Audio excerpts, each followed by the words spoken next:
Welcome to day one of FY23 budget hearings. Clerk, go ahead and please take the roll.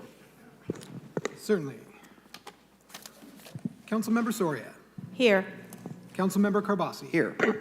Councilmember Arias. Present. Councilmember Chavez. Here. Councilmember Bredefeld. Here. Vice President Maxwell. Present. And Council President Esparza. Present. All right. Let's please stand for the Pledge of Allegiance. And Councilmember Arias, will you please lead us in the Pledge of Allegiance? Ready? Begin.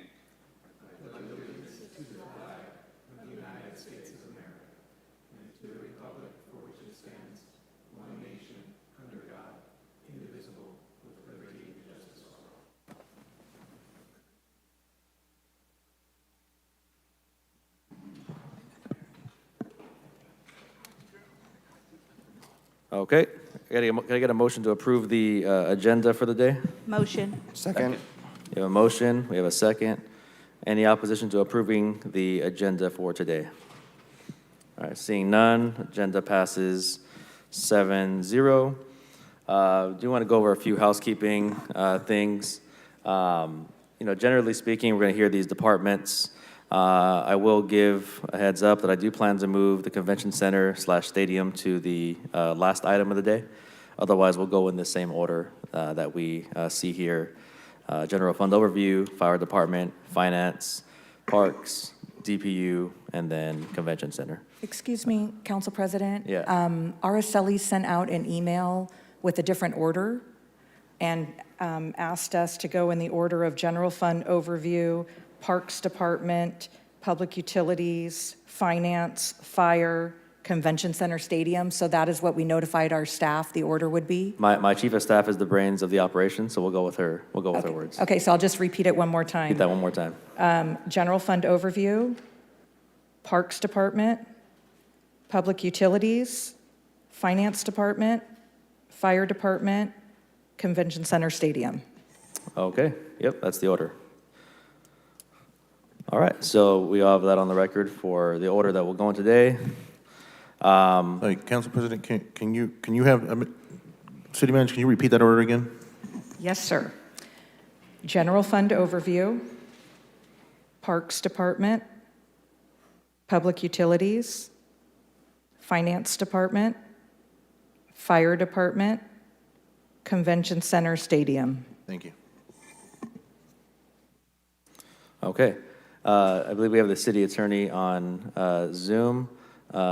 City Attorney, if you could go over just sort of the process here for the record and how things will proceed. Good morning, Council and City Manager. Yes, I wanted to go over the normal budget process. Please forgive me, it is lengthy, so bear with me. Budget hearings will be as scheduled and may roll over into council meeting days. Departments may be taken out of order or revisited. Council Thursdays may also be used for overflow and final adoption on June 30 at the regular council meeting. Each department will make a presentation. City Attorney and City Clerk also provide presentations. Public comment will be heard as we go on each department's budget. Council may comment, request information, question department heads, and submit questions to the City Manager's office, budget, or department heads. Motions to amend the mayor's proposed budget can be made for any department at any time, and if there is a second, they are put into the hopper for voting later. If no second, they die. For clarity, motion should contain a dollar amount. During or after all departments are heard, responses to requests for information are provided. After all departments are heard, voting on motions in hopper in the order they were made begins when scheduled. Any motion requires a simple majority to pass. Additional motions may also be made. While motions are being heard, Budget Office typically starts reconciling budget given any proposed changes from motions. Public comment will be allowed on the final budget. Council may comment and make any additional motions, and then council takes a final vote on the entire budget as amended, as well as related items such as position authorization resolution, salary resolution, and any master fee schedule changes. The charter deadline to approve the budget is June 30. A budget must be approved as all appropriations expire at the end of the fiscal year. Options may also include something less than full appropriations or a continuing resolution of the status quo if there is no majority approval of a complete budget. The final approved budget must be balanced. We interpret this to mean the approved appropriations cannot exceed the projected revenue. Within 48 hours of approval by council, city clerk submits past budget to mayor for approval or veto. Within 10 days of receipt, mayor has line item veto authority to reduce or eliminate funding and may request reconsideration of rejected items and transmit veto or reconsideration back to the clerk. Mayor does not veto the budget motions, but line items from the final approved budget resolution. A veto cannot be used to add funding. Council must convene within 30 days of any veto or reconsideration requests for purposes of overriding veto, which requires 5 votes or reconsideration. That is all I have. Okay, any questions, comments, clarity from my colleagues?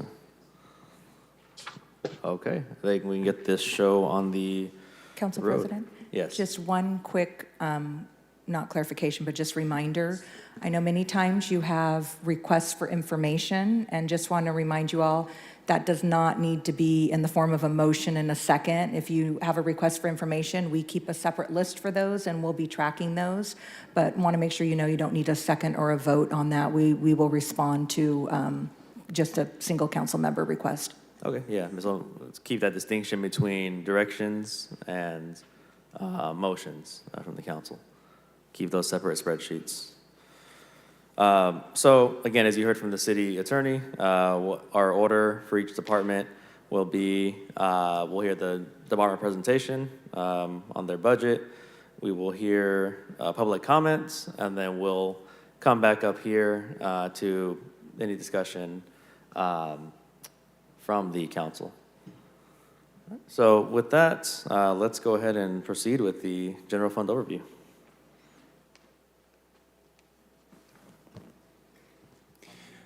Can everyone hear me okay? Okay, good. Yes, sir. Morning, Council President, Council members. My name's Henry Fierro, Budget Manager. I will provide the general fund overview today, and then thereafter, we'll start with then department presentations provided by the respective director or chief. If you have questions, the director or chief, along with supporting staff, will be made available to provide responses. The format for the reviews will be the same as last year, and if you'll bear with me, I'm probably going to reiterate just a few things that have been said, but per the city attorney's outlined, that was processed by an email last Tuesday, June 7th. A couple items is, for one, if, as was spoken, if council wants to make a motion, okay, in order to change the budget, they have to also have a second. If a second is not presented, then the motion will not carry forward to put on the list. Motions will be voted on Thursday as scheduled, June 23rd. After the list of motions are voted, the Budget's Office will reconcile the changes into enabling documents. Then that will be voted by council Thursday, June 30th. One other housekeeping item before we begin is to formally report that per the Transparency Act, listings of elected officials and employees' earnings, consultant disclosure, as well as benchmark city data have been updated in the city's website. So that is also available. So having said that, we'll now start with the general fund overview. Just before we get into the various slides, I just want to give you a quick overview of what will be covered. We'll start with the major revenue general fund categories. You'll also see a slide that will provide historical trends of the 5 main categories. You'll see actuals, historical, that's been recorded. You'll see the FY22 estimate, and then also the FY23 proposed budget. Thereafter, we'll cover the assumptions that were built in for the FY22 estimate and 23 proposed budget for, again, the 5 main categories. Once I'm done with the revenue discussion, after questions, then I'll go over highlighting the historical trend of general fund expenditures. Again, same kind of time frame, historical trend, FY22 estimate, and by department. So if you'll bear with me, I'm going to try to work this little device here. There's a power switch on the top left. And at this time, will you take the time to get that turned on? I'll ask my colleagues again, let's the presenters get through their presentation. We'll do public comments, and then we'll proceed to Q&A or comments. That goes particularly to Councilmember Arias. Council President, can I make a request from staff not to read us every single slide word by word? The whole point of a presentation is to summarize, and then for them to give us a lot more detail than what's on the slide. I can read for myself, so just give us some more meat and potatoes that you didn't put on the slide, please. Sounds good. Now you tell us. They've spent all last night memorizing the slides. We can read, Georgia, we can read. We count to 4. So what did you press? It's just a smidge. Although Okay. Jerry says we're kids, we can read. All right, so next slide is showing our 5 main categories for our general fund revenue. As you'll see, it's sales tax, property tax, room tax, and charges for current services. These 5 categories account for 88% of the total ongoing general fund revenue. So these are our key drivers. As you'll see, business tax, room tax, traditionally what we found correlates to the movement of sales tax. So we keep that in mind as we're projecting out those 2 revenue categories. And with sales tax, what we've seen is consumer spending. That has been the driver of what we've seen as far as historical growth. Even as we dipped in the pandemic, that movement upward, the consumer spending has been fairly strong. And then lastly, with that, as we have higher level, again, of economic activity, you'll see a greater revenue base growing along with that. Okay. Next slide, what you'll see now is a historical snapshot of, again, the 5 main categories plus other revenue. And as you can see over time, it did dip for sales tax in FY20, but that was, in essence, correlation to the start of the pandemic. However, as we move forward in time, consumer spending was driving it upward. Property tax, as you look, it's growing roughly about 3.5%. What we've done is pegged it to what we're seeing with the latest County of Fresno's assessed property values. And again, business license and room tax, correlating that to the movement of sales tax. Okay. So overall, the operating revenue looks to grow about 7.8% for FY23. That's what we have programmed.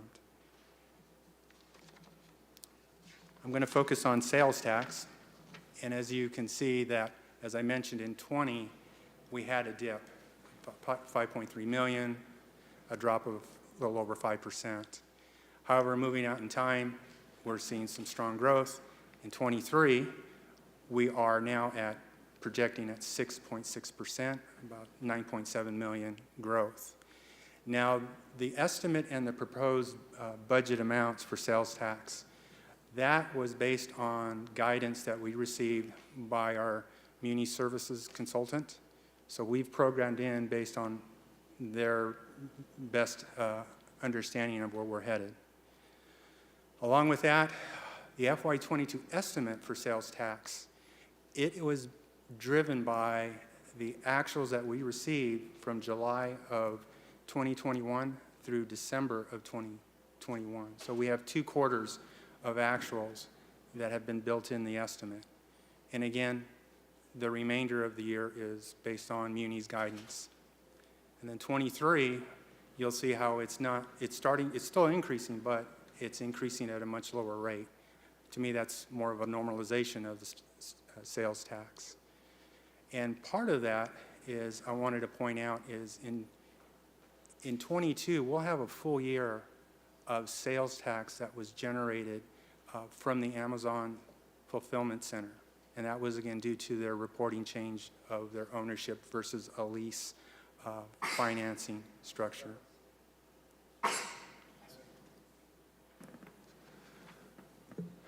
This next slide is just a snapshot of the County of Fresno's assessed property values. You'll see at the very top with the City of Fresno, we're looking at 3.74% assessed value growth. Now, if I compare that to last year, it's actually come down by 2.32%. Last year's was 6%. So we wanted to stay consistent with what the latest data was, and so we were programming it actually a little lower than 3.7, more like 3.5, just to give us a little more, if you will, room. If there's growth above that, great. If not, we felt like we were in a good point in time at 3.5%.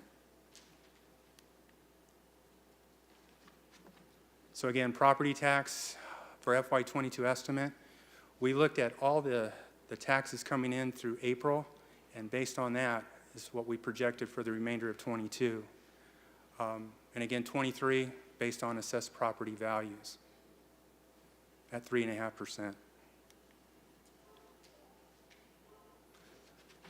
Moving on to business tax and room tax, again, we correlate that to the growth of sales tax.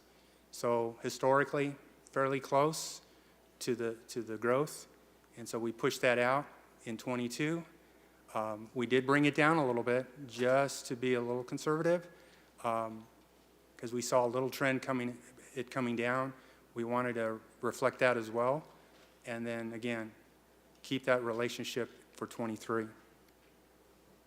So both business tax, room tax growing a little over 6%.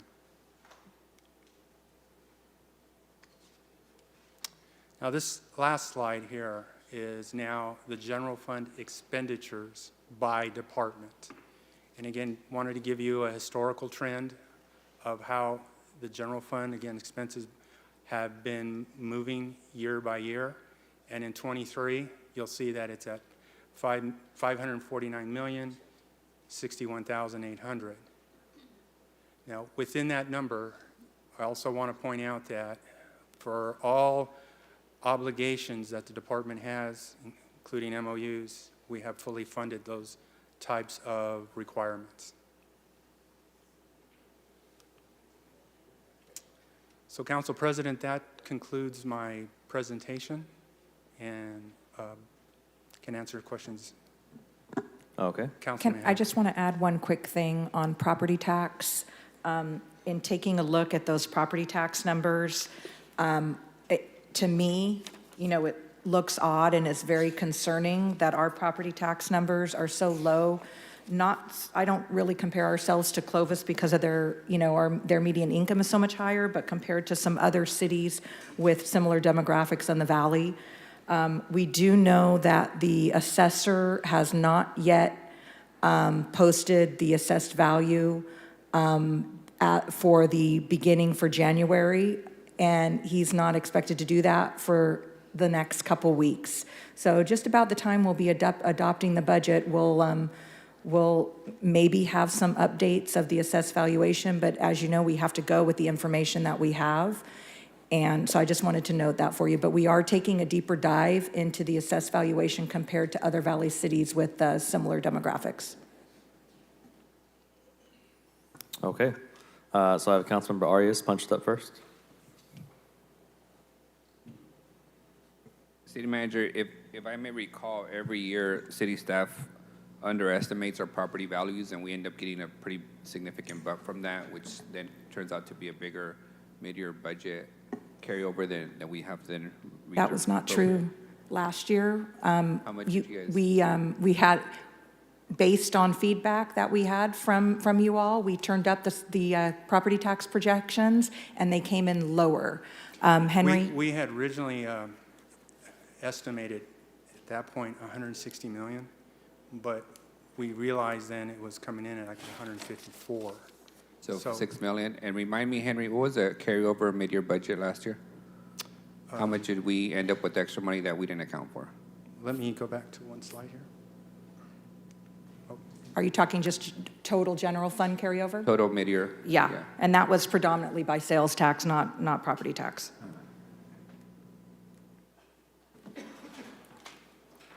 I actually have the presentation that we did for you, and we were showing, Henry, correct me if I'm wrong, but we were showing the fiscal year 22 net ending balance of 28.9 million. Yeah.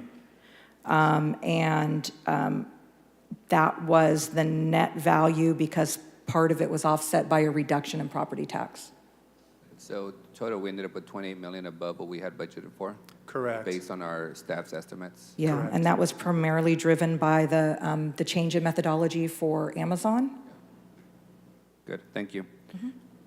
Henry, I recall during discussions of our labor negotiations, folks suggesting that, any contract that we were considering at that time would have bankrupted the city based on its general fund limitations. This proposed budget includes all those labor agreements, correct? That is correct. And how much additional general fund do we have after all the labor agreements are accounted for? For FY23, it's $92,000. That's after all the additional positions that were not discussed when we're just reviewing labor negotiations? Correct. All authorized positions that the city now has is fully funded. And How many new positions are you proposing in this budget?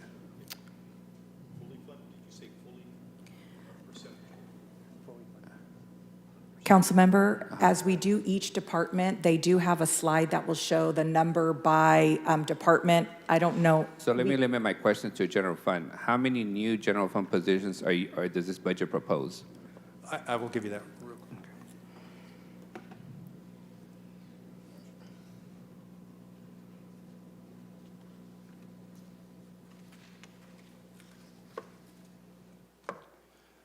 In the FY23, the general fund is capturing 117 new positions. 117. Correct. So in addition to all the labor contracts that we concluded, we still had enough general fund to add an additional 117 positions, correct? Correct, and be balanced. And be balanced. How many additional positions did we fund in the mid-year budget that we just approved? Can you get Councilmember, back I to me don't on have that? that on. Yeah, I'd just like to know how many positions, new positions, we funded last year in 2020, 2021, and 2022, and then your proposed one. You can make that a request for information. Yeah. I'm trying to assess the growth of government. I think from my read of the budget, you guys are proposing 225 new positions Overall? overall. But there's 117 from the general fund alone. Total is 259, 259? Thank you. and that's all funds combined. Henry, on your slide, your slides are not numbered, so it's your slide with the breakdown of each department. Can you just do me a quick favor, and when you say city attorney, also include code enforcement? Some of these increases that we've done are primarily around code enforcement, but the perception is that we're just hiring more attorneys versus code enforcement employees. When you list them here, you list them as city attorney only. Right.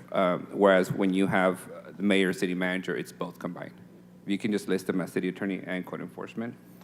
Councilmember, if just for clarification, so you want to see a breakdown between the city attorney versus the code enforcement? No, I just want to list them labeled. Label. Yeah, city attorney, code enforcement, / code enforcement. Okay. And then, can you walk me through on that slide, staff is proposing to increase the economic development department to 4.22 million in general fund dollars. What's that increase for? Council member, if we could, we're going to have a presentation specifically on the That's department. fair. That's fair. One last question. Am I reading this correctly that the actual expenditure for the police department in 2021 was $187,749,000, and the proposed expenditure for 23 is $220,451,000? That is correct. However, one thing that is embedded in the actuals is they would have attrition savings, which would lower their expenditure amount.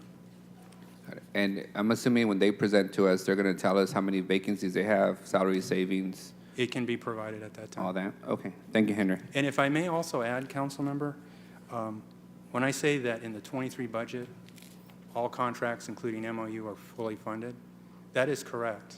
But one other additional step we did is we looked at vacancies, and we decided, said, okay, let's consider that, and then we made an adjustment, and we reduced by department, if they had, if you will, vacancies, we reduced their funding to bring down the expenses in the budget. Understood. And my last question, Henry, is you have here the room tax that we get typically from motels and hotels. Correct. I recall that the Visitors Bureau gets a portion of our room tax. Can we get an update on what they do and whether they get any of our dollars? I don't believe they do anymore. Can we confirm? I Yes. thought they were still getting like $1 million from the city. I'm sorry, Councilmember. The City County Visitors Bureau, I believe they were still getting some room tax from us. If you can just confirm for me, Will that'd do. be helpful. Thank you. Those are all my questions. All right. I have one brief direction, and then we're going to hear from Councilmember Carbasi, followed by Councilmember Chavez. Henry, it's a pretty good overview. I think we continue to have fairly optimistic projections, fairly. I would like to see, just sort of kind of for historical reference, because I think, the optimism, it'll fall off at some point, whether it's a fiscal year or 2 fiscal years, maybe 3, we don't know when. But I would like to see the percentage decrease in revenues over the last 3 to 4 economic downturns. And if, to the best of your ability, kind of parse out where the, how much each decrease in each revenue source was of those 5 primary sources you had listed were 80+% of the revenues coming from. Sure. So I'd say last 4, including sort of the artificially induced recession we had just Recently. Recently. So that one doesn't count too much, but then maybe go back to 08, 09, 01. That was a big one. And then, so 08, 09 we expect to be a kind of an anomaly, but then going back to 01 and going back to decade before that.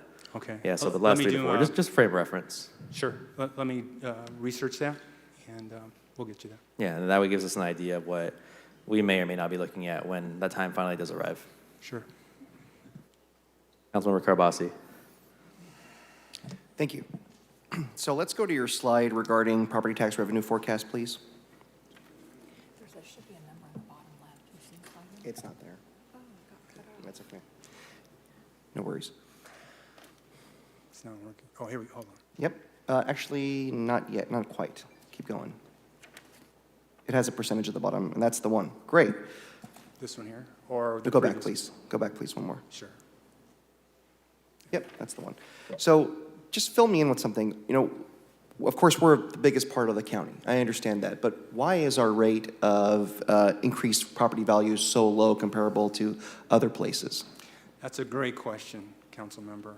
And to be honest with you, we're researching that now, trying to get that information from the county, because I don't have an answer to give you today. So maybe there's more to the story then. That's what I was referring to when I Okay. mentioned, this is very stark. Okay.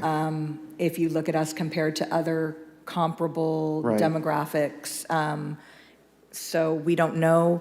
It could be that they're just behind on our assessments and have already completed the other assessments. We're researching that. Okay. All right. Well, that answers that question. So I'll just move on to the next item. Let's go to, and bear with me one moment. One of your earlier slides that shows sales tax. Let's see, it shows it at 6.6%, the proposed sales tax forecast. Yep, right there. So in 2019, pre-pandemic, we're at 15.6%. Obviously, there's inflation right now, but I'm wondering, is this a very conservative estimate? Because there, for all intents and purposes, it looks like there's going to be a recession, and we have no idea how to game that out. Any thoughts on that? I can tell you that when this particular projection was developed, and again with the guidance of Muni Services, we were looking at, if you will, the trend at the time, and then we felt that it's going to grow, but not to the extent that we saw in the past. However, basically, is there a recession variable built in? Not at this time. What happens if there is a recession? Let's say all of a sudden the city's been through this before. Things are looking really bad. God forbid there's a bubble or something like that. How would the city respond to that? How would the council be able to respond to that? We would drill down into our vacancies as a starting point and see how much that can offset the downturn. Well, that's not what I mean more structurally. Would we have, when we do mid-year budgets, would we do that Yes. sooner? Would we say, okay, there's a, how would that work exactly? I would envision if, ideally, the next point would be mid-year. And if we had to, we'd accelerate the mid-year sooner than traditionally, so we can get to council to have those discussions. Okay. And at some point, we'll probably have this discussion, but our reserves, how are our reserves in relation to the general fund budget? What percentage are we at right now? It's just under 10%. Okay. And the Reserve Management Act calls for, was it 10%? Yes. Okay. The only reason I'm concerned about the reserves is if, let's say, we dip below and then we have to start cutting staffing, my concern is how that staffing translates to services to residents, whether it's police or it's parks or any department or public works. Okay. Last thing, I'm going back to property tax. I had one more question. You don't have to change the slide on that one. If there is another bubble, and let's say, it probably won't be as bad because there's a lot more regulation now, but how will that impact property tax? Because it seems like usually our strongest form of revenue is property tax. Sales tax has been for the last couple of years, just slightly more. But what happens there in terms of our revenues from property tax? From my understanding and what I've seen in the past, while sales tax would have an immediate effect, property tax not so much. It traditionally takes about anywhere between 12 to 18 months for such an event, a downturn, to start working its way into the property tax distribution. And then going back to the first question, how are we going to get a response from the county on the issues with the property tax? So, excuse me? I reached out to Saturday. Yes. Yeah, the mayor reached out to the assessor. We are going to be doing an independent evaluation as well. I don't want to have to rely entirely on the assessor, so it just, I think it requires a deeper dive and analysis. So I've asked Mike Lima to take lead on digging down and trying to find what's driving this. Okay, because I think a couple of us will be happy to go over there and make them give us the data. Yeah? Miguel's not here, he's out of the room, but I think he'd be happy to do that too. Okay, thank you. That answers all my questions at this time. Thanks very much. Thank you. Councilmember Chavez, followed by Councilmember Soria. Thank you, President. Henry, just I think you have that slide up there, the sales tax forecast on the 6.6%. Yes. Was this projection done by Muni, or did we use this, or did we make this projection using Muni data? Muni made the projection. We went over it. So Muni came in and said, we project This is our best 6.6% estimate. on that. And I'm a little bit curious on that because I'm looking at the 5 clusters that you guys identified, and obviously those have been strong the last couple of, what is it in that data that they saw and we saw that leads to such a rapid decline in sales taxes? Oh, from the 24.3 to the 6.6? A big component it's driving that reduction goes back to the Amazon Fulfillment Center. And with that, what's happening is we received about 2 quarters of that transition in 21. Then we received 4 quarters in 22. So that helped with that spike of that 24.3. But now that 22 has 4 quarters, 23 has 4 quarters. So we wouldn't expect to see another 20+% growth because that now has been normalized. And when do we expect that dip to occur? That's a great question. As far as going out in time, it is coming down, but gradually. So by 2027, Muni's calculation was about 3.5% growth. Councilmember, just to provide a little more clarity, so when we're talking about Amazon, we're not talking about Amazon sales. We're talking about the change in methodology that the Amazon warehouse changed their ownership structure, which resulted in it's inflated. It's not as a result of just traditional sales tax. They changed their ownership structure, which changed the way that we receive our sales tax. So it was sort of an anomaly in the percentage. Obviously, if you, and so it's the reporting mechanism. So that is why you see the big dip, and you'll see from 6.6, that's more from just the traditional online purchases that we receive. Yeah, I guess City Manager and Henry, what I'm trying to understand and for the benefit of the public is obviously we've had really strong sales tax growth. The projections that we're anticipating, I just want to kind of see the logic because you see the report that just came out where inflation grew by 9%. That obviously affects this because the higher sales, the more people are paying, the more revenue the city is receiving. So I'm trying to kind of draw a nexus to this and understand it a little better. And I understand what Henry said with regards that we've had the full quarters in the past, but it's now June, right? So fair to say that by December, when we do our mid-year budget adjustment, we will have those other additional quarters. Is that correct? That is correct. Okay. And then you also have to keep in mind that one of our big sectors was new auto sales.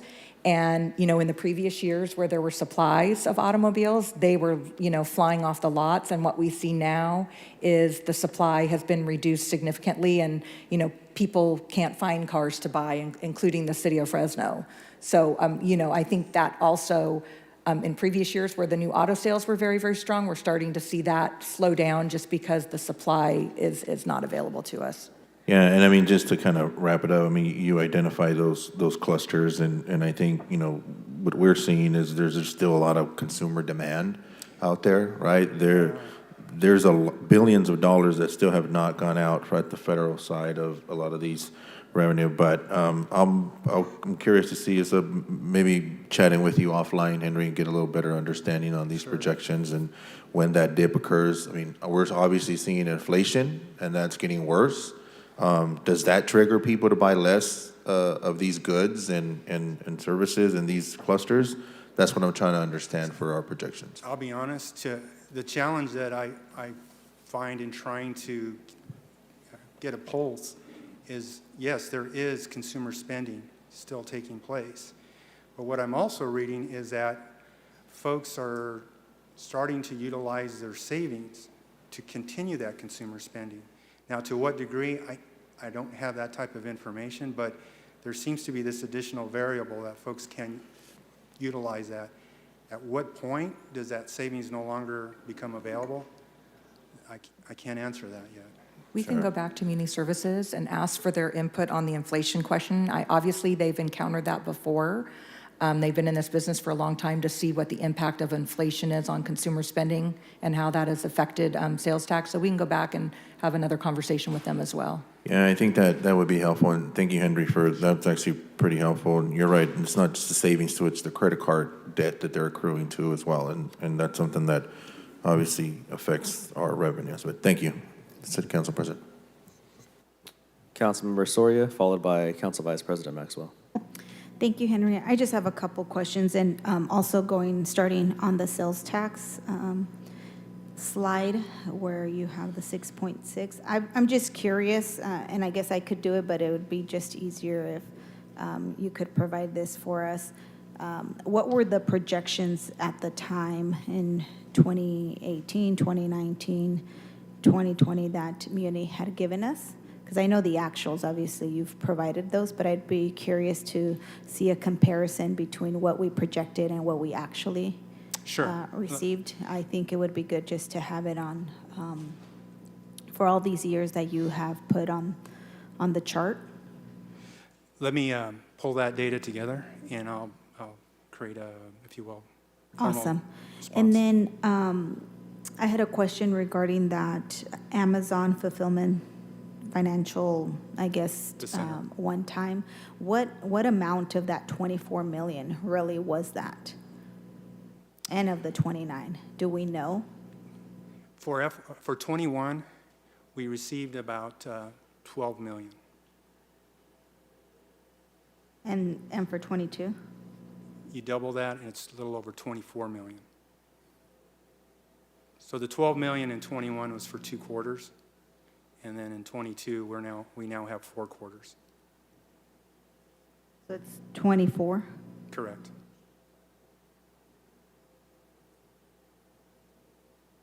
Okay. Perfect. And then the only question that I have, I'm sure we'll probably go into in more in depth on as we're going through the departments, but I did obviously notice, there's some significant changes in some departments in regards to expenses. I know that we're going to hear from Parks today, but the increase to the expenses of Park Department, is that mostly as a result of Measure C? I mean, not Measure C, Measure P? Well, this is the general fund.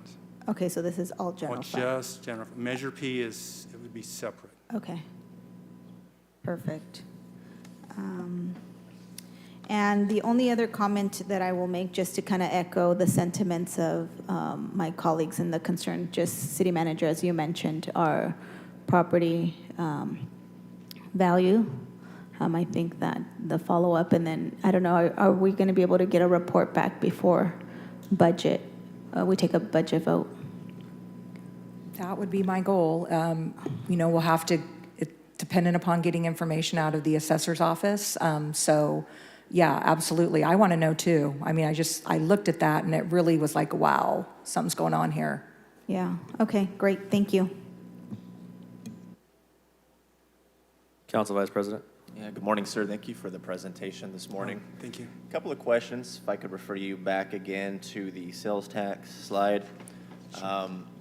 For reminder to myself, could you tell me what was the projected estimate for cannabis in this upcoming fiscal year, if any at all, and how that factors into this number I'm looking at? Okay, for cannabis, FY22, I believe it's 5.4 million, but that is separate from this sales tax. Okay. So that'll be its own. It'll, in essence, be in its own revenue category, if you will. And what was that dollar amount? 5.4 million 5.4 million for this upcoming fiscal year? for fiscal year, no, for FY22 And estimate. FY23? And in FY23, I believe it's about 9 million. Henry, So does that mean that we're over projected by 5.4 million then, right? Since we have not started that industry? I'm sorry. That 5.4 was uncollected since we did not partake in any cannabis sales in the city. You know, of Fresno. council member, my apologies. That 5.4 million is FY23. yes. 9 million is thereafter. So 5.371 proposed for fiscal Makes year more sense. 23, 9 million proposed thereafter. So 5.4 going into FY, so 0 for FY22, 5.4 for FY23, 9 million projected for FY24. Correct. Okay, how did you, or whatever group came up with that projection, how was that surmised, the 5.4 million? Is that realistic in your opinion, sir? Yes, based on what we know today, but I'd like to see if we could have Jennifer Reese. She's on. Jennifer, you're on, right? Zoom? Okay. And I know that we went back and looked at where we were on all of the CUPs. to see, realistically, Right. what's going to be coming online. So I'll let Jennifer, as soon as she, Because I know some of those are finally starting to come to fruition. Right, including right. my own district, yeah. Jennifer, did you hear the question? It cut out for just a second. If you could just repeat it. Yeah, Jennifer, I just wanted to know, how did your department come up with the $5.4 million projection in the upcoming fiscal year for cannabis sales tax revenue? And when can we realistically expect to get that in the city coffers? Or begin to? Sure, yeah. So what we did was we had to do estimates as far as when we expect the cannabis businesses to open. And so, of course, there's some variables with that, but for each of the businesses that have preliminary approval, we made an estimate of when they will open. And then each applicant was required to submit estimates of what they believe their annual revenue would be in the first 3 years. And so we used that number for each of the businesses.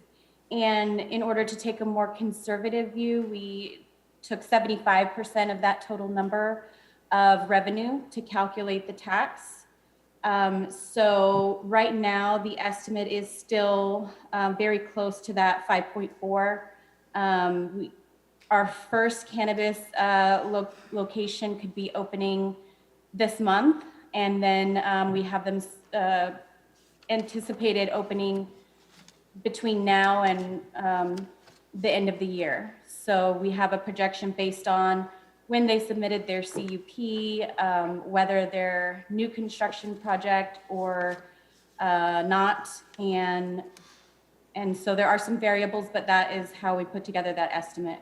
So Jennifer, that $9 million projected for FY24, would that look like all the cannabis dispensaries open and functioning for an entire year throughout the city of Fresno? Is that the $9 million?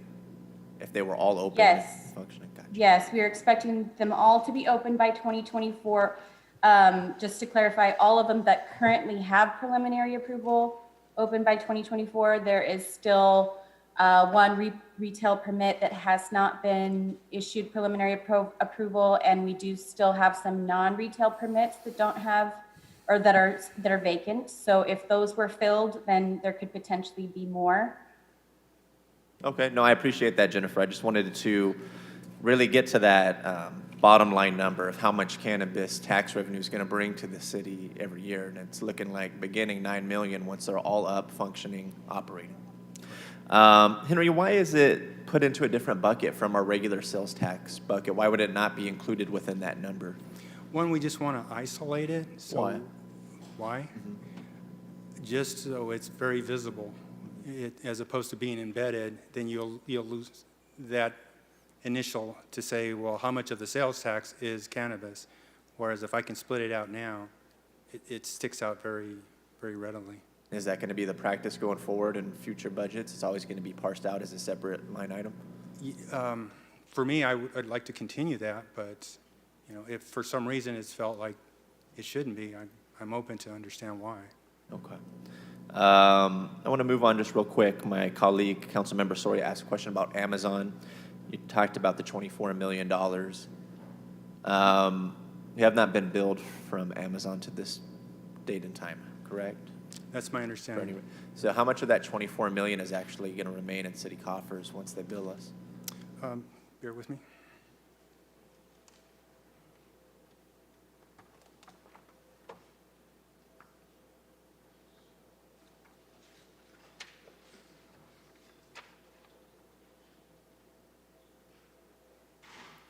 So right now, what's in the pipeline for FY23 is we are scheduled for about $1.6 million of economic incentives to go back to Amazon. Where is that number coming from? That's the full amount they're able to bill us for at the moment for a rebate? That's what's being reviewed right now. And that's what we're also then, we're reviewing it, but we're going to be then determining, is that viable? Has it met all the criteria? It goes through our finance department, and then from the submission, they determine if that's what gets distributed. Would you be able to provide me the equation used for the rebate that they're able to bill us for? Let me work with the finance I'm department. still not understanding how we're getting that 1 million whatever out of the 24 million tax revenue that we've Sure. received today. We'll get you that. Mike Lima, are you on Zoom? You see him, Brianna? I think he can answer that question, council member. Is he on? Sure, thank you. Mike?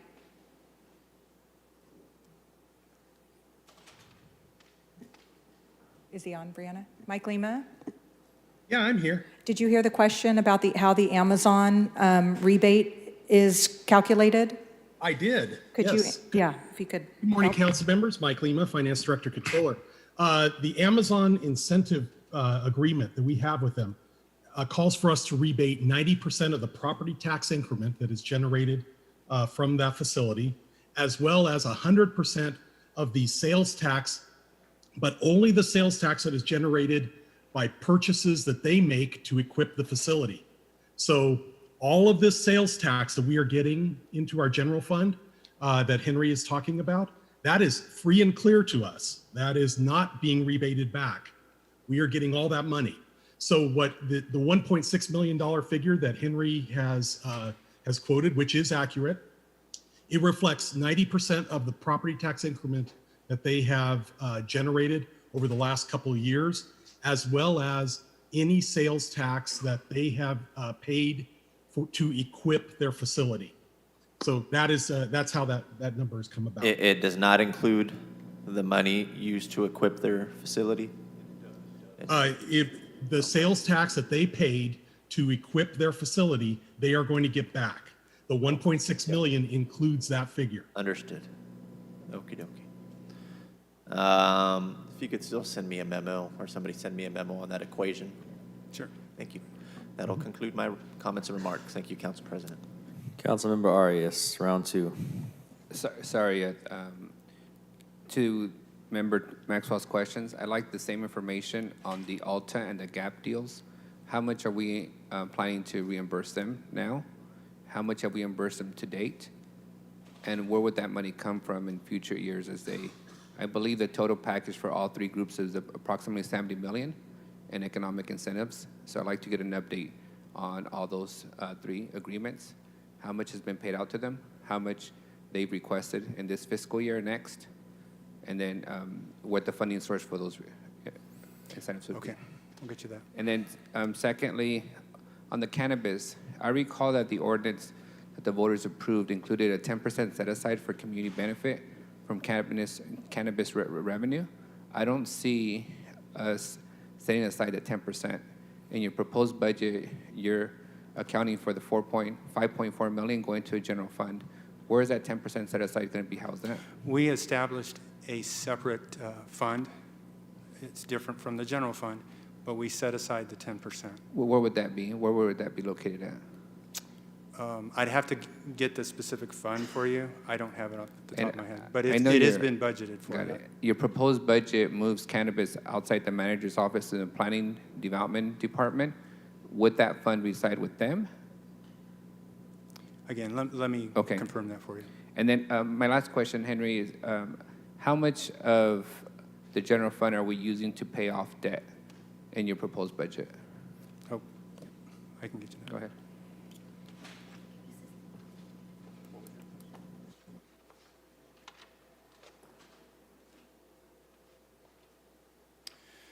Council member, for 23, we are utilizing 19.6 million of the general fund that goes towards debt service. And that's multiple debt services. correct. 19 million of, what's the increase from last year's? It's pretty much, I think, fairly close. I mean, their amortization schedules don't change a whole lot, so it's going to be within the 19 million. Do we have the ability to pay off debt faster, or are there, limitations to us being able to pay off some of this debt earlier? We'll have to, Mike Lima, can you answer that question, please? Yeah, I can. Right Hey- now. Hey, Mike, before you go, yeah. what's our total debt service? How much debt do we have outstanding? I'll have to look that one up, but I can, while I'm looking that up, I can tell you what, I can tell you about the restrictions on debt. We have a, excuse me, we have a little bit of debt that we can pay off. We have a loan with the California I Bank. It's about $1.3 million. That's still outstanding. We can pay that one off. But the bulk of our debt in the general fund, which is the pension obligation bonds, as well as we've got a lot of lease revenue bonds. Those we cannot pay off without significant penalties. The pension obligation bonds are a taxable item, and we would be able, or a non-tax item, we'd be able, we can't touch those for quite a while, or till they get paid off in 2030. The other ones, a lot of the lease revenue bonds were refinanced in 2017, and as a result, we cannot refinance those or pay those off early until 2027. So we're still about 4 years out from being able to pay those off. Again, without significant penalty. Thank you. Okay, so- And that's external debt, right? Now, we also have internal debt to enterprise departments. For example, I recall the animal shelter, we built it by borrowing against public utilities. Does this proposed budget recommend using general fund money to pay off that debt sooner to public utilities? That has been programmed, and I believe this is, we have built a debt service for that, so again, it's accounted for. But in payments, for how long and how much? For the animal center, it's now structured, I believe, 30 years. Out of 5, I believe the maximum we can borrow from the utility fund is 5 years. Mike Lima can correct me, but That is correct. For internal loans, it's a 5-year maximum payback period. For any external debt we have, we typically do 30-year bonds, although the animal shelter were 25-year bonds on that one. So Mike, help me understand, how is it that we borrowed from the enterprise fund and then also borrowed externally for the animal shelter? I thought we were just borrowing internally for it, not doing external bonds. So the internal loan was originally established to set up to cover initial startup costs on that, like for instance, any design work. I know there was a design that was already kind of in place, but there were some tweaks that need to be made to it. It was to provide some capital to be able to pay for those initial startup costs associated with the project. I don't believe that it was, I believe that, if my memory serves me right, it was about 10 million, I think, that was authorized. I don't believe we drew down anywhere near that. Instead, we went out to the market and issued a bond for everything. And so that external bond took up is really what's being paid off at this point. I don't think there's there's a very small loan to the other internal loan to be paid off. The ones that I'm familiar with are, we do have an internal loan on Fire Station 18, the construction on that. All right, Mike, before you confuse me further, Okay. I'm still not clear. It sounds to me that you're confirming that we have an internal loan and an external loan bond for the animal shelter, that we finance it through 2 different gimmicks. I am going to, well, I don't want to call them gimmicks. We're I gonna would double say check. that Yeah, we don't think. I know Go ahead, Mike. there's an external bond. We are paying that off. I don't believe there is an internal loan. We were authorized to get it. I don't believe we tapped into it. Okay, We so were I'm able not to trying to issue the do, external. Mike, I'm not trying to go gotcha. I'll give you guys time to, get clear on it. We can come back with some clarity. Yeah, Yep. we're No problem. 99% sure we did not do an internal loan. You author, this, of course, this is prior to our time, but the way we understand it, the council authorized, but the decision was made at the time to go out to the bond market and issue debt that way. But we will confirm it for you. All right, thank you. And is there any reason why we're not just paying for it now, since we have an influx of cash instead of borrowing for 30 years?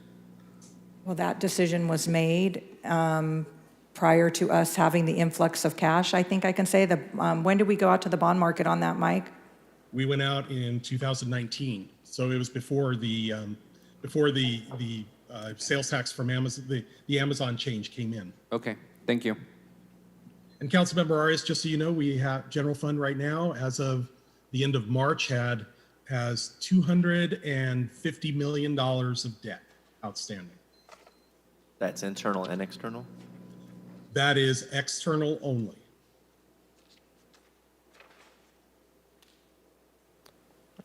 Councilmember Bredefield, followed by Councilmember Carbasi.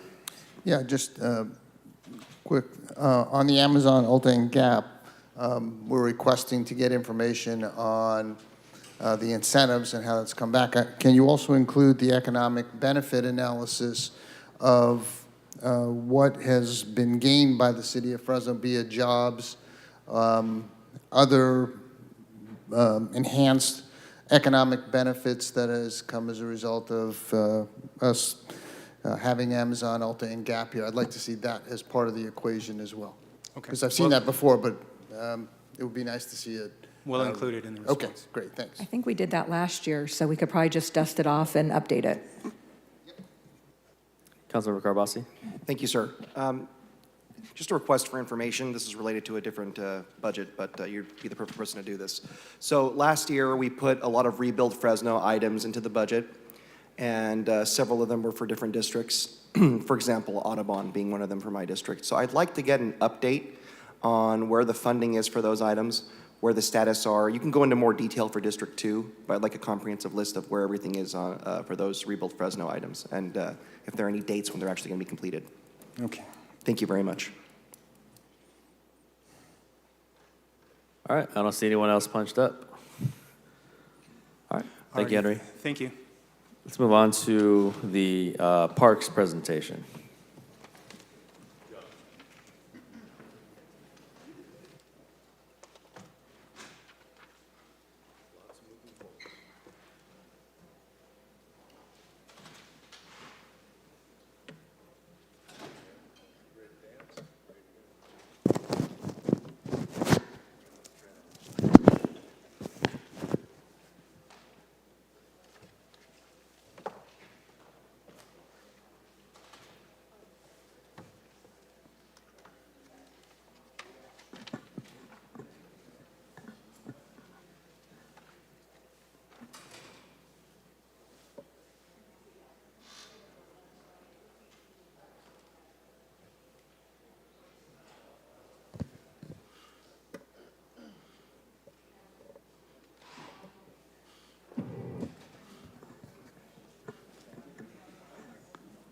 Aaron, I forget, is this your first budget or second budget as director? This is my first. All right, President. welcome. Thank you. I just missed it last year.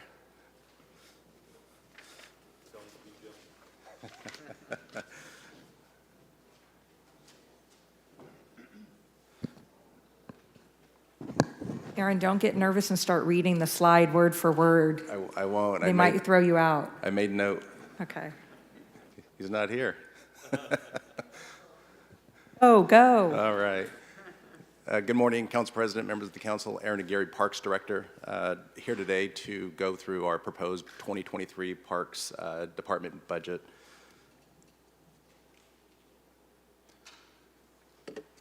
So going through here, I really quickly wanted to highlight the couple years here, 2022 and 2023, the estimate and the proposed. You can see the increases through the personnel costs, non-PERS, our ID charges, and total expenditures. This reflects all funding sources. I wanted to highlight that. This does include our park ranger program and our ID billing, as well as Public Works ID bill charges as well. You'll notice our non-PERS, we do have our capital projects, land acquisitions, and so forth in that section. You'll notice here estimated revenues, specifically 23, our special revenue, Measure P.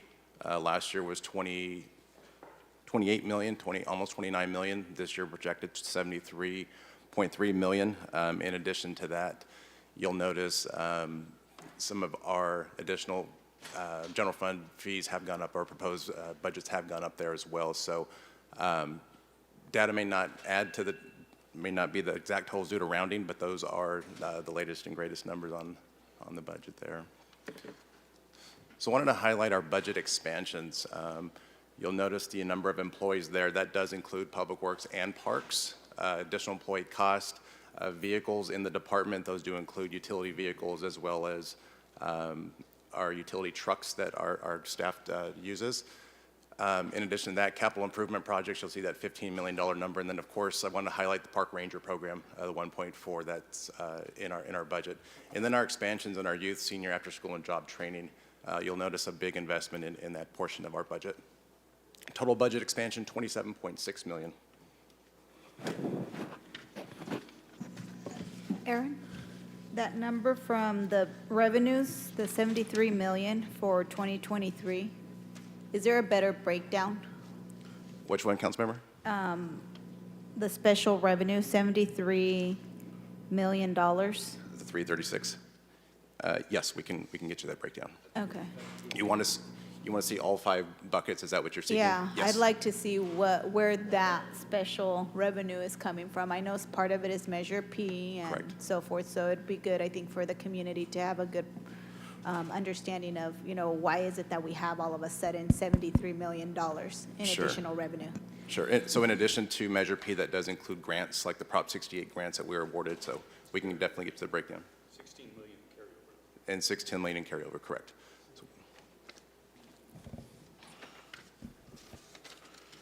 So wanted to highlight Measure P, our highest need neighborhood funding. This is an important piece of the Measure P ordinance. With this, buckets 1 and 2, as you can see, the expenditure categories, improving and maintaining existing parks and new parks and facilities. Total revenue in bucket 1, as we refer to, 26.8 million. New parks and facilities, 12.5 million. Based on the highest needs definition, we're required to take 50% of that money and spend it in those highest needs neighborhoods. That was adopted by council at a 33%, and later on you'll see what that map looks like for your reference. So you can see what we're reinvesting in the highest needs neighborhood in that slide there.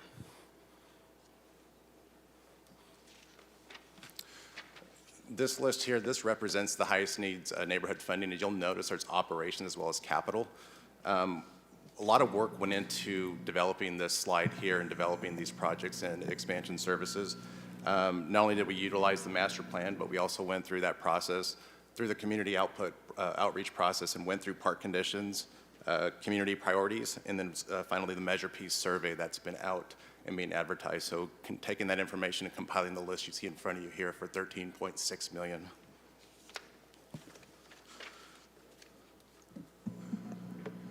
So this is bucket 2. Director? Yes, sir. Are we still? No. We're gonna let you finish, and then we're gonna ask questions. Yeah. Well, we'll be here all day. So again, bucket 2, highest needs of 50%. You'll notice here, highest need acquisition again too. This went through and utilized the Parks Master Plan. We did a bunch of surveys, a gap analysis in our parks throughout the city. And then, of course, the general plan. And then from that, we created a heat map, which allowed us to go through and identify where those acquisitions need to occur based on the highest needs. This, again, is the 33% map that was adopted by council. You'll notice the orange color there. That's where the zones sit throughout the city. You'll notice the parks on the right-hand side and the facilities. That's what we have that are identified in that 33% neighborhood.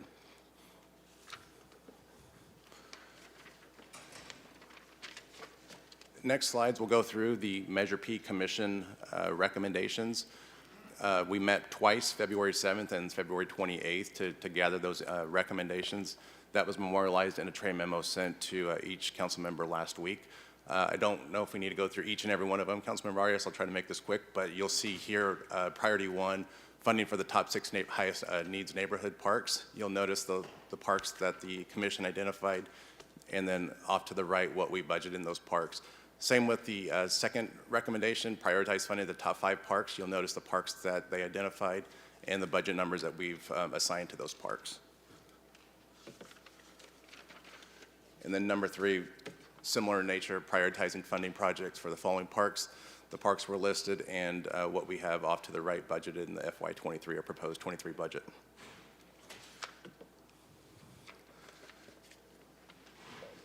Next was the funding projects currently in progress, South Tower, Broadway Elizabeth, Van Ness Triangle, and a few others to note, as well as the funding sources and the dollar amounts there to the right. One of the items here, development of new parks and areas shown on the new priority areas, Exhibit A presented to WRT Commission. You'll notice that 11.1 are being set aside for the acquisition and construction of new parks of those properties, kind of that survey and that methodology we went through.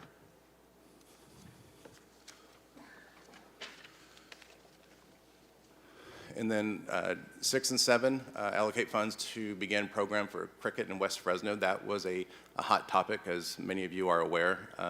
We are in the development of that pilot program that would be at Inspiration Park, a big following there. So starting that process for a cricket kind of startup league. So that's one of the recommendations that we're considering in the proposed budget. And then finally, Camp Fresno, ensuring that 35% of the participants are from the dividing line of Belmont, south of Belmont. With that, we last year met that threshold with about 40% of our attendees falling south of that in districts 3, 5, and 7.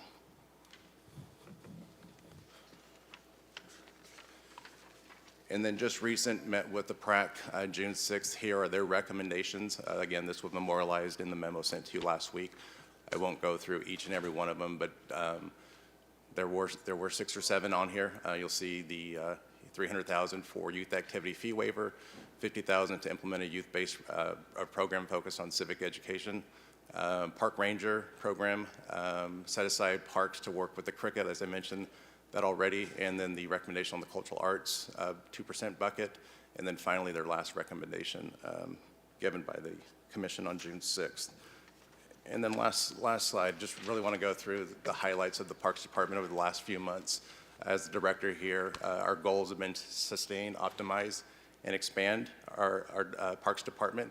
Sustain what we have, continue building that, optimize, oversight, customer service, safety, compliance of the department, our energy efficiencies, leading that charge in the Parks Department, and then expanding our youth and leadership, and then of course the initiation of 80-plus new capital projects that are either in that acquisition, design, or evaluation phase. With that, this concludes my presentation. Available to answer any questions you may have. Actually, Director, we're going to go to public comment first, and then we'll move into the Q&A and such. So at this point, I will open up public comment on the Parks Department. I do have a few yellow cards here in person. If you're in the chamber, please fill out a yellow card, get it to our clerk up here. If you're on Zoom, go ahead and raise your hands, and we will make sure everyone gets an opportunity to speak.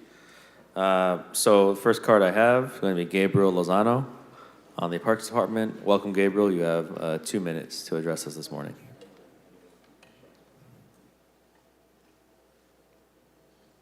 Good morning, council members. My name is Gabriel Lozano. I'd like to congratulate those that have been reelected and finding new positions, and those that weren't successful to keep the fight and keep going on. Believe in what you believe in. I wanted to talk about the parks in that from past experiences with the budget. I don't want to get into this or that as far as the budget, but I wanted to give you a couple of examples. It says parks, after school recreation, community services. One of the things I worked in programming before in the hospital, and I think that that's very important. I think that there's enough money out here to get to hear everybody's words, and I think the thing you have to think of now is who gets it first, when, for how long. I think a lot of this money is derived off of a tax base. I think you guys are doing a pretty good job now, so I would take into consideration that you think about what type of program you go for, because I'm an example of programming from Alfonso Hernandez back in the 70s and 80s. He put together, Chief here was part of that. You know, he started baseball at Roosevelt. A lot of us would have been in jail, getting into fights and all that stuff. He put a league together, and a lot of us are plant managers, city managers. We did a lot of critical things. So I think that you look into the programming for that type of stuff. The other thing I'd like for you guys to consider, the police department has all my support. So one of the things I wanted to speak to you about a certain thing that happened. I have an experience where I worked in mental health, and a person went to a park and took the life of a young person at a park. So I think with the condition of the world now, that you guys also consider part of that programming, safety in the parks, include that. And some of the behaviors that my peers in the city have, like drinking, cussing, smoking weed and all that stuff. And I visited a lot of these parks, but I think you guys do a great job, and just keep on doing and think about the kids. Thank you for everything. You guys have a great day. Thank you, Gabriel. Our next speaker is going to be Pedro Navarro Cruz.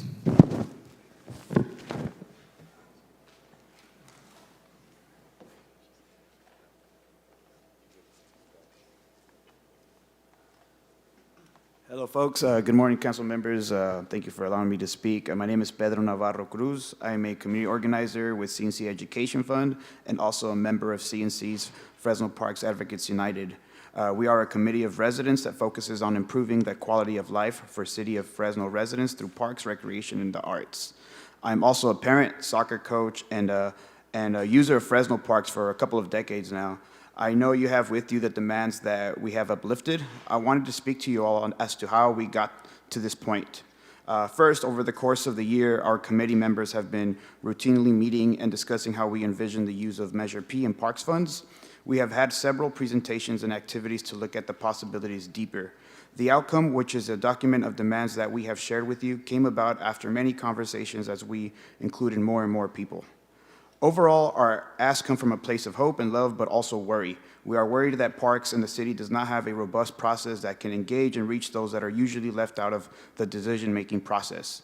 That's how we came about supporting the participatory budget engagement process.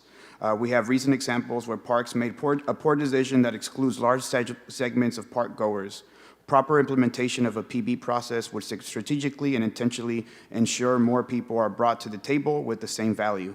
The fee waiver option came about knowing that the cost is an obstacle, both for children and organizations that serve the underserved. There are many organizations like the Southeast Fresno Youth Soccer League that with volunteers serve children and their families that are lower income. With support of Measure P funds, youth that are traditionally priced out would become included. We see this fee waiver program as something that grows and develops as the years go by to strategically fit the needs of our community. We have a hotbed of athletic and capable children in Fresno just getting priced out. This occurs just about in every recreational activity imaginable. The representative sample survey came about noticing that the Measure P implementation survey is collecting information not useful in the highest needs area. I did want to, however, mention that we already have something sophisticated to refer to when making decisions, which is the park's master plan. The master plan shows how overwhelmingly there's a high demand for soccer that's nowhere to be met. We do not want to see the Parks Ranger program in the police department. We also do have specific asks, such as improving Lions Park, Lafayette Park, El Dorado Park, Cary, Maxi Parks, and ideas to lease out spaces that can bring together for indoor sports. Pedro, last comments were about 10 seconds. Yeah, over. thank you for allowing me to speak. Thank you. All right, next in the chamber, we have Jose Trinidad.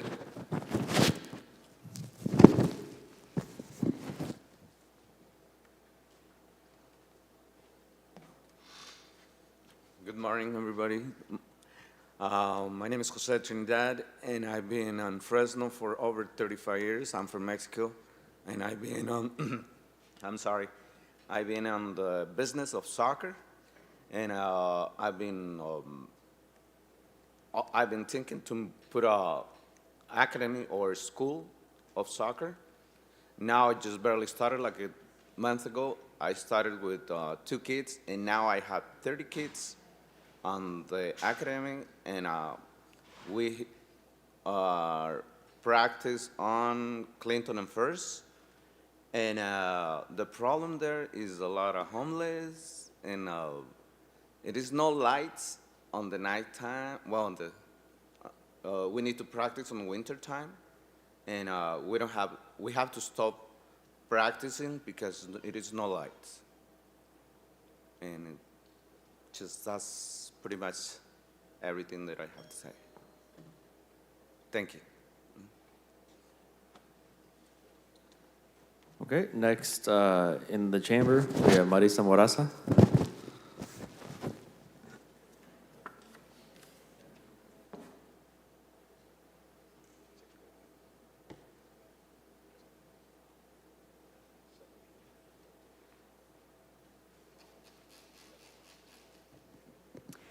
Good morning, council members. My name is Marisa Moraza. I'm here representing Power California and Power California Action, and I'm also a resident here in Fresno as well. Excited to be here in this budget process. I think this is my 4th year or so being involved, and I'm hoping that we can continue to uplift community demands in this process. And so when we are talking about parks, this is one of the few departments that actually has specific funding directly for youth. And so this is an area that must not be overlooked and must be properly funded. This includes increasing general fund dollars to this department as well, rather than having one-off expenses. It's great that we have Measure P, and we should continue to uplift and direct funds to support the actions of our community advocates, making sure we have funding for those popular activities that our youth and our communities engage in, such as futsal, such as soccer.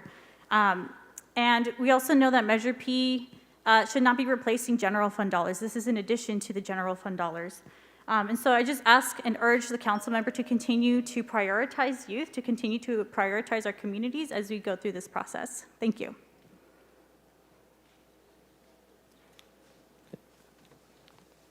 So moving over to Zoom, our first speaker on Zoom is going to be Brenda Quispe.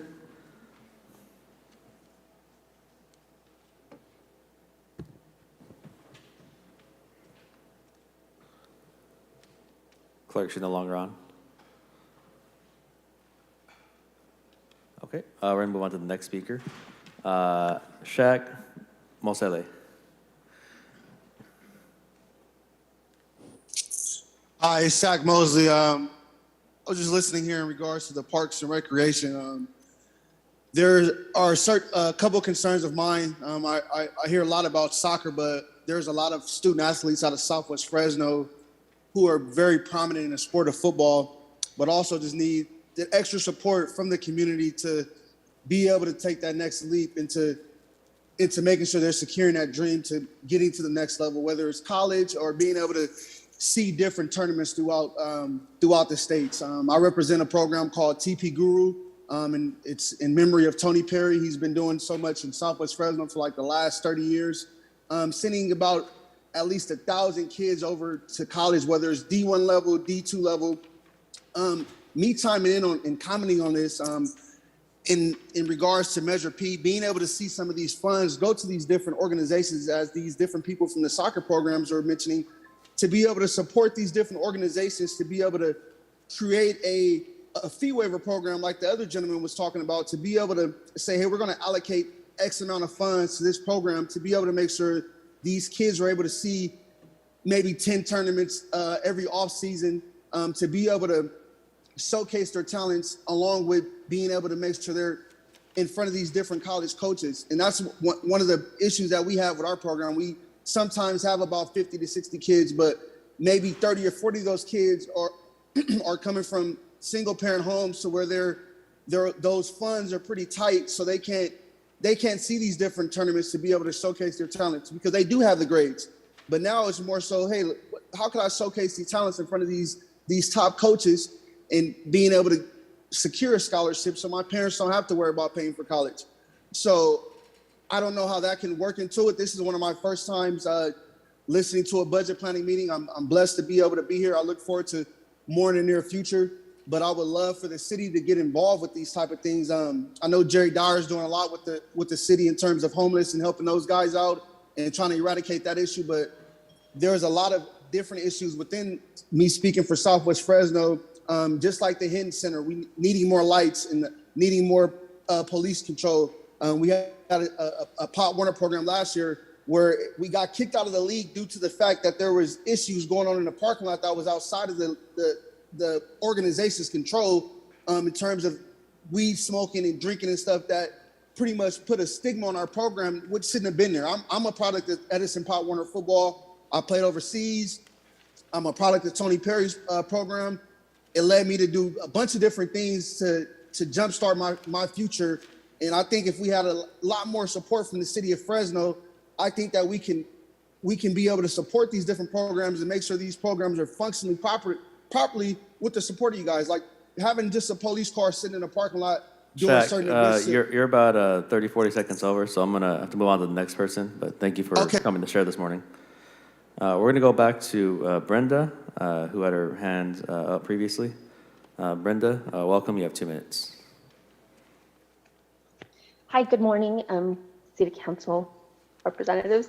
My name is Brenda Quispe. My pronouns are she, her, ella, and I'm here to advocate for the youth.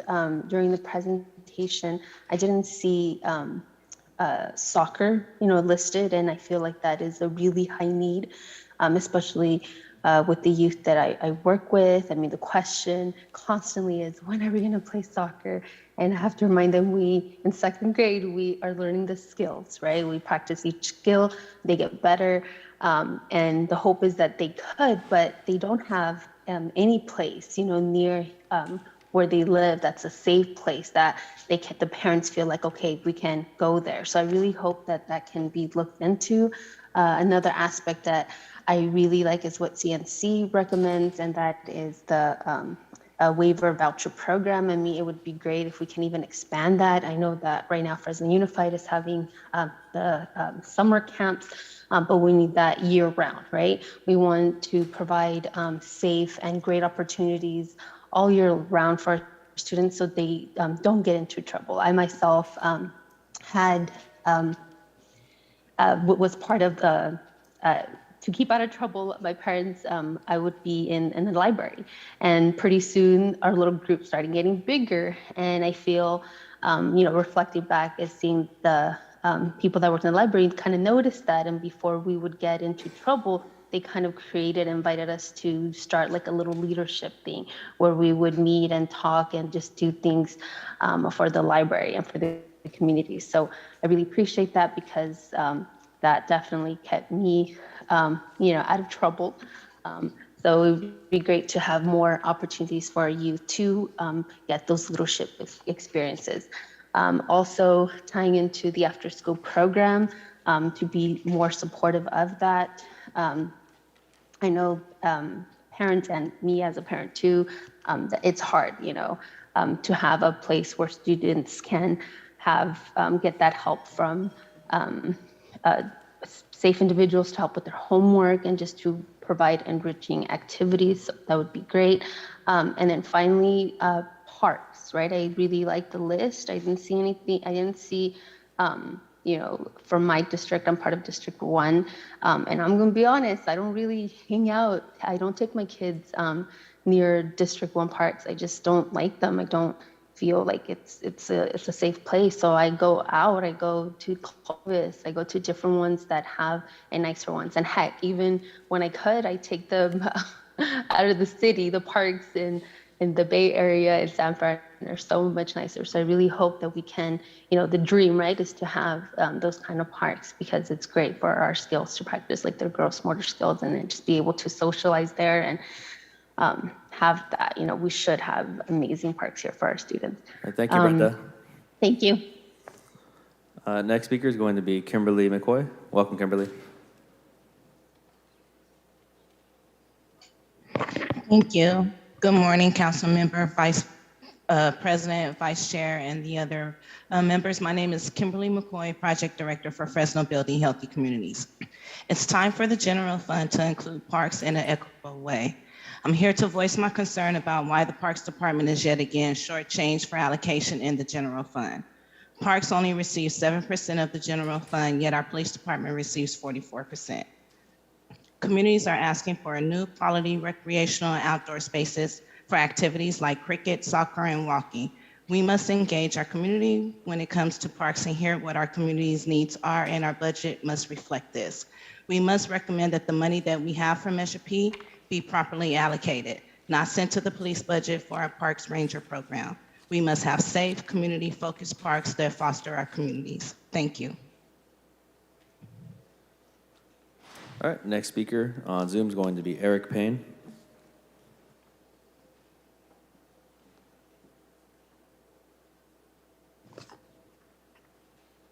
Good evening, council members. Eric Payne, Executive Director of the Central Valley Urban Institute. I would just like to thank city staff for recognizing the importance of civic engagement and after-school programming in our cities. as well as the city planning, as the city Parks Department looks to new acquisition funds. I would ask that council members keep at the top of their mind a new regional park south of Shaw as those acquisition discussions move forward. And city planning looks to identify those particular parcels. But just that the acquisition of a new park south of Shaw be a top of mind to you all. And then additionally, youth development STEM after school programming or possibly a Saturday Science Academy to mitigate the loss of learning in our most underserved neighborhoods and addressing the leaky pipe in our regional healthcare shortage.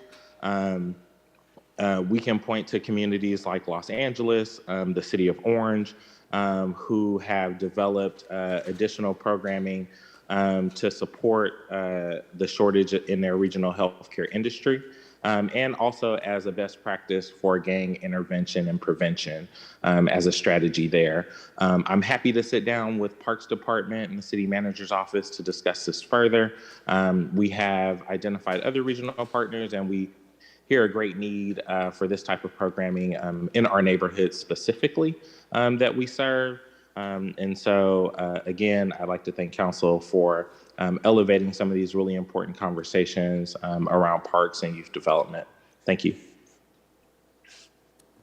Okay, our next speaker on Zoom is going to be Kyle Lopez Schmidt.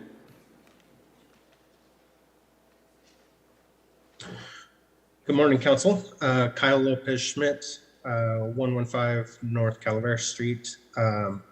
Wanted to speak a little bit about the experience related to Broadway Park or South Tower Park.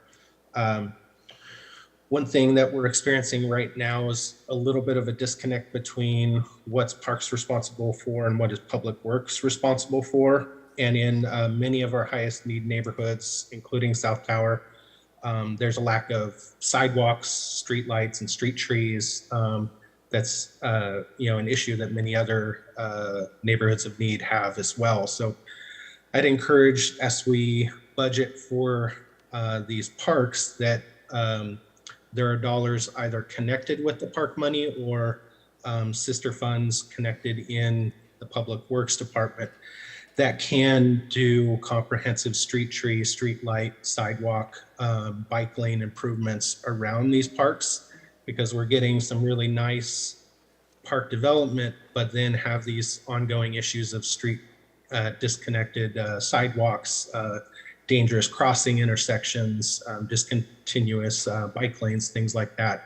So really encourage that we try to break down those silos, because as a community member, it can be really frustrating, have to deal with so many different people within City Hall to get one project completed. From experience in architecture and working on projects, when I develop any property, we're also doing the street improvements and sidewalks along with it. So it doesn't make sense for the city to disconnect those.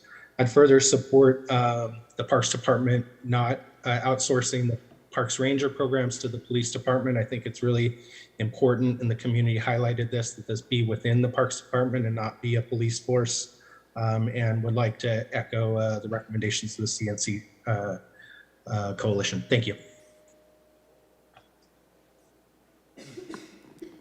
Next speaker is going to be Fidel Chavez.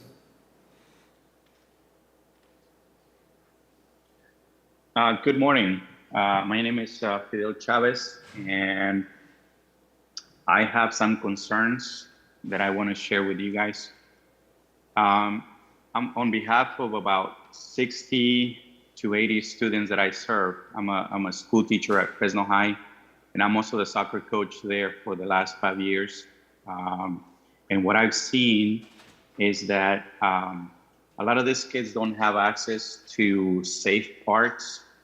The only place that we use for practice during the summer is Fresno High, and we don't have any lights. So we try to use the parks around Fresno High, and the three parks that we usually use is Quigley Park, and Lafayette Park. And a lot of the families don't feel safe just to kind of wait for our practice to be over. Kids don't feel safe walking. A lot of the kids walk to the parks. They don't feel safe. So I'm here on behalf of the CNC. I know that they have some plans, awesome plans for us to be able to use those parks. And as you know, and I mentioned this before, soccer is an inclusive sport. I've been coaching for the longest time youth, and now I'm coaching high school kids. We have amazing athletes around Fresno High, and I'm always recruiting football players, baseball players, and we try to include them into our program. Like I said, a lot of the families don't feel safe around Fresno High because of the parks. So these athletes end up going elsewhere. They go to Clovis, they play for club, but I try to keep them around Fresno High because, like I said, we have athletes, amazing athletes, and one of the things that I, as a coach, is to be able to promote them to the next level. Play at college, get a scholarship, get an education, and eventually those kids come back and they give back to the community. Just like myself, I was one of those kids in high school. So I do understand if someone is doing something for me, I eventually want to come back and do the same thing for my own community. Some of the parents already mentioned, and I don't remember the names, but Mr. Chavez, we're over time, so we're gonna have to move on to the next speaker. Thank you. No. Next speaker is going to be Sheed Kasama.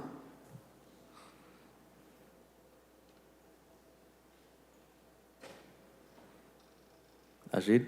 Hello. Okay, I just want to make sure I wasn't muted. Good morning, welcome. Good morning. First of all, thank you for allowing me to speak. Dear Fresno City Council members and Measure P Commission, I am speaking to ask you to adopt all the budget asks made by communities for New California's Parks Advocates United. These proposals directly support me, my family, and my neighborhood and would fix some of the issues in our neighborhood parks. These proposals reflect and address the needs of constituents, and fulfilling them successfully invest in our families, our future, and our city. I want to uplift the ask to convert the low-use tennis court into a space suitable for soccer in the line. So that would be either 2 futsal courts or 2 turf mini soccer courts. Additionally, as a single parent, I would like to see more after-school recreation and childcare programs for our children to keep them engaged with community and out of trouble. Investment into more science programs, such as the one at the Highway City Community Science Center, as well as arts, be implemented at other parks throughout the city as well. Invest in the future of Fresno and adopt all the budget asks made by communities for New California's Parks Advocates United. Finally, keep the Parks Rangers programs directly in the hands of Parks and Recreation rather than in the hands of the police department. Keep this in the hands of the community so that our youth can feel safe and be guided by positive mentors rather than outside sources not from the community. Thank you. Okay, next on Zoom is going to be Lisa Flores. Good morning, all. Can you hear me? Yep, Lisa, welcome. You have 2 minutes. Okay, first off, I want to thank you for the 1.6 million you're giving to roading. Hopefully that will be finishing up the gray water so our trees don't die. As you know, Roading Park has a beautiful landscape, and they also have the biggest diversity of trees of anywhere in Fresno. And Fresno really needs to think about keeping it that way. As every single tree, any tree that dies, you need to replace them with like-minded trees, and to keep the biodiversity continuing, and just not plant 1 tree, plant 2 trees. Because Roading Park is my forest, guys. This is my beloved forest. And I fight for forests, by the way. Second thing I want to mention is the park rangers. Do not militarize my park. Do not militarize any of the parks. You need to keep the park ranger program that is going to be starting in under the Parks Department, not the police department. If you're looking at it as a ladder to go into the police force, There are ways you can do it via policy, but you need to keep the park rangers in and under the park department. Third point is this part of the budget meeting should always happen after 5 o'clock. So those in the communities, the parents that are working during the day can bring their kids so the kids can tell you exactly what they want, how they want it. They are our future taxpayers and they are residents of our community and their voices should be heard as well. Finally, I totally agree and I would hope that the city takes the policy, a 5-year long policy of the Park Service having no fees on any of the programs. So there can be a complete community involvement in the parks and bringing people back out to healthier environments, which will have the causal effects of healthier residents. And we desperately need that. But once again, remember, roading is mine. I love roading. I am the queen of the dog park. And I would also like to see the maintenance plan for the Parks Department in regards to the cleaning and maintenance of all the dog parks in the city of Fresno. Thank you. Okay, next on Zoom is going to be Brandy News Villegas. All right, thank you. Thank you so much. I agree with Marissa, Pedro, Brenda, Kimberly, Eric, Kyle, Fidel, Hassad, and Lisa. And going later means I could say, yes, listen to everything that they've said carefully. We need to preserve the general fund money that would have gone to the parks instead of just replacing it with Measure P and not put it into police. I asked for high-level fine arts and STEM classes, like I saw in Clovis did years ago, to meet up with that shortage in resources. I asked that you listen to every one of CNC's asks, including the participatory budget and survey. I support the recommendation of the parks for the voucher program and not have the park rangers in the park department. I am glad to see that El Dorado, Cary, and Maxie are on the budget and ask that the CNC asks for Lafayette and Lions be included and that specific asks are there, as well as new parks money for the Adams community, who has been asking for years for money on here, as well as the skate parks. I also want to ask for specifically for funding to go into a robust cooling and warming center program. I was there at the beginning of the year and met a huge need. The staff was wonderful, but there is definitely huge needs that we have, and we need to keep them open throughout the cool and warm months. I know that there's access to community centers, but which means that the one thing that we need to be able to have the cooling centers open is accommodations for pets at all the community centers so that people can go in anytime. But also that it is continuous, because people it's so much easier for people to be able to just know where to go when they need it rather than waiting for the temperature. A lot of people don't even have phones. We need resources. We need vans and staffing to drive and give rides. And staff said we would be willing to do this. We need the warm blankets and food and toiletries. We need a robust advertising system. We need someone who is trained to work with those with disabilities to help those who need to go, because they cannot take people who cannot use the restroom by themselves. And I know that I am slightly over time, but I also ask that for proposed watering stations outside of the community centers so that people can always have access to cool water. Thank you. Next on Zoom, we have Ruben Espinosa. Hello, my name is Ruben Espinosa, and I'm with Fresno Barrios Unidos. I'm a resident of Fresno and a parent here in Fresno. I'm here to support the budget priorities set forth by several community organizations and community members for the 2023 fiscal year. I am in support of using more of the general funding towards the Parks Department. We ask that the Park Ranger program not be embedded within the police department and instead be housed in the Parks Department. As we know, the police department consumes a great majority of the resources year after year in the general fund. And we cannot continue wasting the finite resources that we allocate to our youth that they deserve and need to systems rooted in punishment, surveillance, and criminalization of them.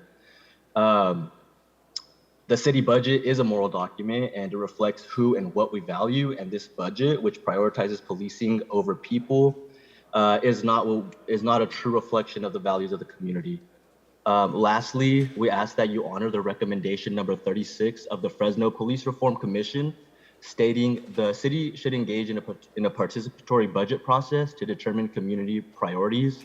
In order to truly prioritize and fund our community, we need to identify priorities with the community. A participatory budget process gives us real power in planning, visioning, and execution of a budget that is equitable, inclusive, and responsive to our needs. And so I just really wanted to uplift that, and that's pretty much it. Thank you. Next speaker is going to be Pastor Biasel.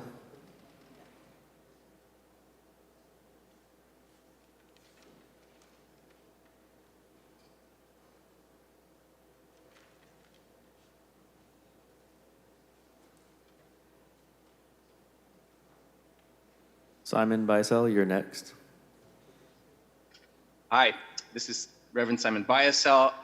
I am a member of the advisory board for Advanced Peace, and I would like to bring everybody's attention to page B117 of the proposed budget under the ARPA projects. There is a proposed gang prevention program, which at first sight looks like something that is great and valued, but under more scrutiny, two red flags pop up for me. One, the $950,000 is the exact same amount that this council back on December 13th, I believe, designated for Advanced Peace. Unfortunately, Advanced Peace is still waiting for those funds to be transferred. I might be jumping to conclusions, but what it looks like to me is that the administration is simply trying to redirect those funds to start their own program. The second red flag is that we don't quite know what this new program would be. All that we're given is a vague run-on sentence that gives no explanation of how these funds will be used, what the program is, who will be running it, what are the goals, what are the measurements for success. I've been speaking to this council as well as many other community members since 2018. We've been asked to give details of Advanced Peace and to prove the effectiveness that has taken place throughout the country. This is not something that just some of us community members are interested in, but the Police Reform Commission unanimously recommended to the council that Advanced Peace not just be funded, but supported by the city. And so I hope that I'm wrong and the city manager gets on after me and says that those funds, the $950,000 that were directed to Advanced Peace, the checks in the mail, and that this is a different amount of money. But I would ask that the council would hold the administration accountable, that these funds would go towards Advanced Peace and not be used for a new program that the community has not requested. Thank you. Our next speaker on Zoom is going to be Glenda Jackson.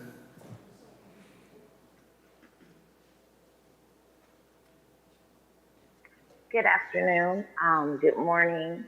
Thank you for allowing me to speak. My name is Glenda Jackson. I am a community organizer with CNC Communities for a New California.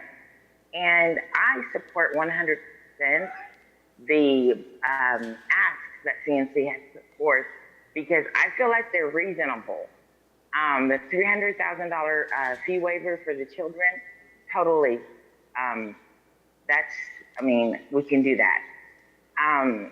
If Measure P is to help ensure that Fresno neighborhoods receive funding to improve and maintain their parks and facilities and create new parks and trails and fun recreation community and arts programs, and if 80% of Fresno parks are in poor or maybe fair condition, then it's incumbent on us as community, as city council, as everybody that lives, work, and play here in Fresno, it's incumbent of us to fix those things, because we live in a world that's becoming increasingly violent every single day with guns, and we need to give our children a safe place where they can go and play and not be worried about, you know, all of the craziness that's going on in our world. I mean, they're children.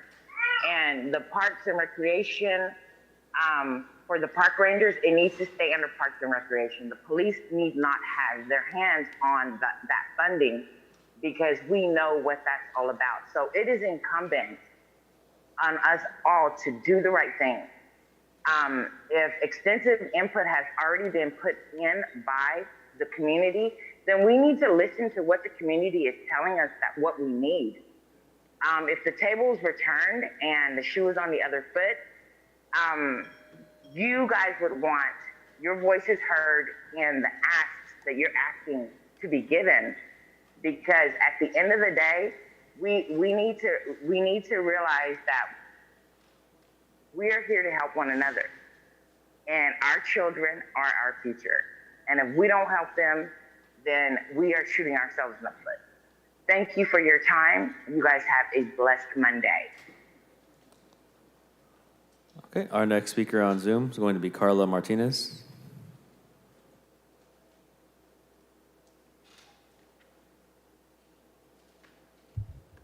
Hi, good morning, Council. Carla Martinez with Leadership Council. Just wanted to make some quick comments about the Parks Department. If the pandemic has highlighted anything, it's that community gathering spaces are crucial for a community's quality of life, and communal spaces are critical to people's health and well-being, and has served to provide Fresnans with COVID tests, vaccinations, food distribution centers, and other necessary resources. That's why today I want to talk about the Adams community, who has been asking for a park nearby for several years and has identified vacant lots for a green space they would want to be able to design as a community. The following spaces have been identified: southwest corner of McKinley and Marks, the northeast corner of McKinley and Marks, or using the ponding basin behind Adams Elementary to place a community center. Folks would really like to see a community center nearby, especially as extreme heat weather events continue to occur, to have a place to cool off. Those conclude my comments. Thank you.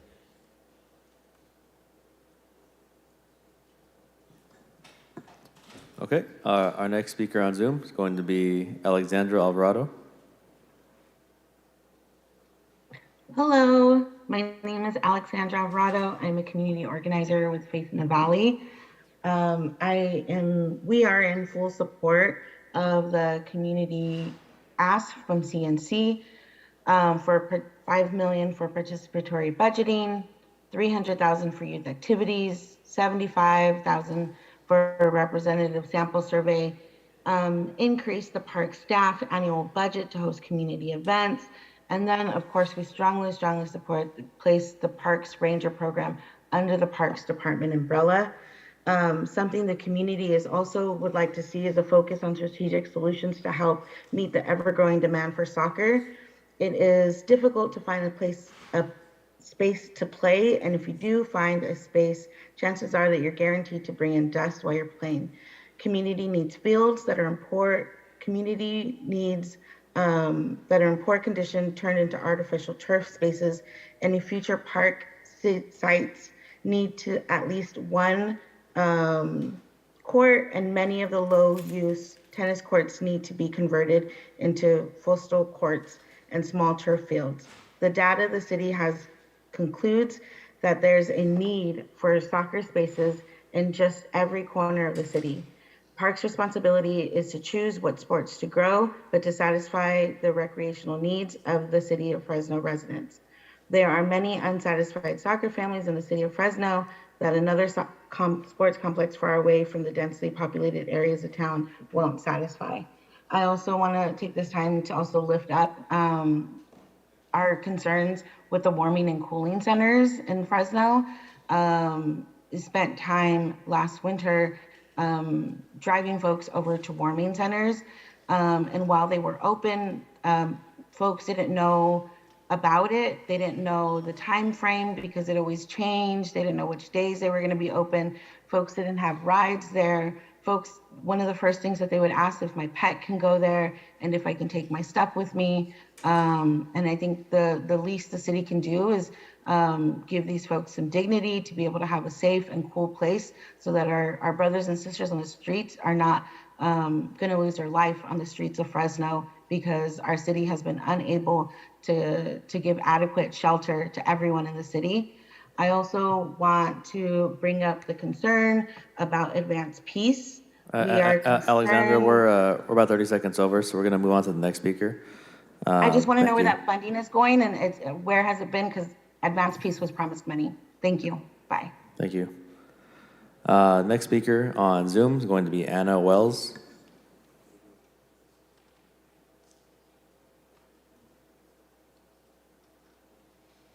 Okay, hi. My name is Anna Wells, and I am a Fresno District 3 resident, and I wanted to express my full support for our budget asks by the CNC Fresno Parks Advocates United. I would love to see a robust participatory budgeting process, the fee waiver funds to support folks who are already investing in our low-income youth, and for the park ranger program to be housed under the Parks Department rather than the Police Department.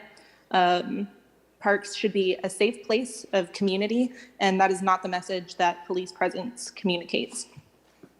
I would also like to highlight our specific requests for updates and maintenance for parks that we have put together. I want to support all of the futsal and turf requests for that community that we have laid out. And as a roller skater, I would really like to draw attention to the skate park maintenance requests. Myself and my skater community love our skate parks and would love to see them get the cracks, holes, and areas that are falling apart to be repaired. We would also love a concrete pump track open to the public for roller skaters, skateboarders, BMX bikers, and rollerbladers. I would also like to echo the concerns for the heating and cooling centers and the resources for the folks that use them. And I would also like to echo the concerns about the advanced peace funding. And my little brother wanted me to bring up like pools and water, like park areas and basketball courts. Okay. Okay, our next speaker is going to be Stacy Trinidad.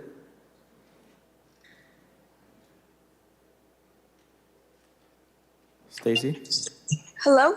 Yes, welcome. Hello? Oh, okay. Hello. So good morning, City Council. My name is Stacy Trinidad, and thank you for allowing me to speak. I am speaking to ask you to adopt all budget asks made by Communities for a New California's Park Advocates United. These proposals directly support me, my family, and my neighborhood, and would fix some of these issues in our neighborhood parks. So I'm a girl from Fowler, California, but I've worked with my family in Fresno my whole life. And I've coached kids since I was 16. And I am always grateful to God for allowing me to have such great parents. But I came to Fresno to train kids, and I've seen that not everybody is lucky enough to have, because a lot of people that I train at Lafayette Park come from single parent homes. And I would like to give the opportunity for them to have a better park to train at. I've seen that the park we train at, which is Lafayette Park, is not a very safe park. It is very dusty. No, there's hardly any irrigation at those parks. It's also filled with a lot of homeless. We usually practice on the cement because the grass there, well, there's no grass. It's mainly dirt, and it gets really dusty to train the kids there. So in particular, I was just gonna ask if that it's a frustration because I always complain to the city about improving the fields, but nothing's ever done. I feel like the kids on this side of town are really discriminated, and I was just I also want to uplift the fee waiver voucher program. I coach a lot of kids, but a lot of them have a hard time practicing and coming to practice because most of them don't really like practicing in dirt, and I can't switch to another park because most of them don't have a ride to get there, and it's just really hard. So I would just like to, if it's possible, improve that part because it would be much better if that park had turf instead of just dirt to play in. Thank you for your time and allowing me to speak. Okay, our next speaker is going to be in the chamber. It's going to be Aaron Foster.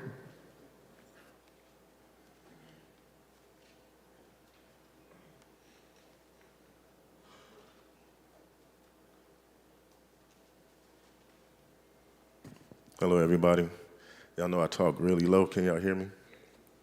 Just want to speak for Advanced Peace because we have a lot of confusion about what's going on with the 950,000.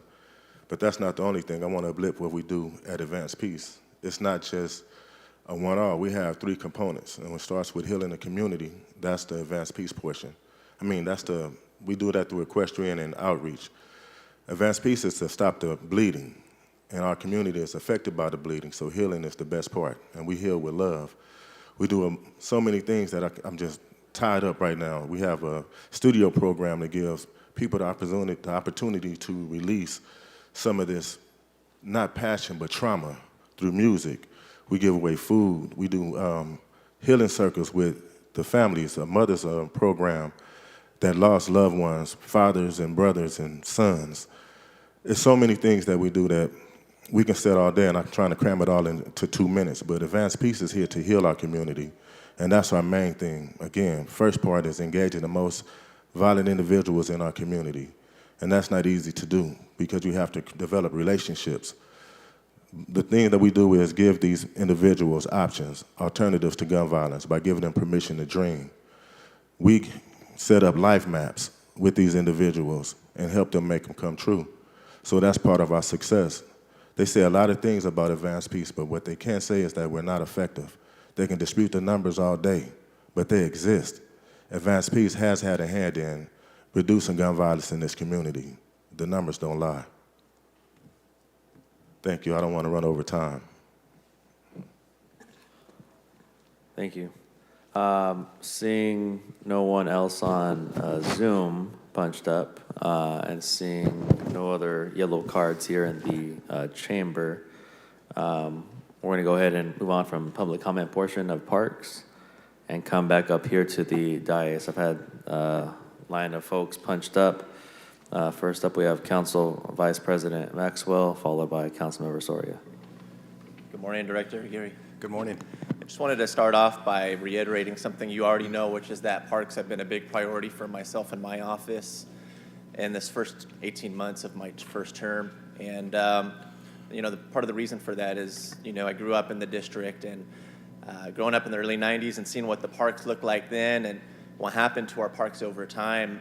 A lot of that was due to multiple droughts that we've had. A lot of that was just a disinvestment citywide into our parks, to where these neighborhoods that folks had lived into next to a park because they were viewed as assets over decades and decades became liabilities to those neighborhoods. And a lot of folks viewed that as a negative impact on their housing values and the character of their neighborhoods, which is why my office and I have made it a priority to invest into our existing parks, work on expanding the green space throughout the district and beautifying our major corridors. And I want to give you and Ms. Ramirez props for all the work that you've done in District 4. I think we've made some incredible improvements in just the short time that I've been on the council and the short time that you've been in your director position. And I appreciate what you've done. I appreciate the Measure P funds, I think, have taken us a significant way. We would not have been able to make a lot of those improvements without Measure P. And so I appreciate the work that your office has put in. I'm excited too about the park ranger program. I know there's been some disputes on that. For the record, I do support your recommendation to have that under the police department. This is based off of, you and I have gone to several community meetings together and we floated that idea out, and I think the feedback from the folks that live, work, and operate around those parks, it has been an appealing idea. And so I will be supporting you on that effort today to place them there, because I think that's going to be the best thing for our parks. I do have a few questions and requests for information before I get into my motions. I did look extensively at the capital improvements part of the budget where it talks about the major investments into District 4 parks. I do have quite a few questions on those, Director, but what I'm going to do is I'm going to have my Chief of Staff, Laura Garcia, email you those questions so we don't have to get into all the nitty-gritty up here. So expect an email if you haven't got one already. And if we could offline on some of those and figure those out, I won't have to bring it up here and force all my colleagues to listen to all my questions. And some of them regard property acquisition too, so I'd prefer to offline about those as well, punctually, if we could. My first question for you, Director, is if you could please remind me, I think Measure P has language in there that stipulates a baseline amount for general funds to go towards the parks budget every year. And the reason behind that is because the folks that pushed Measure P didn't want Measure P to replace the general funds. They wanted to be on top of. So remind me what that baseline number is as defined by the statute, and what this proposed budget is included from baseline general funds. Sure, and City Attorney Christy Costa, correct me if I'm wrong, but the baseline was FY18 actuals, a little over $14 million. And our budget proposed here with, again, it includes ARPA, but our general fund is $36,430,000. So that would be double, is that correct? That's correct. Thank a little more than double, correct. How much of that 36 is carryover? That 36 includes 12,000 or 12 million worth of ARPA. So about, yeah. Okay, a couple of requests for information before I get to my motions, Director. I'd like to request a memo. I'd like to know what % of projected Measure P funds by bucket would be allocated towards personnel cost if all new proposed positions get approved today. Okay. Basically, if you were to break down the Measure P by buckets, what percentage of each of those buckets is going to be wrapped up in personnel cost if we approve the additional positions, 22 in your department with an additional 6 in Public Works, I believe, for a total of 28. So I have the numbers now if you want them, or I can memorialize if you it for could give them to me now and then follow up Sure. as well, that'd be helpful. So I'll give you the parks numbers first. Okay. So bucket one, the improving and maintaining safe, clean neighborhood parks, 33,297,200. Bucket two, new neighborhood parks, that's 16,125,200. And then three, youth and senior recreation, that's 4,230,400. And then our safe walk and biking trail, we show nothing, but that's in the public works side. And that's 6,132,900. And then we have our implementation bucket 6, 337,600. And I'm sorry, I skipped bucket 4, which is the expansion of cultural arts. That's 680,000. And those numbers you gave me are just personnel cost? Oh, just personnel costs. What I'm interested in is what percentage of each of those buckets my mistake. translates to just the personnel costs if we were to include the positions you're asking for in this budget here today. Sorry for that. No worries. We'll get you that number. Appreciate that. Thank you. Left me a little worried. I think on the second bucket, I realized that wasn't correct. Yeah. We've talked about this before. It's something I'm really excited about, but something I'd like some more information on.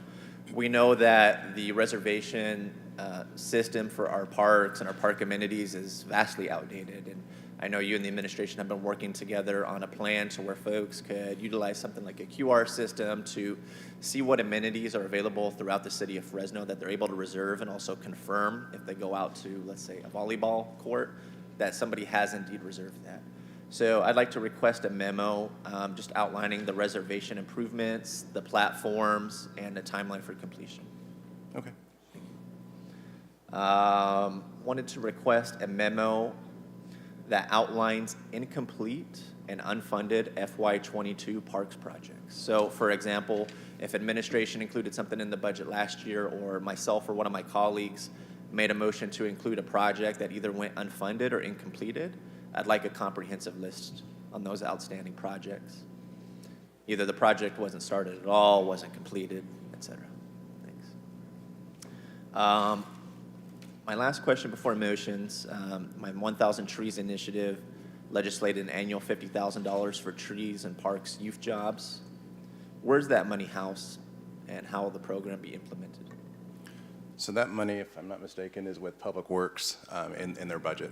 I don't know if Scott wants to come up and elaborate, but it sits in their budget. We could do a memo on that if that's all right, and I feel if there's further clarification, I could bring it up tomorrow, Director Mosier, or at another time.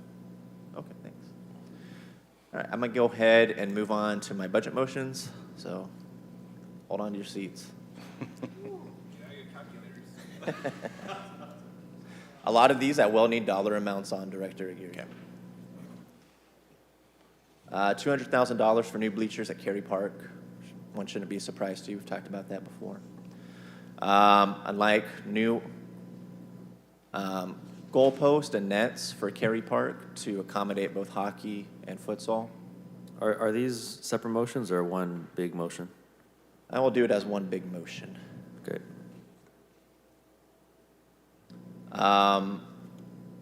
Money set aside for the design phase of El Dorado Park build out. Money for faucets and a restroom at Large Park. Money for parking light improvements at Reedy Park, also known as Discovery Center.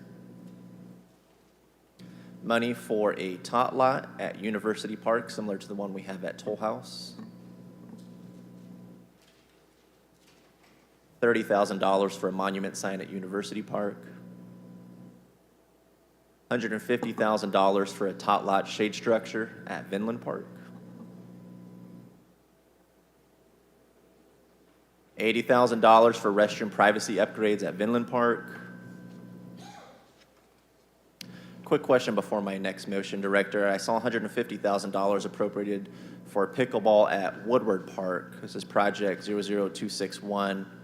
Can you elaborate on what that is exactly? So what we've done today. What the extent is? Correct. So we've looked at the feasibility of installing a pickleball kind of courts out at Woodward Park. This 150 would be the design of that, of the courts, whatever we can get in for that. We're looking at somewhere between 8 and 12 for that 150,000. And how many courts would that accommodate? About 8 to 12 courts. Oh, 8 to 12? Correct. I'll tell you my trepidation with that, Director, is I've gone out, right now, 2 hot locations for playing pickleball, as you know, are Vinland Park in my district, as well as East Rotary and Councilmember Redefeld's district. And I've gone out several times to talk to the pickleball folks playing at Vinland Park, and I asked them, why do you choose to play here? A lot of them live kind of in that area. It's a centralized location here in District 4. There's a lot of parking that doesn't cost any money. It's a place they've been going to for a while. It's a really nice park. That's why they like it. The reason I like it is we've had a lot of issues at that park in the past with encampments. We've made a lot of progress on, but a lot of that progress for turning that park around also came from the community using that park more. That's our volleyball community, that's our tennis ball community, that's our league community that goes out there and plays soccer. But a big part of that too is also the pickleball folks. And I like them using that space because it generates a lot of foot traffic. And my concern is having my neighborhood parks having to compete with a regional park, where those parks are then going to receive all the foot traffic. And they're going to be charging folks for parking too, which my neighborhood parks do not. So I'm a little skeptical of that. I'd like to see that money go towards the design of a pickleball court at Vinland Park instead. I'd like to make part of my motion $300,000 for a youth activity fee waiver and voucher program.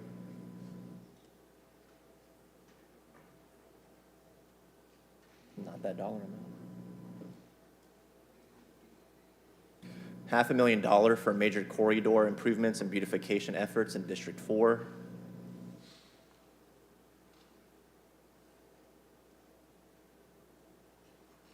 have a couple more that probably not appropriate for open session because they regard land acquisition. So I'll hold off on those for now, but that will conclude my motion if I could get a second. I'll second, Councilmember. Councilmember, may I ask for clarification on one of them? Yes. Was your motion to cut the funding from the Woodward Park and move it, or just find funding for your pickleball court? I'll be honest, I have concerns about competing with a regional park when it comes to those kinds of amenities. So if I could get some sort of assurance that the neighborhood parks will get priority when it comes to design and implementation, I could support the current allocation going towards Woodward Park. But without that commitment, I'm going to be looking for that money to go towards the neighborhood parks instead. For me, it's just more of a technicality as far as what the mayor ultimately can do with that motion. You know, a motion to add is different than what he can do with a motion to add is different than what if you're proposing to cut something. So that was all. I just wanted to make sure we knew that distinction. For now, I'll make it in addition to. Okay. How about that? And Director, I might come back later with some questions as I hear some of my colleagues, but that'll yield the remainder of my time for now. Thank you. Council President, excuse me, Council Member, Budget Manager Henry. Okay. If I may ask, would it be possible to get your motion? Yeah, I will email those to you today. And Director Aguirre, I will send you some follow-up questions regarding those capital improvement projects as well. Thank you. Yep, you got it. Thank you. Sounds good, yeah. If you have a long motion like that, or, yeah, let's do them the courtesy of emailing. Who do we want those emailed to? Just you, Henry? Who else should be copied on this? City Clerk's office. Okay, so to Henry as well as the clerk's office. All right, next up in the queue, we have Councilmember Soria, followed by Councilmember Bredefeld. Thank you, Council President, and thank you, Director, for the presentation. Just to kind of kick off my questions, I want to just make a comment that yesterday I was reminded through one of my memories on Facebook that about 7 years ago, I stood at Quigley Park with a number of community residents asking for $1.5 million to be added to for parks maintenance 7 years ago. And so I just want to note that that memory just is a reflection of really the hard work that has happened through community in getting additional resources for the city of Fresno, that now today we're not asking for $1.5 million, but that we're seeing a tremendous amount of investment that is coming to the city as a result of community stepping up and demanding that more resources were to be invested in our park system. So I just wanted to note that and proud that I was part of those initial conversations. And so here we are, in my 8th and final year on the council now, talking about how are we going to invest these millions of dollars that have come to the city in the last couple of years. So thank you for indulging me and allowing me to make that comment. I did have a couple of questions, and then after a couple of questions, I am going to ask the clerk to put up a little presentation that I also created just with some pictures. But one of the biggest issues, I just mentioned maintenance, was something that myself and community residents have been asking for a long time. What is the amount of real true maintenance for our current parks? I'm not even talking about the new parks that we're going to be building, because I know at least in my district, we're going to foresee 2 brand new parks being built. But what is the maintenance dollar being included in this budget in comparison to last year or maybe even 2 years ago?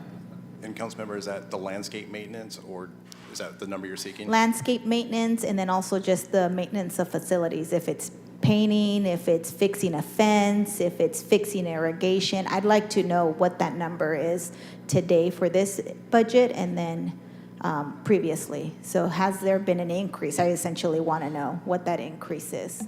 Yeah, part of the landscape will come from Public Works. I know on the park side, there has been an increase. I'll find that number for you. But we've reinvested with the permanent employees that council approved this past November, and that maintenance dollar you'll see on our side. On the park side of things, Public Works side, Director Mosier will speak to that number.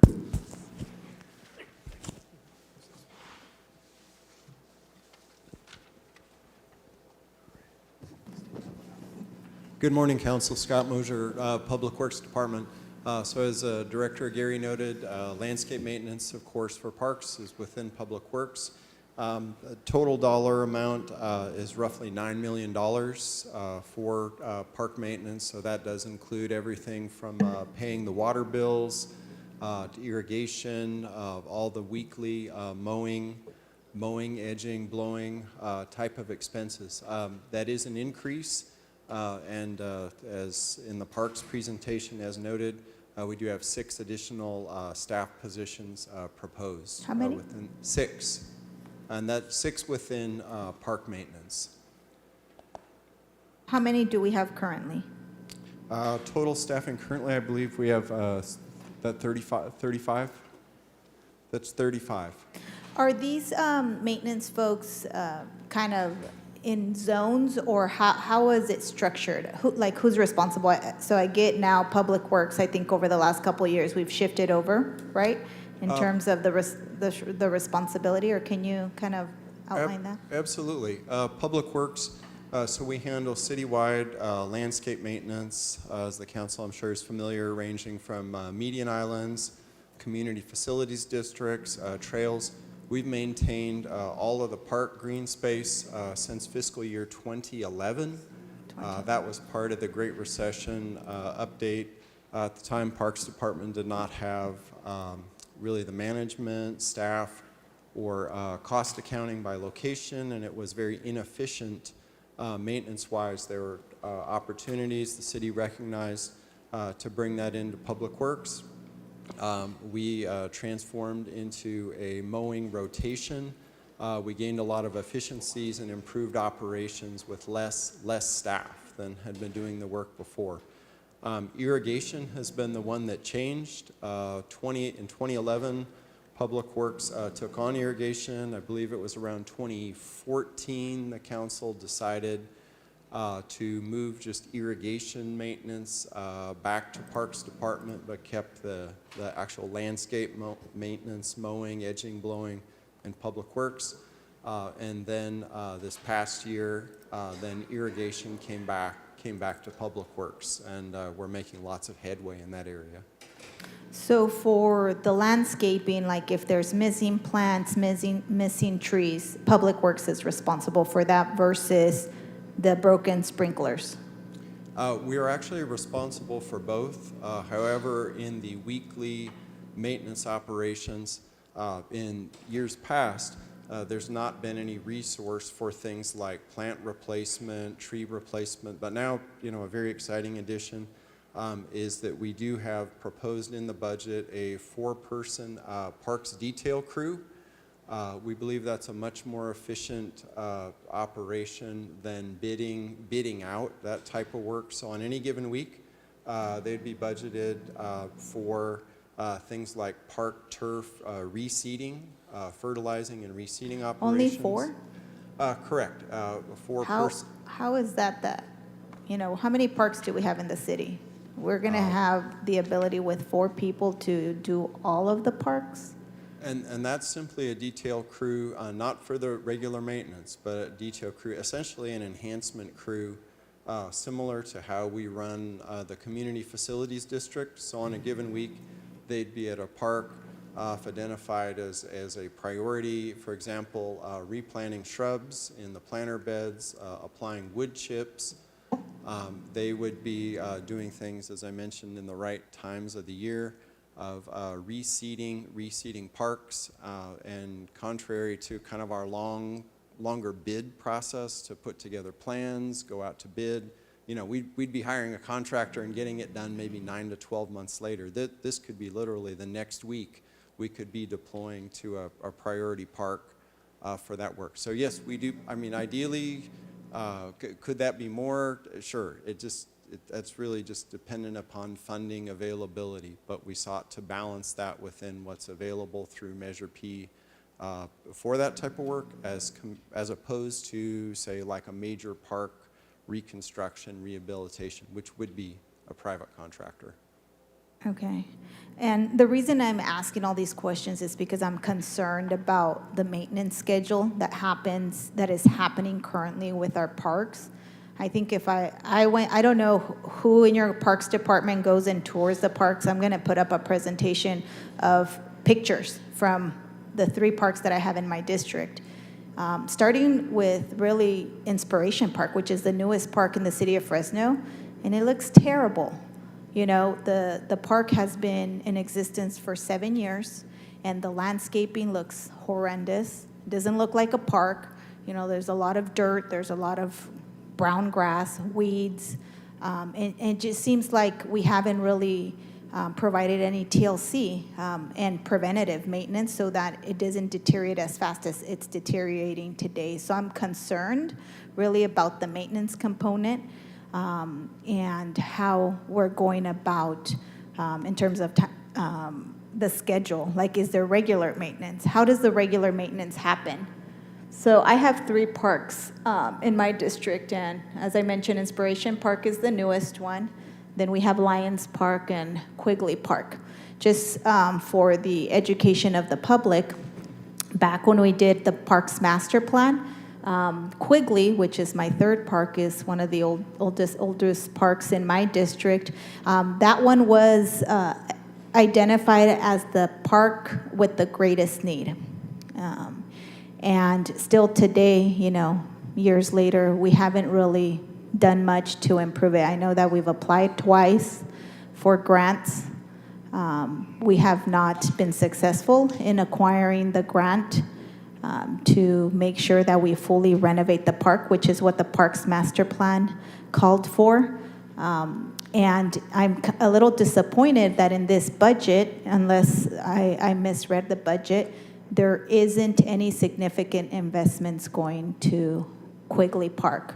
I know that I've been working very hard with the administration on my 2 other parks, which I am extremely grateful for, but I don't want that to really be the excuse for ignoring the fact that Quigley was identified as the #1 mayor, the #1 park, and we haven't even found dollars outside of state grant dollars that we were going after in this general fund or in this budget to begin to tackle the issue of Quigley Park. And I don't know how we can also measure in a better way or improve the maintenance of these parks, because if we can, you can move on to the next slide. For example, Inspiration Park. It's a park that is, again, as I mentioned, only 7 years old, about 7 years old now. But there's already a lot of challenges. I walked it the other day. I don't know what the soft, rubbery thing in the play area is called. Director, you probably know the word. But there's already a lot of chunks missing. Who goes out there and, I don't know if there's a way so that we seal it, so that it doesn't pull back anymore, but it's already looking terrible. Who's maintaining that? Brown, is this? Oh, there we go. That is with the Parks Department, Councilmember Soria, and that falls on our department to inspect that and call that out. So no one has done it? We have.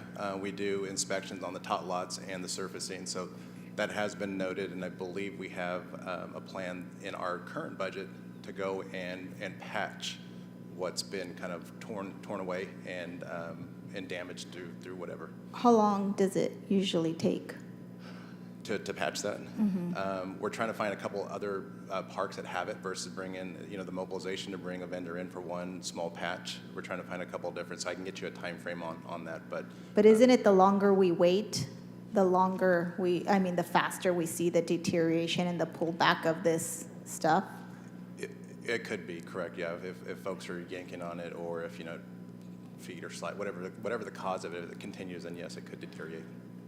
And then also as a reminder, Inspiration Park is the park that is the all-accessible park, our first all-accessible park in the city of Fresno. There's a missing all-accessible swing. It's been missing for a very long time. What's the status of that? I don't know if I see anything in the budget to address that. So that would be an operational expense, and my short time coming on, I did find out about that. So we do have staff looking at that cost. I think we have the cost, and I can get you a time frame on the delivery and installation of that. So we do have monies in the budget currently.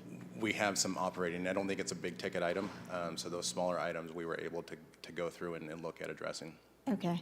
And if we see some of these pictures, I know it's a little harder because they're kind of small, but I don't know how often we go and inspect the splash pad, but the little fountains, the pressure, it's not working, functioning correctly. I don't know how often we go out there, so we just did that a couple days ago. We wanted to make sure that we brought it to your attention because I don't know how often you guys do it.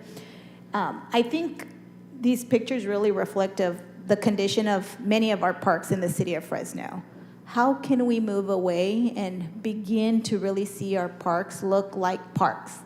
I know in some instances in Inspiration Park, I don't know if it was the drought-tolerant type of vegetation, but you just see the irrigation lines going up, but it looks horrendous.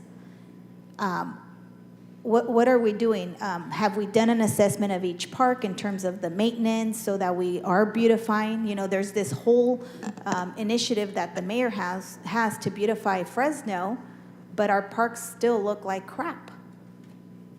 Right. And I know the irrigation drip tubing you're referring to, and I know Public Works has had to patch that a few times from rodents or getting pulled.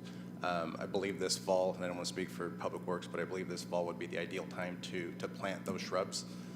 In addition to that, I do want to mention the parks has never really had a turf management system. Oftentimes, you know, the turf in our parks gets beat up, it's heavily used, and then just the temperatures. So that's something that this past operating year, Public Works has gone through and fertilized and reseeded some of our parks. For instance, Dickey Park just up the street. I heard one of the community members mention Lafayette. That was something that was reseeded. And so we're making those attempts with Public Works to go back and try to manage our turf a lot better than it has been in the past. And again, that was just an expense on materials as well as labor to do that. Do we have, with this budget, do you feel confident that we have enough staffing to address those issues? On the landscape maintenance piece of it? I know that, you know, Scott just spoke to 6 additional park maintenance, 4-person. Is there any way that we can also, kind of like what we're doing with planning, right? We know we have a high demand that may come in. So this council has authorized us the ability to go to a third-party contractor to meet that capacity. Like right now, our parks are pretty, you know, in need, right? I don't know how many people it's going to take to get us to where, you know, in a good condition, but is there an ability that we can augment that and make it quicker than, I know that to hire these 10 additional people is going to take at least 90 days, if not more, and that just pushes out the issue further. How can we address it in a much quicker way? I don't know if the city manager also wants to address that. Yeah, I think we can definitely sit down with Scott and take a look and see if we need to outsource to bring it up. And then, you know, obviously we want to make sure that we're staffing at a level that's for the constant staffing, not for ramp up. So I understand your point to that. We can sit down with Scott prior to his presentation. I can't remember what day Scott is. Tomorrow. So we'll sit down today, make sure we can brainstorm and be able to answer that question for you more fully tomorrow, council member, if that's okay? Yeah. Yeah, that's fine. I just want to bring that up because I think we should definitely be exploring that, right? If we want our parks to look beautiful much quicker than by the time that it takes us to get fully staffed up, that is an alternative. And I think that we got to start thinking kind of outside the box to get there. If you can go on to the next slide. You can just see the turf looks terrible. And this is our brand new park, guys. I'm just, you know, super concerned. You can move on to the next slide. And see, that's what I'm talking about. It looks horrendous. Even in that circle, the third circle, I don't know what kind of plants or, you know, things shrubs or what should belong there, but it looks terrible. Yeah, typically those would be covered by the mulch. You see there, and the mulch is washed away. So, yeah, no, absolutely. So that's why I'm asking. It's like, how often are we maintaining? Are we showing up once a week? Are we going once a month? This looks like it's not even once every 7 years, and that's kind of a bummer that we're allowing our public facilities to deteriorate in such a fashion. You can go on to the next slide.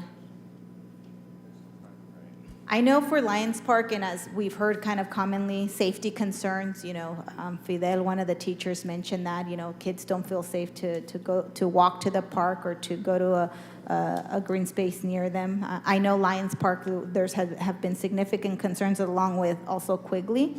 I didn't even know, but I just found out that we have a security guard there on the weekends. Did you know that we have a security guard at Lions Park? We have security in multiple parks. In multiple, okay. Locking up facilities, so the skate park, locking restrooms, locking the gates after staff leaves. Oftentimes, parks are open until 10 o'clock, and guests are still in there, so security. So are we gonna transition, or will those be transitioned into our park rangers, or? That's correct. Okay, perfect. Yeah, the condition also of Lions Park in terms of like the restrooms, I think that we need to really look at upgrading the restrooms. Same when it comes to the lawn care. If you go on to the next slide, it's brown and yellow grass, lots of weeds in the flower beds, weeds in the sidewalk cracks. Obviously, we need more trees in that area, figuring out an ability to plant more trees. People in that neighborhood are calling for more seating, tables. There's really nowhere to picnic for tables, and this park is very commonly used. You can go ahead and go on and see, but it's just the similar issues. And I just wanted to highlight this because it is a significant problem. You can go on to Quigley Park. You see Quigley Park, we're relying on porta potty. That's pretty sad. It is. So what's the plan? We don't have any money from the state because we did apply twice already for Prop 68. I don't see any money, at least that I can point to in this budget, that is going to fix any of the issues with Quigley Park. Again, I sorry to beat a dead horse, but Quigley Park was put up as the #1 park with the greatest need in the Parks Master Plan. Can you speak to that, Director? I think prior to my time here, I think the hope was to have a Prop 68 grant for Quigley. I think we were all, and I understand that did not happen. This park here, I've been to a number of community meetings and hearing the concerns from the community. This one here, obviously, the pool and the softball are an amenity that are heavily used, as well as soccer. This is one of our older parks and facilities. You've got the old design, the small community center. The restrooms are the old kind of style restrooms where you have multiple people in there, you have whatever activity occurring. In my opinion, it's probably a long-term master plan type solution where you would go and kind of redesign the use of some of it. And this isn't the only park. We have other parks in our inventory that fall within this category. Just hearing from just the entrances to our parks. There's no identity to some of our parks, and trying to address that through some of the measures in the proposed budget. But so are there dollars in this budget to do that? We already have like the initial, right, the schematic that said we are master planning it. Are there any resources for next steps? In this right in this now, budget? There's not, no. Okay.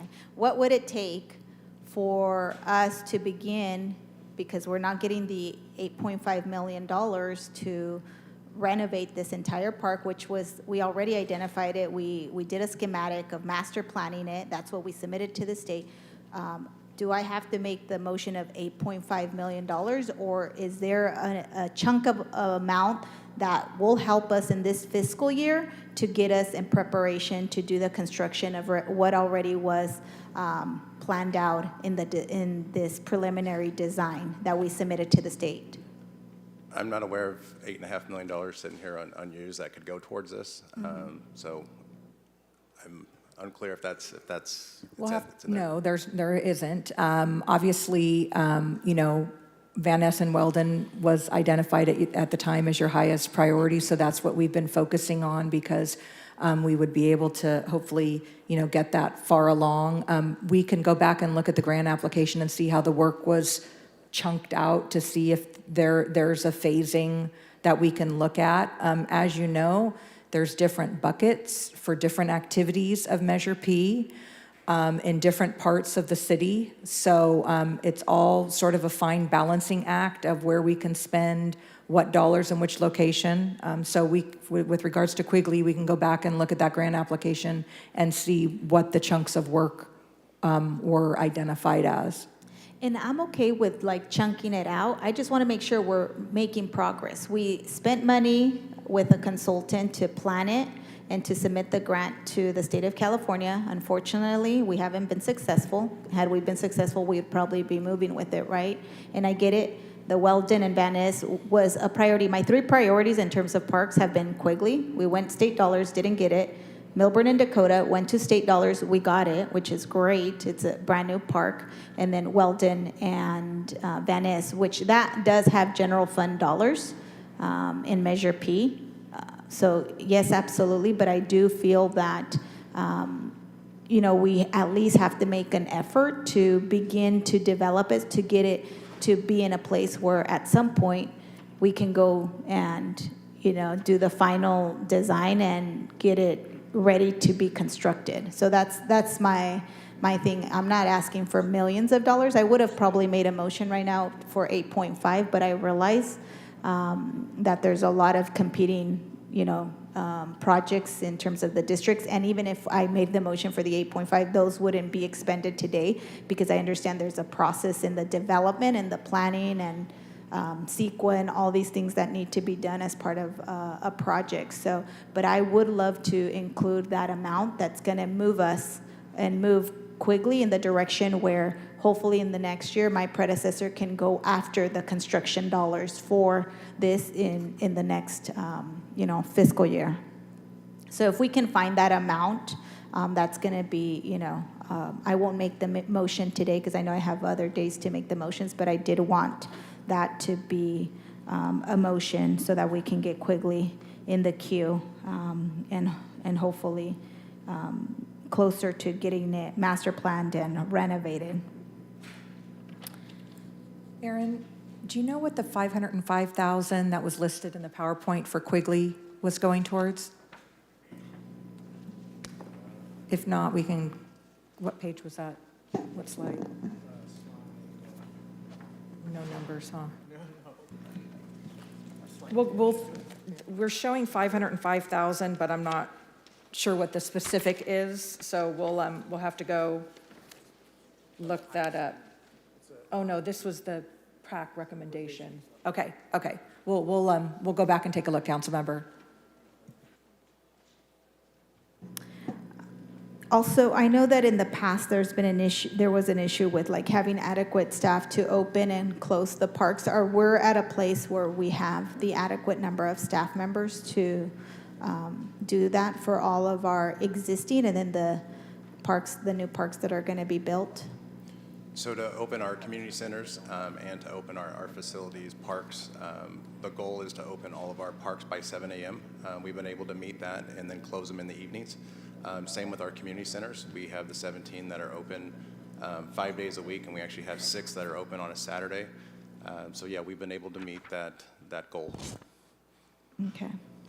And then in terms of the park ranger program, I know that we've received a lot of comments from residents that are excited that we're going to have the park ranger program, but not convinced that maybe the police department is the best place to house it. I'm kind of open to the suggestion that you guys have made, but I did want to see, and I don't know if you guys are doing the outlining of how the program is going to work, or is it the chief? Who's going to be in charge of how it all operates? So we worked with the police department to develop the plan based on some research the PD conducted.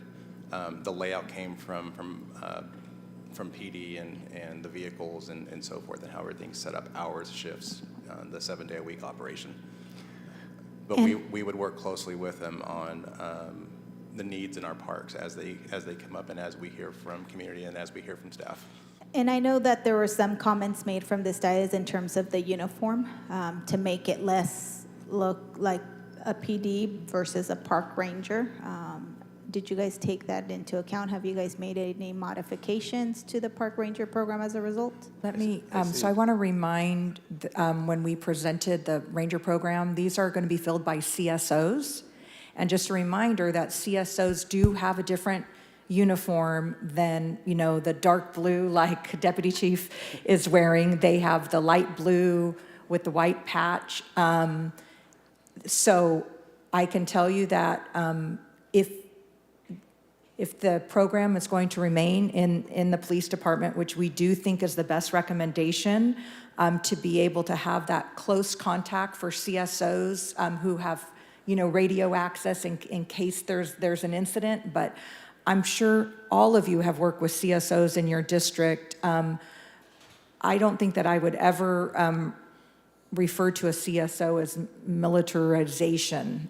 They're pretty friendly, community-driven, accessible folks that work for us. So I know that as long as it's going to be operated by the police department, they are not in support of having a different color uniform, because God forbid if there's an incident at a park where PD sworn personnel have to come in, they want to make sure they know who are part of the department and who are not. So I know that. Wouldn't they know if they were park ranger? Because they would be wearing an outfit that we would authorize, so we should know. Well, like, I mean, if you go to a park and you see a park maintenance facility person, they're wearing their park maintenance facility uniform. You know them; they're a city staff member. So that's why. Right. I don't know if that's the best argument. Well, I think I heard the recommendation was green and brown are traditionally worn by sheriff's departments or some other entity. So I think, you know, for, I don't know, since our decades, blue is the color associated with city PD. So I think, you know, that's a recommendation. I don't know if Deputy Chief wants to comment any further, but I know that Chief Paco was pretty adamant about not utilizing a green color. Yeah, we were asked to put this project together basically to assist parks in coming up with a workable solution for a non-armed folks that could patrol, that could provide contact with the police department if they needed police services. They could provide wayfinding and guidance to people that are using the park. They could also take crime reports and vandalism reports for problems that occurred in the park as part of their daily routines. That was all considered. When it comes to uniform, we've done a number of different things in the police department to soften our uniforms for different jobs, whether it's with CIT or our homeless assistance response team. So again, the blue versus green versus brown, I think that there's a certain identification with the Fresno Police Department that people... Go with pride? What's that? We'll negotiate with pride colors? That way you can stand out? Again, you know, I think what we wear isn't nearly as important as what we do.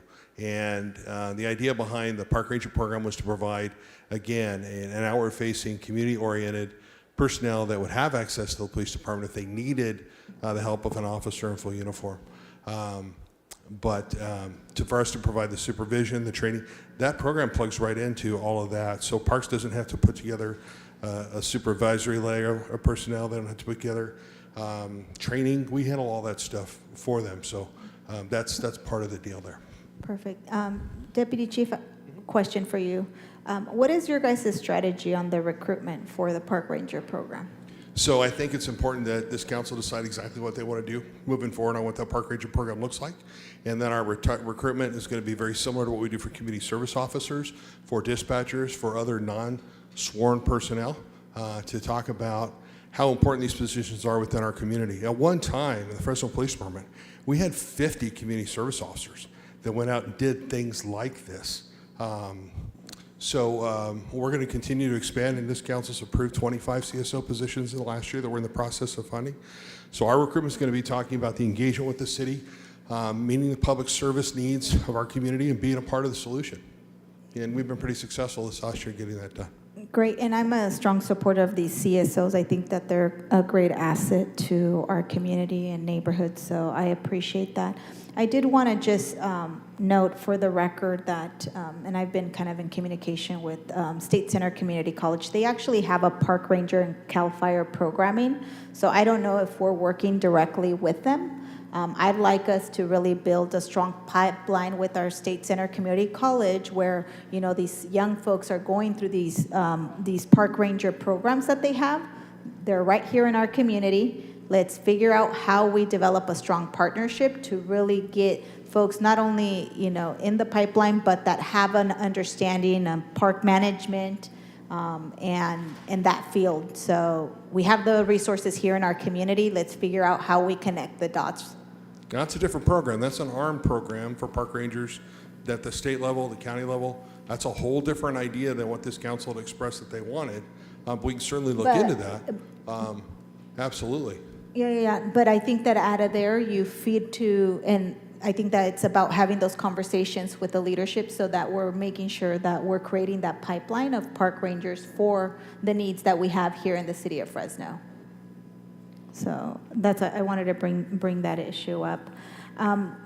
I won't make any motions at this current moment for Quigley, but I did want to see if we can work and get us a number that will at least continue moving the ball or start having a ball to move over the next couple years to get Quigley, renovated as it's needed.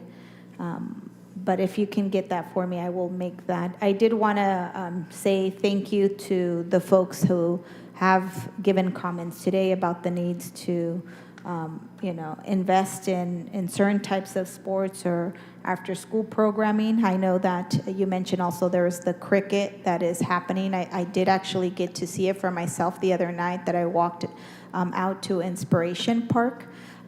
One question that I did have about that, are we making sure that that field, because it's still an all-accessible field, that folks from this community also has the ability to use it? Yeah, that was one of my concerns, keeping it for the intended use. So we will work with the league and the community to make sure that the facilities are open and accessible to everybody. Okay, yeah, I just want to make sure that I don't get phone calls from RICV or other groups that may also utilize it, or even folks from, the various neighborhoods that go to Inspiration Park and try to. Is there going to be a way that people can reserve it, or how is that going to work? So we're still working kind of through that process and kind of what the game's going to look like and the footprint where it's going to sit on the pad there. So yeah, we can go through and reserve, but it's really going to be a league that we're going to try, and then at that point, something that we hope to be able to expand per the community's recommendations and really what they voiced in the last few weeks in all of our meetings. Perfect. Just a suggestion, make sure that you let us know what you guys are doing so that if we get complaints of whatever the outcome is, that we're well aware and we're able to explain to our residents what the process is going to be to utilize that field. Absolutely. But totally supportive of seeing that type of programming. The other thing is, I know that you guys are starting to serve senior hot meals out at Inspiration Park this summer and that there's some programming. How do you guys promote that programming? Because what I found interesting, a lot of the seniors in that neighborhood don't know that there's actually senior programming happening at Inspiration Park. That was one of the big things that in my last community meeting they brought up. Esmeralda, there's no senior programming west of the 99, and I remember that we had senior meals coming, but I wasn't even aware of the senior programming happening at Inspiration. How are you guys advertising that to our seniors? So the first step is through social media, which we understand not everybody has social media. Especially our seniors, I don't know. Right. So in addition to that, we actually have the staff there working on like mailers to the nearby residents, and in some cases, we've actually had staff, they went door to door to drum up business per se, and we have seen an increase in our attendance. So working through that and then working through some of the local CBOs that we work with, getting the word out that the program will be starting and days of operation and so forth. So we continue to work with our partners and work with our staff and the folks who attend our centers. Okay, perfect. Yeah, I'd like to be helpful with that. So if you guys can send me the information so that we could share it with our the residents that are connected to our office, or when they call us, so that we can tell them when their senior activities at Inspiration Park, because I think that it's probably highly underutilized. There's a lot of seniors in that area. Also, question on partnership with Central Unified and the pools. West of the 99 is the only area in the city of Fresno that does not have access to a city public pool, because there's none. Do we have any plans in the future to address that issue, either by, again, re-engaging Central Unified or figuring out a mechanism of building some kind of aquatics or something? I know that Central Unified has an aquatic center that we've used in the past, but doesn't seem like we've re-engaged them. So we have the last couple of years, and I know just this past year as we were rolling out kind of our aquatics program, we reached out again, and we received word back that they were not going to open them up. They were going to use them for their, I believe it was water polo and swim, students there on campus. Okay, so do we have an idea of what we want to do to increase the ability to have families west of the 99, so that the kids in the summers have ability to, have access to some kind of pool or something? So pools, that's something that we'll have to look at, but I know a lot of the newer designs do incorporate splash pads, which I know is not a pool. But those are some items that have been incorporated. But as far as a swim complex or a pool of some sort, we have not at this point. When was the last pool that we built in the city of Fresno? I believe our newest pool is it Mosqueda, Rich? 1985, 84, somewhere around there. 1985. So. Wow, that was a long time ago. Right. We did do a remodel of Frank H. Baldo about 5-6 years ago. 2018. Yeah. So that's the reinvestment, but you'll see we do have some like Fink White. I'm sorry, not Fink White, Mariella Brown. We do have some dollars to kind of redo some of those existing pools. What about the pool at Quigley Park? I don't know if that one's on there. Is that one, are we using that one? We are. That one is one of our sites that we operate out of. Yeah, because I think that the master plan that we did called for doing some upgrades of it. So, yeah, even if that's where we start, to make sure that folks have access to a pool. But I definitely, think that as we're looking at these Measure P resources that we're planning out for west of the 99, if the school district is not interested in, working with us to provide access to the pools west of the 99, I think that we're going to have to think of an alternative. I know that we have the splash pad, but it's very different from getting swim lessons or, having access to a community pool that is nearby. So. Yeah. No, understood. And we will continue to reach out with Central Unified and see what partnerships we can. Yeah, I think that would be great. And I'm willing to also, be involved in that. I know that they just transitioned more recently to their full-time superintendent. So I think it'd be important to sit down with her, with Ms. Davis, to see if we can reestablish a partnership, and that they understand that, I think it's important that even though it's a school facility, it's a public facility that we all pay for, and our kids, especially the ones with the greatest needs, should have access to it. So I'd be happy to be part of those conversations and be helpful with that. I think. Councilmember Soria, we're eating into lunch. Do you Yeah, want to? I think that was my last question on that. So I appreciate the time, and I'll be waiting for the amount so that I could make a motion. Thank Thank you. You're welcome. Okay, so we're at 12:07. Let's come back here around 1:30, and we'll pick up, Councilmember Butterfield is punched up next, and a couple others behind him. If you're punched up, leave your button there. That way we don't lose the order. And we'll come back here around 1:30.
the Parks Department budget.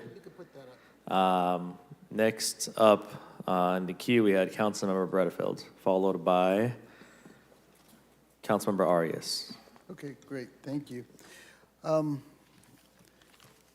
Aaron, I just wanted to talk about just Measure P in terms of what is available for building out parks in the budget, and also as I put a map on the that you can see related to the basins. I'll talk a little bit about that. But what monies are available through Measure P for building out parks, not the land acquisition, but actually building them out?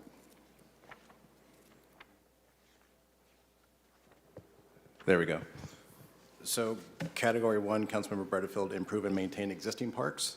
This year, total FY23 revenues, sorry, this includes carryover, sorry, 26 million is what we have, and then 12.5 for acquisition of new parks and facilities. So, let me see.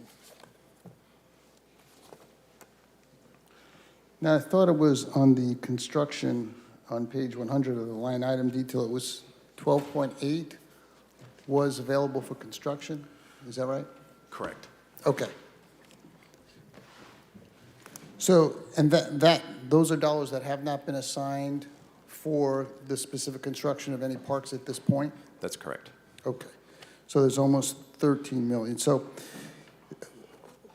what I want to show on the chart, this is a map of all the flood control basins throughout the city, through the Metropolitan Flood Control District. And Councilman Carbasi and I had met with the director.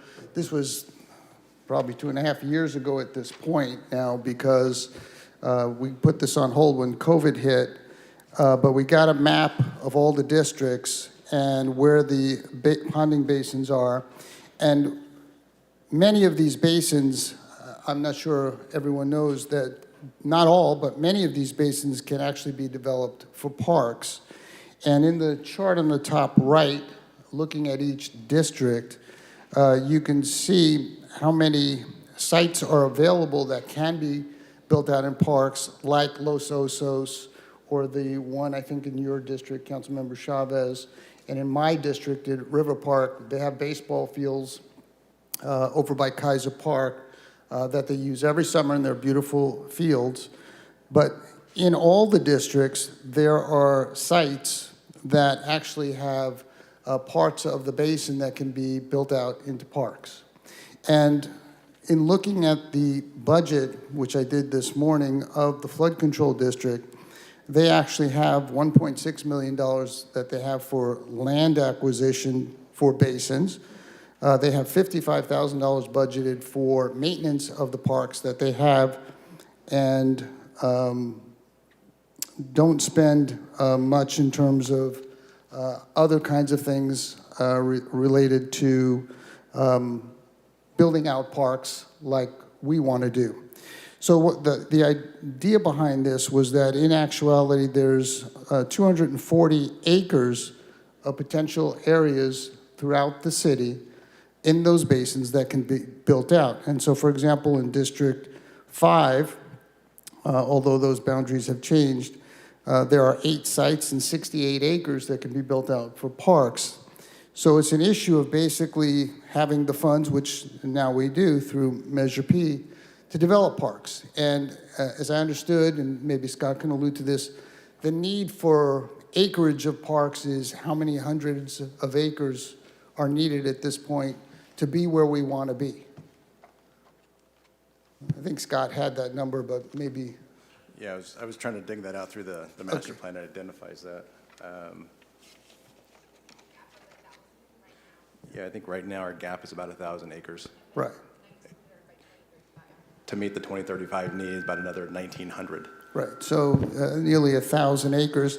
And here we have 240 acres that would not have to be acquired, we don't have to spend anything. And I think council may or may not be aware that we appoint 4 of the 7 board members to the flood control district.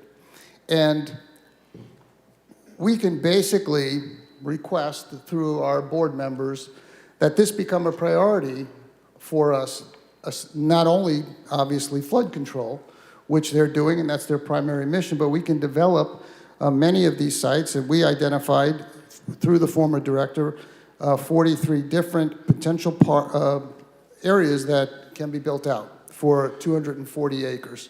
So we have $12.8 million this year, and obviously there's tremendous need. So I would like to see the council move in the direction that we can build out some of these sites and have we can more quickly develop parks. And I do want to say as the lines have changed with District 7 and District 5, some of those sites that are listed on this table have not been updated. So for example, in District 7, we only had one site, but actually that's different now since the lines have been redrawn. So what I'd like to do is see the council make a commitment to do this, because I think if we're all trying to get park space as quickly as possible, this is the way to do it. And I think we would have brought this forward if we hadn't dealt with COVID, but now we can deal with this, and I think this is a way to do it. Councilmember, are you suggesting then just kind of a broad suggestion that we hold our appointees' feet to the fire when it comes to making those investments, or what? You said it very directly. I appreciate that. Yes. I think if I'm not mistaken, maybe city manager knows more, but don't they have the authority to collect up to 20 cents for every $100 of assessed property value in the nearby area? I think they're currently only collecting 10 cents. They have a lot of flexibility, if I'm not mistaken. Honestly, I'm not familiar with that. I don't know that. I can look into it, though. Okay. Councilman Berto, if I may just try for a moment, I would completely concur with you on this. As a matter of fact, I was quite disappointed with the flood control. This last Thanksgiving break, most of their parks were closed, and they're fenced off and locked up, and people tore the chain link fence to enter them. I don't understand what their prioritization is.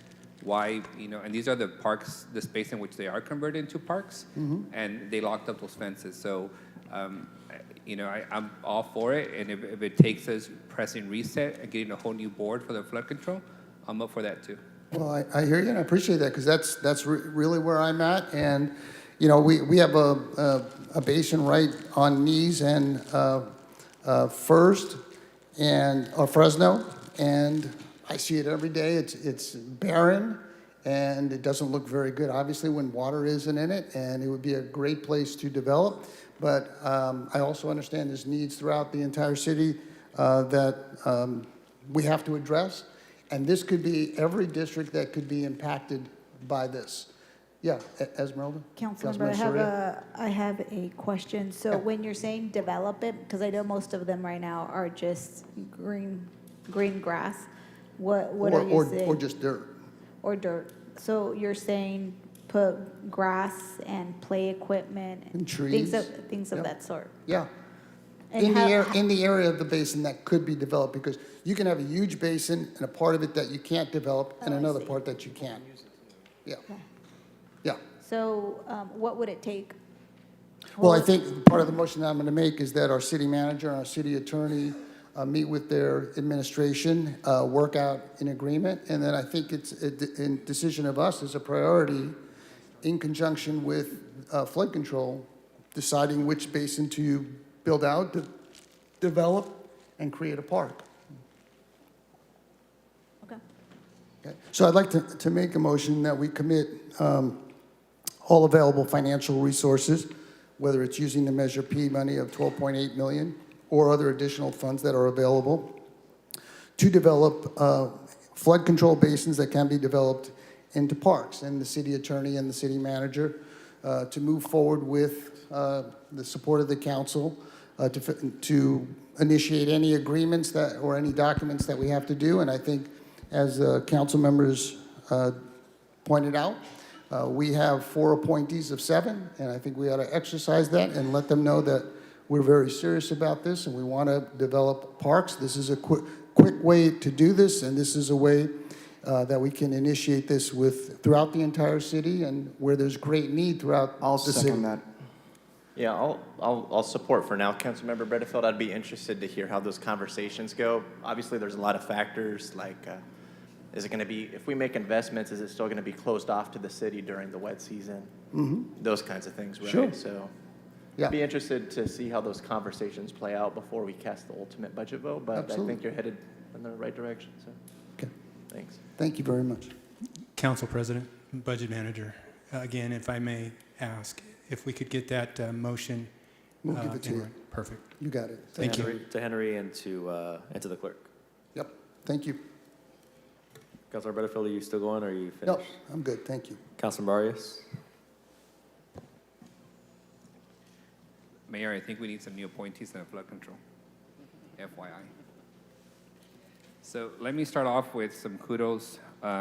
Mayor, as you know, I am required to say a lot of good thank yous before I am constructively, critical of the team. So thank you for you guys' work on the 2 new parks in my district, the one in West Fresno and Tower. This is where we should expect a lot more pushback, engagement from the community, and we won't satisfy everyone in the design process, but your team has been great. Your architects that you selected have been really good, so thank you for that. Now, the challenging part. So from my end, Aaron, if there was an award for Park Slumlord, the city of Fresno would receive it every year for the last 2 decades, and I haven't seen a visible change in the conditions of our existing parks. And it's no longer a resource conversation. Measure P and the voters gave us that money. We as council have approved every single position. We've approved the restructuring, now Public Works does maintenance. We've approved everything that's been suggested, and still I see our parks deteriorating, our existing parks. I know it's hard to get the money out, but I'm to my point of maybe it's time to outsource this whole operation of maintaining our parks. I don't know what other way to get there to a point where we have visible improvements of existing park facilities. In your proposed budget, I noted the amount of money for your, $13 million for your highest need neighborhoods. You're proposing to spend $163,000. I'm sorry. You're proposing to spend about $200,000 on adult and action sports. However, when it comes to after-school programming and services, it's only $52,000. So it seems that we're making a concerted effort in those hardest need neighborhoods for the adults and action sports, but the after-school programming that keeps the kids, doing something over the summer or after school, I'm not seeing that same level of commitment. I'll be happy to hear your guys' rationale. This is all in your operations budget, slide. I also noted that you're proposing to spend $1.163 million on neighborhood centers, neighborhood parks, and community centers. Do you have a detailed breakdown of how that money would be spent? We can provide that. We do have it broken down. Thank you. I also noted, the community centers in my district are the warming and cooling centers for the city. When we activate them, they're serving everyone across the city. They just happen to be located in my district. I don't want that to be interpreted as you guys are investing in the hardest need neighborhoods when we're simply providing physical space for a citywide emergency effort, because that's what it is, cooling and heating centers. I want actual programming in the neighborhoods for those neighborhood kids. That's why I want to see the breakdown. On the community center improvements, I appreciate you guys setting aside money for Frank H. Ball, for Hinton Park, Mary Allen Brown, but I like to press pause on us simply parking money for improvements at those centers and instead reallocating some money for an evaluation on whether or not those community centers should be completely renovated, torn down, and built up. Some of those centers are 50 and 70 years old. I don't want to go spend on new LED lighting or new carpet if ultimately the life cycle of the building has run its course. I'd rather we set some money aside for the evaluation, the planning, have meetings with the community, and if we decide that the bones are good and renovations ideal, then we spend money on renovations. But I don't want to do anything just around the edges to say that we put money in those centers I'd like to see a visible improvement in those areas that were required by Measure P to invest in. The other question I had was, and I'll have some specific motions for those dollars tomorrow, but like Roding Park, 1.6 million. Huge number, but if you look at Roding Park, you can probably put all that into one corner of the park and not make a visible improvement across the whole park. I'd rather we pick one place, make a visible improvement in the next 12 months, knowing that we're gonna come into these other areas, in future years. On Storyline and Playland, I wasn't aware that there's a need for us to put in $1 million. Can you explain to me, is that owned by the city, those two amenities? Yes. Yes, so we do maintenance of the trees, the irrigation.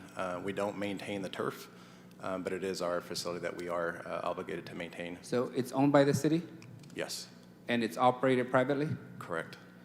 And are any of the dollars going to the operation of the amusement, amenities there? I'm not 100% familiar with the agreement and how those dollars roll back. We can look into that and get back to you. So I'm assuming it's similar to Granite Park at Chancey, where we own the physical asset, there's deferred maintenance, things that have to be fixed and improved? Yes. Is this the only asset that you guys are putting money into? That it's owned by the city but operated privately? Well, we have our CBOs. You kind of mentioned Marielle and Maxie, but yeah, this setup is the only one we have. Okay, in terms of like green space? Yes. Okay, good deal.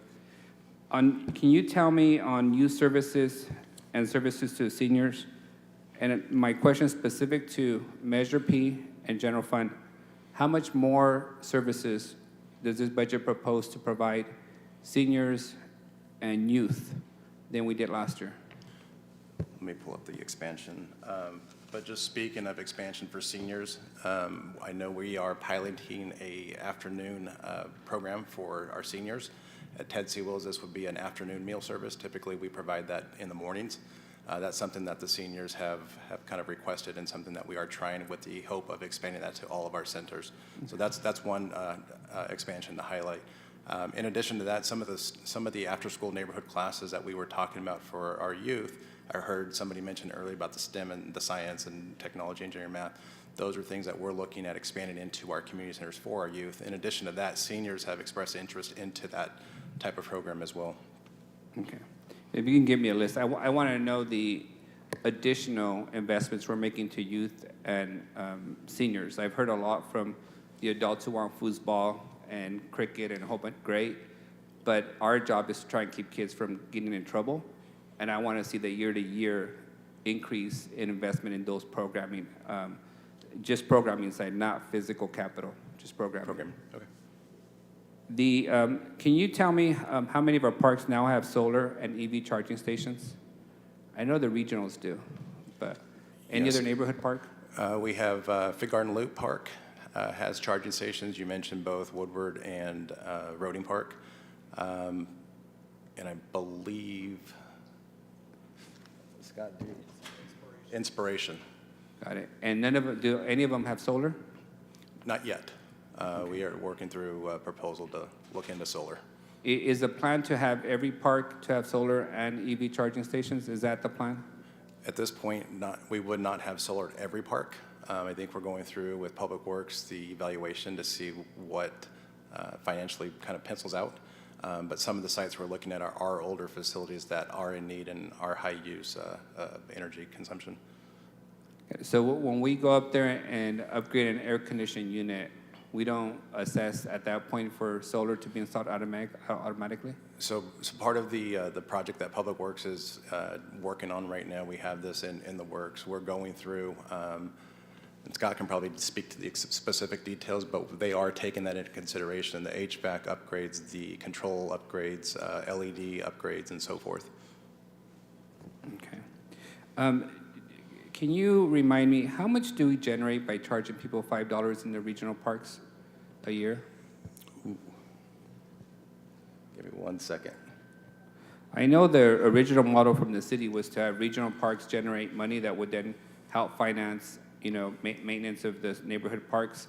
So is it under $1 million that we're generating? And that's combined? Combined for both. So both regionals combined are about 1.7. Is that, what about Southwest? I know you charge parking for Southwest Regional. So Southwest is kind of hit and miss based on more of reservations or tournaments or league play. We can get you that number though. Can you get me the number that you've generated and then where the money gets redirected to? Sure. Because one of my potential motions will be to waive all entrance fees at the regional parks. I struggle with the idea that we have all this Measure P money.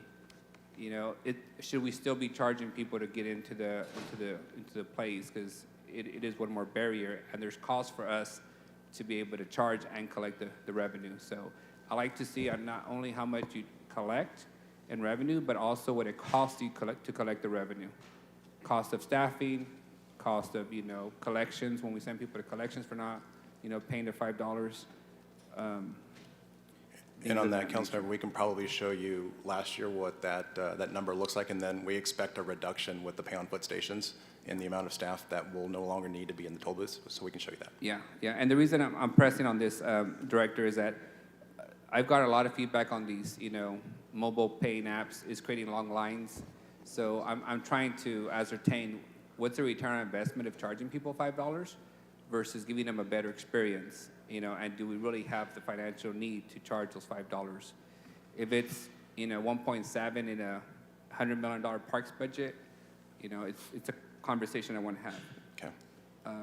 Cooling and heating centers have been an issue lately. Who controls when they're open? Is it by city ordinance, administrative policy? The everyday emails we get from people asking us to open them on a certain time. Who controls that? So that comes from the Parks Department based on the National Weather Forecast. We look at that website, and we've used that for years. So once we exceed that threshold of 105, that activation comes from the Parks Department at our 4 dedicated locations. And if we wanted to change that to 100 degrees, whose decision would that be? Is that a council policy or your administrative decision? I'd have to rely on the city manager or council. If you're interested in changing that, I'd be happy to have a discussion about it. But who would be the decision-making body? Is it administrative I now? think either it's administration, or if council wants to, it's really operations, but I guess I'll defer to the attorney's office. I would say it's ultimately the administration, because I think it's operations. I think you certainly can, set a policy of the council that you would like us to operate in a certain manner, and we can look at that and move, The reason I ask is in the city's proposed budget, you also request, I believe, $300,000 or $400,000 for permanent staff to handle emergency response, services. And I suspect that opening a cooling and a heating center is an emergency response. So, when we get to that budget, we'll discuss the need to do that permanently. But it just doesn't seem a best use of time for council members to be receiving requests every time. Sure. Temperature hits a certain threshold to then have to figure out who makes that decision or whether it should be us. And one thing to note, our community centers are open the 5 days a week, regardless of it being 85 degrees or 105 degrees. Once we get to that threshold of 105, that'll activate the 4 centers. Yeah. But that's a message we've been trying to get out to the community, that regardless of the temperature Monday through Friday, and in some cases we have 6 centers open on Saturday, that those are available to use regardless if it's 101 or 106. Got it. I think that the challenge for us is that those centers are operated by private operators. They have scheduled activities. We've heard from the public who want us to even add multiple activities to those limited courts. At some point, you have to choose: do you cancel out foosball, basketball, and then bring in the shelter beds, right? I want to be clear about going forward who would make that decision. Sure. And then, can you walk me through the general fund budget? I know it's noted here as $36 million for the proposed budget. This includes $12 million of ARPA. That's correct. Is that one time? Assuming, right? Yes. So that would put us at 24 million? 24 roughly, yes. Of general fund? Yes. And the Measure P requirement is 14 million? Is that what you indicated? Based on the 2018 actuals, correct. 2018 actuals.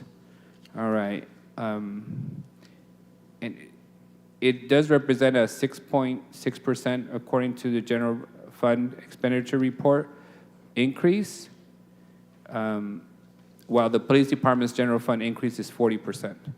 Is that your understanding? I don't have PDs in front of me, sorry. Okay. I'm looking at the general fund expense report. City manager, is that correct? That the general fund expenditure proposal is a 6% increase for parks, while we have a 40% increase in the police department's general fund? If you're reading from the general fund overview this morning, Yes. then yes, that's correct. I'm going to that page to confirm. Let's see, correct, 6.6 for parks, general fund, growth, and police, yep, 40.2%.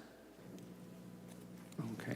And just a full warning, when we get to police budget, I want a full breakdown of every single general fund increase expenditure, because some of the narrative reads as is being paid for by either fees or outside departments, but a 40% increase in a general fund commitment is pretty huge. Yeah, that's predominantly salaries for the new contract. Perfect, yeah, that would be helpful. I suspected some of it would be the labor agreements.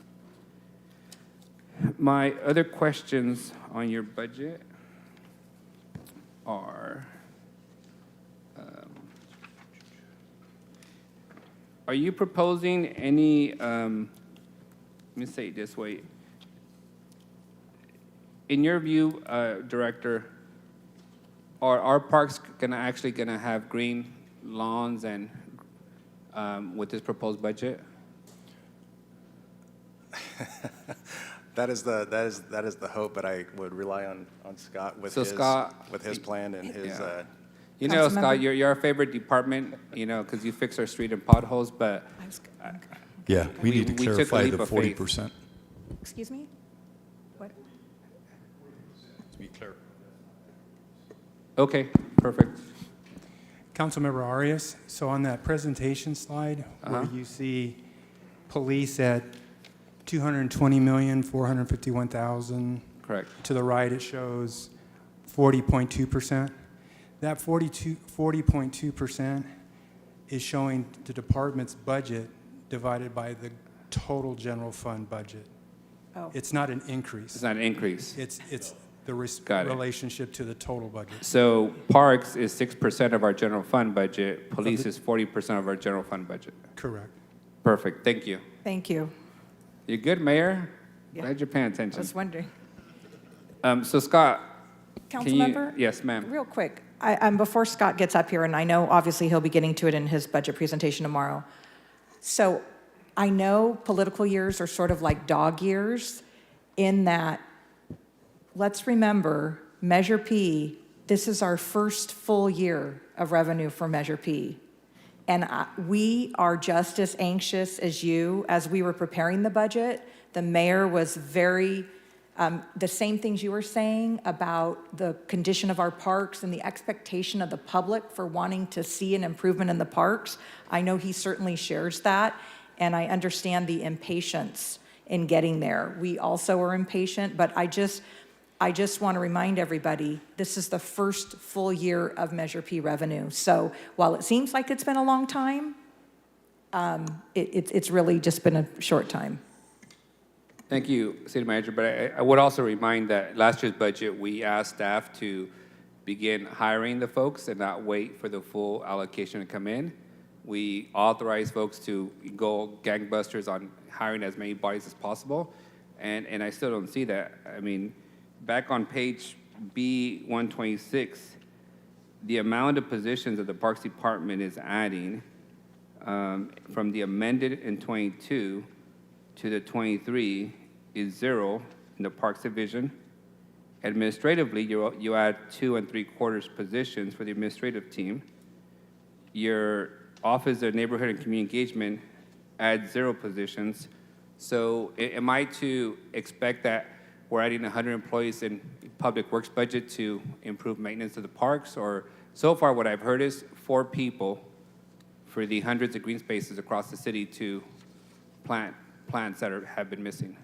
So do you want to have Scott come up and talk Yes. about landscape maintenance? Yes. Since we seem to be focused. Scott, I know you were planning on going tomorrow, but And this is all parks related, Scott, because you asked us to outsource the maintenance and improvements of parks to the Public Works Department. And, now it's the brown lawns and the parks are yours now. So when are they going to get green? All right, good afternoon, Council. Once again, landscape maintenance for parks has been with Public Works for the last 11 years. So the real change last year was just the irrigation staff coming over. So in terms of the needs, the proposed budget, it will increase the park maintenance staffing for landscape maintenance from 37 up to 43 as far as permanent employees. As far as all the parks being green, I do want to highlight that we have some really significant deferred maintenance issues on irrigation systems. And right now, we're involved in this as well, but the Parks Department is leading an amendment, an update to the Parks Master Plan with facility condition assessments. Personally, I anticipate that the irrigation system needs will top $100 million in the city just to fix irrigation. Woodward Park alone has been estimated about $20 million in irrigation. So Director, this budget adds 5 positions to the maintenance team for the parks? Yes, it would add 4, so it would add 2 components. 2 of those employees would be assigned to Woodward Park for the amphitheater and Shinzen Gardens. The goal there is to shift those responsibilities that are currently with the Parks Department over to our Public Works Landscape Division, and to add 2 staff to maintain that so we don't have to effectively spread the peanut butter thinner and divert from other staff and other areas to take that on. So 2 would be for Woodward, and then the other 4 would be a team that either will work together at times or will work in 2-person crews working every single day of the year on enhancing parks. Meanwhile, the regular crews continue to do their weekly maintenance at all Director, green spaces. you're not increasing the regular crews citywide outside of the Woodward Park? Yes, we would. So the other 4 employees, yes, they'd be working. But those 4 employees are only doing additional detail. I'm talking about weekly maintenance, fixing broken sprinklers, making sure that the pumps or irrigation systems are running. Based on your description, you're adding 2 additional people for Woodward Park, 4 citywide for detailed work, but you're not, the baseline maintenance staff is not increasing, correct? No, actually, there's one other increase. The budget does include a park irrigation truck because prior to the irrigation staff moving over from parks, the crew actually was short 1 truck. So there would always be 2 if all employees were there that day. No one out sick, no one on injury. Yeah. If Scott, everyone don't was forget there, about we'd the be, 13 that we added at mid-year. And yes. So we thank you- added thank you, 13 in November, council members. And thank you, City Manager. So to highlight, the reason for that, Council Member, yes, is that with mid-year, we added 13. 5 of those staff were for the new trail crew, which we can talk about tomorrow with Measure P, Bucket 5. And then the other 8 staff were for existing park maintenance. Okay, so based on my calculations, 6 people in this budget, 13 in the last budget, so 21 bodies for the Parks Department that deal with maintenance and the new network of trails that we're building that are going to add additional workload, and Woodward Park. City Manager, can you remind me how many positions in the Police Department you propose to add in this budget? Is it 85 or 87? 37. All. Oh, And then can you also remind me how many we added in the mid-year budget for the department? not off the top of my head, but if you give me a few minutes, we'll get it for you. Perfect. What I'm struggling with, Scott, is I still don't see how we're going to visibly improve parks if we're not adding bodies to do the actual work. And I'm trying to assess whether it's time for us to subcontract this work out to the hundreds of landscape companies that we have in the city. I don't see the human capital to take on all the parks that we have, your staff is going to pretty soon get distracted with, public infrastructure, streets, roads, curbs, and gutters, especially with the federal infrastructure bill coming down and all the ARPA money that we've given public works. So are we going to be back here a year from now with $100 million in carryover in the Parks Department because the projects didn't get done and the lawns are still going to be brown? Because if we have to upgrade irrigation, that's probably going to be a year RFP process, assessment, another year to 18 months of construction. So realistically speaking, are you telling us that it'll be 3 to 4 years before we can visibly see an improvement in our parks? No, Council. One thing to keep in mind is just the large number of parks and how far, I think, behind that we are. But strategically, we're working on this in kind of two fronts. One is by increasing staffing, going back to the math of the positions. Really, prior to Measure P, and for several years, we only had 24 park maintenance staff. Back when Mr. Aguirre was the division manager for that area, we were trying to do that with only 24 staff in that area. So this, we're pretty significantly above that. We need a little bit of time to be working through that. The other element is that we do have in the Parks Department capital improvement budget, there are projects such as, for example, in Southeast Fresno, Pillabos Park, capital project to rehabilitate those soccer fields, make irrigation repairs. So going through, again, the capital improvement budget, you'd see what would be done by contractors. And also, realistically, I just wanted to add, when we talk about city staffing, we are really out of room at the Municipal Services Center as well as the Woodward Park Yard. So if strategically we went to a plan where we are going to greatly increase city staffing, then I think we wind up collectively needing, between the two departments, to work acquiring another yard and building another area for employees to report to and to house trucks, trailers, mow tractors and such. Scott, do you know how many parks we have in the network? Total, Aaron, is 82 and 3 regionals. 82 and 2 regionals? 3. Regionals? Counting Southwest. So 85 parks. And how many are in the current planning phases for new parks? I know I have 2 of them.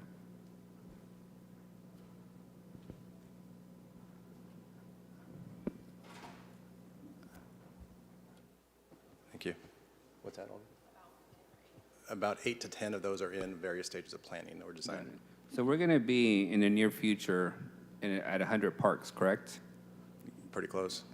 And what's your maintenance staff in this proposed budget? On the park side? On the park side. So the park side, we have the area model that council approved back in November, that reorg.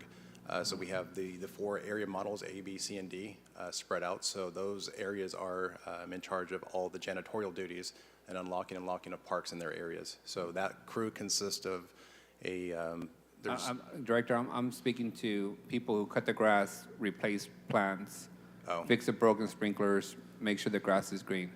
How many of those do you have in the Parks Department?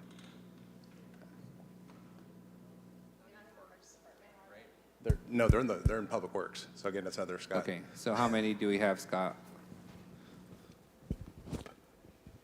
All right, so council, again, that's the increase from 37 up to 43. So, and again, we're speaking only about park maintenance there, so correct. That doesn't count the 5 that are the trail maintenance crew, doesn't count median islands, tree program, community facilities district. So all told, the division's over 110 employees. But those medium islands and trails are not considered physical parks. They're not. These staff, the 43 would be totally devoted to parks. So only. Based on my rough calculations, you're expecting 1 maintenance staff to maintain 2 parks? That's from as huge as a regional park to a small neighborhood park? That is roughly the case, and as you mentioned, council member, depending upon the size of park, that really varies greatly.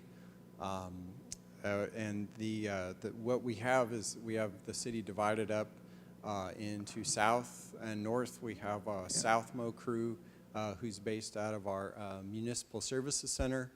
We have a rotation, specific days, specific parks, coordinated with the irrigation schedules. And then north, same thing. And so we make that as efficient as possible through the truck and trailer, mobilizing the staff. And they've got a tight schedule to stay Scott, on. do you know what the ratio is? I know we have ratios for officers and firefighters per 1,000 people. Do you know what the ratio is for maintenance staff per acre of green space? We can get that to you, Council. That actually was part of the adopted Park Master Plan and the assessment performed by WRT. And actually, they found that we were under the lowest level ratio, and that with the mid-year staffing increases, we got to a little bit higher level. I don't know, Aaron or Aldi, you want? So we like bottom 1/3 now? We're up. We're getting up kind of to the mid range. We're definitely not at the gold level of service. Let me ask you this: why doesn't your budget propose to get us to the top tier of maintenance staff to park acreage when we have $75 million in Measure P and we have $17 million of carryover of parks funding? Why aren't we that aggressive in making that recommendation? Aaron, do you want to speak to that? Aaron, can you also cover, how much of the pot is for maintenance? I know we're saying 75 in Measure P, but that's not all can be used for Correct. maintenance. So what is the pot available to be using for maintenance? Yeah, and City Manager, my intention is to cover the additional needed by the general fund. Because, Measure P was never intended to pay 100% for park maintenance or new parks. It was just to supplement the existing amount of the general fund, so. Point taken. Yeah. Can you repeat your question, Councilor? What I'm asking, Director, and I don't mean to put you on the spot with your supervisors because I'm not trying to, get you guys on the spot. I'm just asking openly is, why is in your proposal put us in the top tier when it comes to maintenance of our green space if we know that all of us, I went to Woodward Park the other day with my kids and their lawns are just as brown as the ones in South Fresno. Like, why aren't you proposing to double the amount of maintenance staff in your proposed budget? Well, I know on the park side, it was, as we kind of discussed in November, it was a phased approach. So first phase, we added 41 to 46 new positions. This phase here, we're adding another 22. Again, those numbers, you got to recall back in 2008 during the recession. Is that all maintenance or is that programming too? That on our end is programming and maintenance. So if you're talking about maintenance of landscaping side, like Scott mentioned, I think it comes down to equipment, storage, spacing, and just the lack of space to accommodate what that number may be to get to that model. Well, and also, if that's the case, City Manager, why aren't you guys proposing a new facility for Parks Department? We have a new headquarters for the police department, a new call center. We have animal shelter. We, as a council, have said if you need new facilities, we will fund them. Why isn't there a new facility maintenance yard proposed in the budget? I think on our end, as I mentioned, that phased approach, we don't know what that facility looks like yet. I think ultimately when we build out, I think the number that we showed permanent positions was about 180, 190 positions, and then you add the temps, and that gets us somewhere to about 600, at any given time, 600 individuals in parks, mind you, spread out throughout the city. So really just kind of getting to that phase. Just a few months ago, we were at 71 permanent positions, and we've almost doubled in about 6 months. We're now Aaron, getting to that. are you talking about landscape or are you talking about parks? I'm talking about parks. I think, talking Councilmember, about aren't you landscape? talking about landscape? I'm just trying to get the grass green. Like, I what know. do you need to make the grass Apologies. green here? I think we need Scott up here. We're talking about Mayor, apples and don't giggle. oranges. Sorry, I know, I could tell. Yeah, I'm not talking at this moment about office space for programming staff. I'm talking about how do you get the grass green, because it's not, and it hasn't been, and it is not visibly better. I think one of them said something that they mentioned briefly, but I want to make sure that it registers. In order to keep grass green, we need water, right? Irrigation. The irrigation systems in our parks are old, antiquated, and have decades of deferred maintenance. So I think we could devote a bunch of money to fixing the irrigation systems to get them to be able to be working regularly to keep the grass green. But I think that would also come at the cost of the maintenance people. So, there's one bucket of money that we need to do a lot with, and I want to make sure that we're not glossing over, because we could add all the staff in the world to be mowing, planting, but if we don't have functional irrigation systems, it's all going to die again. Let's take that conversation further, City Manager. Okay. You need water. Yep. I don't see any significant increase in your budget for more water use, therefore more watering days. You need irrigation. I don't see in this proposed budget any significant investment on new irrigation systems. You're just identifying that it's a gap. And you need maintenance staff, and I still don't see the significant increase in maintenance staff. So those three things that are keeping our lawns brown, I don't see them systematically addressed. I see a lot of money for individual new projects, which is great, but that's just gonna add to a network of depleting assets that we have. So where is the funds in this budget for more water, to increase the watering days? Where's the request for millions of dollars of new irrigation systems, or do we not know yet what Right. parks and to what magnitude are I think they're needed? WRT is working on that. Are they working on that?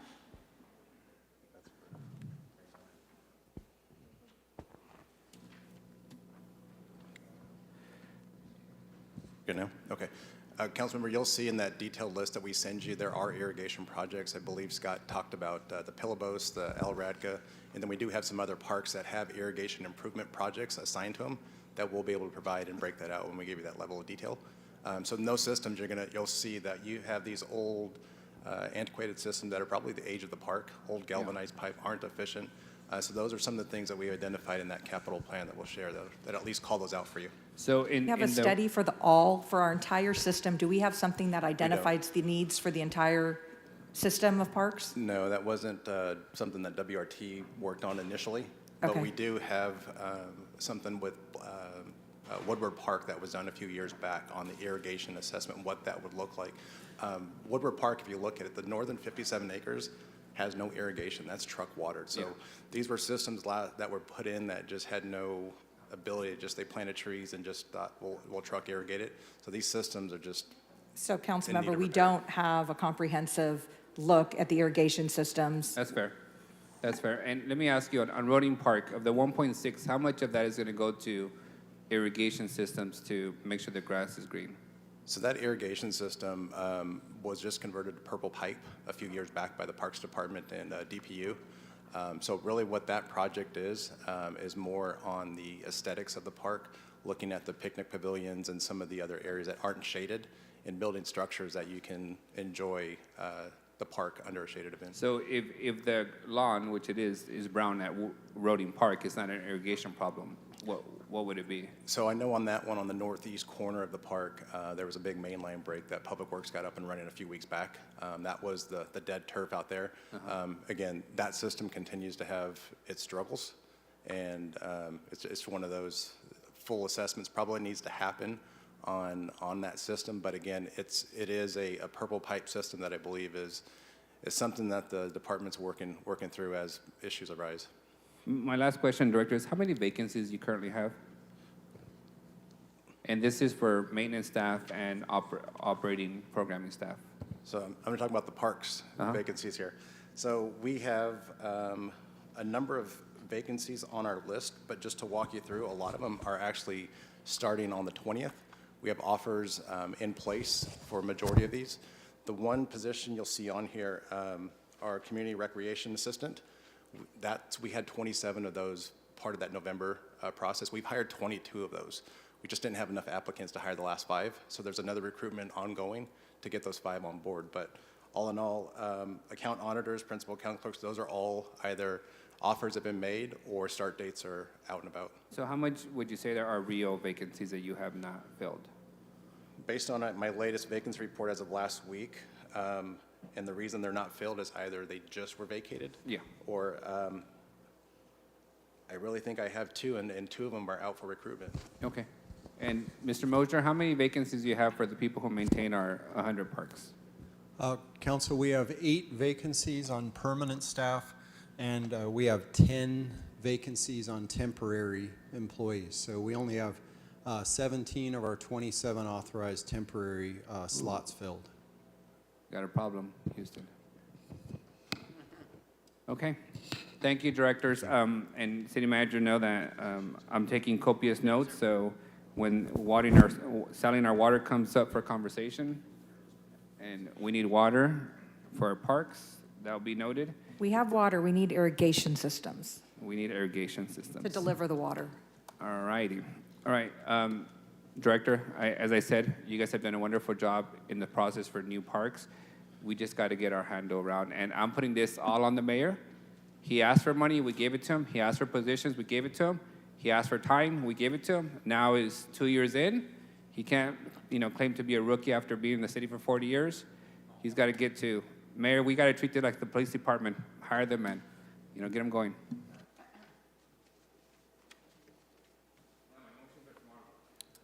Okay. City manager, I had you punched up next. I'm not sure if that was probably an old. I didn't mean to, sorry. Let's see, city clerk is also was punched up. Who else wants to punch up? All right, so Councilmember Chavez was next, followed by Councilmember Carbasi. My questions aren't as difficult as Mexican Matlock over here. Mine are a little bit simpler, Aaron. Sure. Just wait for the police department budget. Yeah, I'll be late that day. What are we planning on doing with our CBOs that are in those community centers? I know in Southeast, and you know the history of that, Aaron, when we had, the economic downturn and we really couldn't keep the lights on. A lot of those CBOs stepped up and really carved out a niche there serving the residents. So as we're going through our Measure P conversation, and I was actually going to ask some of the questions of what our plan is for capacity ramping up. You touched a little bit on that, but I kind of want to flesh it out for the benefit of the public and those CBOs that we have in Southwest, Southeast, and Central Fresno. What's the plan for the Parks Department on, either going back into those facilities or doing a hybrid approach, or are we just going to, put our folks elsewhere? I know you spoke about a little bit into I don't know what you call it, like a facility for Parks Department. So maybe just a quick overview on what the plan is. Sure. So we are going through the renegotiating process right now with a lot of our CBOs, including in Southwest and Southeast. The plan is to have staff back into those facilities. We do have staff planned at Mosqueda. We do have planned currently sitting at Maxi, programming out of there. So the plan is to go back in now that we have the permanent staff that was approved. And that was part of the November reorg plan, showing us putting permanent staff back in those facilities. So they are going back in if they aren't already in. So how are we working that out with those CBOs? They obviously need time to be notified, right? And they've been doing great work in our community. We don't want to disrupt that or minimize it. Is this going to be like a phased approach, 2, 3, 4 years? What are we looking at? So a lot of the agreements have negotiated space for park staff in there. Using Maxi Parks as an example, there's a dedicated office. So out of the 7 or 8 office spaces, we've operate out of one of those, and as well as the community center itself, the gym. So we do that as part of the negotiating process. Same with Mosqueda. That one there is a little tougher. That's a tighter fit in there. Rena Beyond's done a great job and expanded, and we are almost out of space there. So working with them on a kind of a joint kind of agreement, how do we go through and how do we both cohabitate in these facilities? So we have that going on. But again, as we expanded, we kind of communicated that plan. Here's our plan. Here's what we're going to do. Here's what we want to do, and recognizing the great work that they've done through those hard times for us. So. No, and I'd like to see that. I mean, whatever that looks like, Aaron, sure. Absolutely. We'd love to be part of that conversation. They've done great work there. They've grown, and, I'm sure they've gone through their cycles as well. So let's be thoughtful about that. Senior hot meal programs, particularly we used to have a lot of additional sites as the economy, turned down. We kind of contracted and reduced those. We used to have them at Calawa Park. We used to have them at Senior Citizens Village, Mosqueda. So what's the plan now for senior hot meal programs, not just in Southeast, obviously, but across the city? Right, so senior hot meals, we brought an item to council a few weeks back. And getting back into those congregate meals, having the food there for the seniors. I know Senior Village, we just met with them last week to kind of go through on the next steps. How does this look? I know right now they currently have a food vendor in there, so we're working with them on what that may look like for the future with Parks and the Senior Center. But yeah, we are, I think I mentioned earlier, we're looking at expanding that too, not just to the morning meals, but looking at doing that afternoon meal, 4:30, 5 o'clock kind of dinner meal for them, trying that out to see how that's received. All input we've received seems to be positive with that approach. So that's would be our plan to expand that. You'd have 2 meals a day at our sites. And would that include those folks that, the ones that can't actually go to the site and receive the meal? What's the kind of contingency plan for those, the non-mobile individuals? Right. So FMAAA, our food vendor, would still deliver those to the folks who could not attend our congregate in-person meals. And currently, we're as you mentioned, we're doing the lunchtime. But if we had the dinner one, both of those meals would get delivered to those folks that are homebound. That's how we'd arrange it. Correct. Okay. And then along those lines, what's the status on our senior center that we've been working through? In your district or just the citywide? The city, because I think we allocated some dollars for the senior center. And I don't want to go into any conversations that we're having with the negotiating, but do you foresee that happening this year? With the negotiations, I have a feeling, and I'll look at city manager, that this might go into the senior center possibly FY23. Okay. Yes. All right. And I understand that conversation. I think for me, what I would like to see, obviously, we're going to have one central location for the city as a whole. I'd like to see some transportation provided to other senior citizens, whether they come from Southwest, Southeast, and making them, available to take advantage of the services that I know we're going to pull in that center. I think that's something that's going to be important. At Mosqueda, as you know, we have that big BMX park that we have there. Do we currently have a BMX program there that's being run out of Mosqueda? We run camps out of there, and we do have, what are the days, Sarah? But as far as the camps, those are upcoming summer camps. But to answer your question, it is 7 days a week that we do have programs there. Okay, that's the programs that Ryan runs, right, with the BMX program? Part of the reorg, Ryan is reassigned to another area, but we do have another individual from Parks that's there. Okay, and they're currently there? Yes. Currently there, okay. And then Pillabo's Park, are we going to get the grass green too? That's the hope. I know there's a capital project to change out an old, and that's an old control system there. It's probably 15, 20 years old. So getting a new control system in there, updating the pumps would be the goal. But obviously with that, you can get all the water down, but it's, again, I kind of go back to the turf management piece, letting the fields rest and reinvesting back in with seed, fertilizing, and aeration. Well, and I think you know this, Aaron. I think one of the challenges we have there is such a highly used facility. And a little secret people don't know about, the majority of the folks that use it come from surrounding cities too, because they have tournaments there. And we're going to have to figure out a schedule on when do we allow for those fields to rest so that we do have grass there, because I think that's one of the reasons. I think the perception for the public is, well, the city doesn't maintain them, they don't do this, but the fact of the matter is that they're used 24/7, 365. So your staff's going to have to work with those clubs on them planning their tournaments. I've already had some preliminary conversations with the club, but I want to let our team and our staff take the lead on that and getting something a little bit more concrete with that. So I'm going to be turning in a list as well of just some of the needs that I've heard from residents as I've been out there, and I'll submit them in writing. That way your team has them and the city manager has them, and we're all on the same page. Perfect. Thank you. Thank you.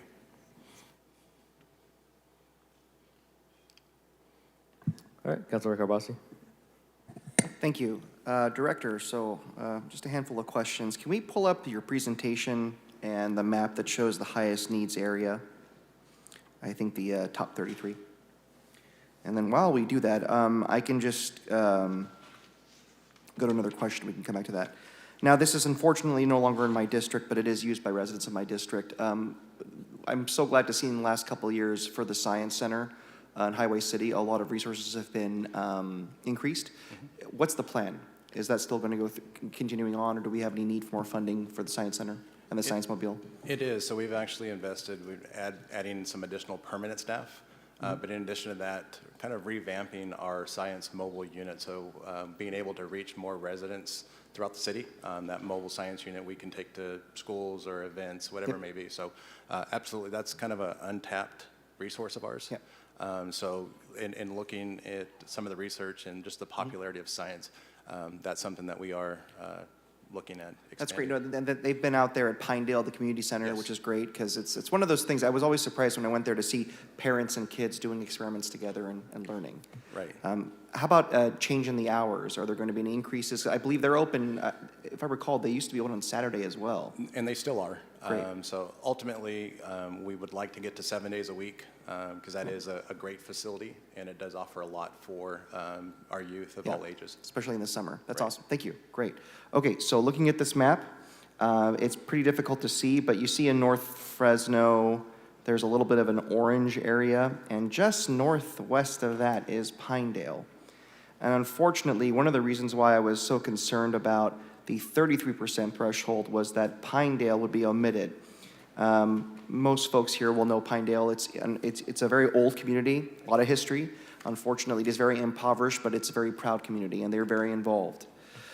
Now, if this were to be the, would you say the Pinedale area would qualify as the top 50% highest need area? Would that be correct? That's correct. Okay, so one of the things just to make administration aware and your department aware is I am very interested before my time is done to have at least serious plans in the work to break ground on park space in Pinedale.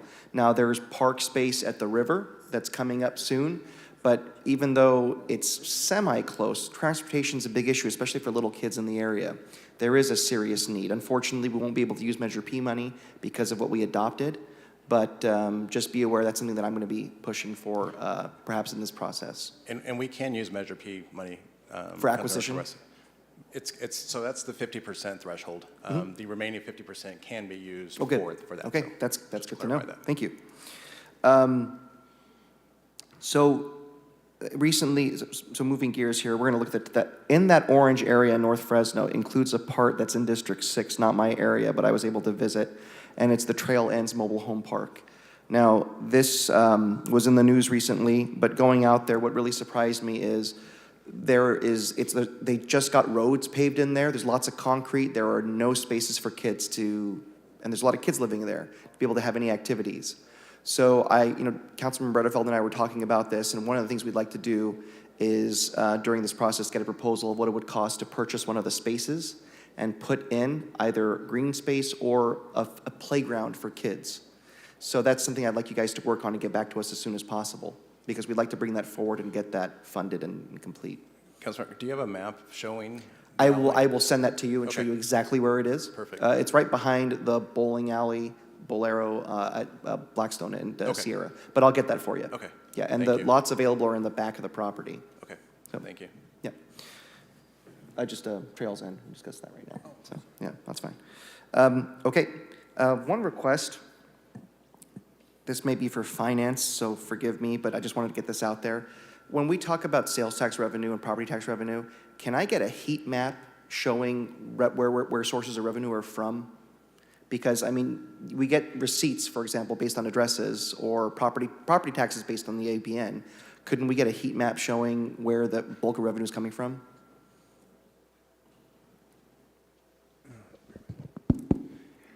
Council member, I'd have to go back and request that information for one like property tax, see if the county can provide that for us. So I'll do my best to get that for you, but I'm going to have to rely on another entity to help me with that. Right.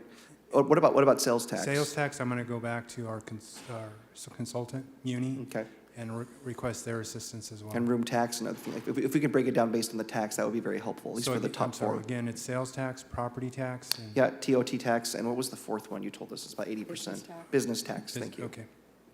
Yeah. And forgive me. And you want to see that broken down by, If we can get a, kind of like this map we see up here, but a heat map, which will show, like in red, the areas of the most income or vice versa.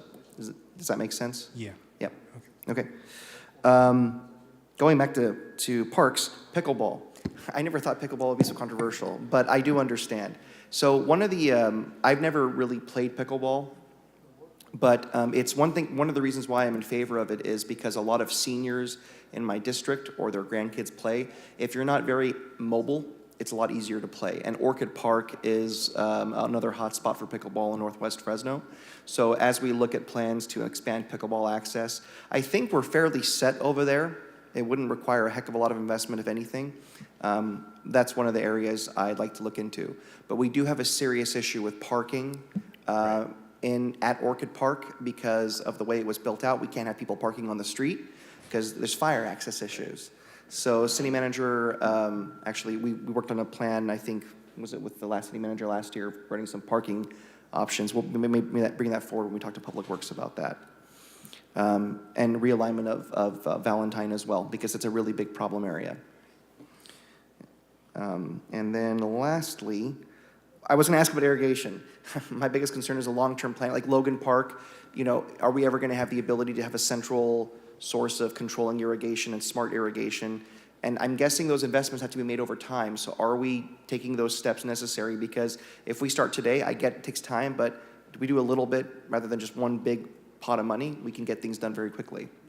Yeah, so central irrigation would tie in all of our 82 parks. I know a lot of folks think central irrigation is just that one park, but it's actually all parks, and then it's controlled here. That's a long-term push, as you mentioned. So I know what Public Works has looked at as far as irrigation controllers is moving to controllers that are more web-based, that they can look and control on their phones, their office computers, and we'll give them alerts. So that's something kind of a short-term fix, but I think all that irrigation infrastructure is a larger discussion for all of our facilities. Okay. Thank you. I have two more questions. There's one about Pinedale, but before I get back to Pinedale, can you tell me, actually, City Manager, the youth grant positions? Oh, yeah. So don't forget, we got that pretty significant workforce grant, I think $7 million, 112 or 114 positions, of which many are irrigation specialists and other positions in public works. So the positions that they're talking about do not include those because they're in a different category of positions. So I just want to remind folks that I think those will augment the staffing that we've talked about, and that was a huge, will add a lot of service within our departments too, and give youth the opportunity to be able to possibly apply for jobs in the future. So that'd be awesome. Great.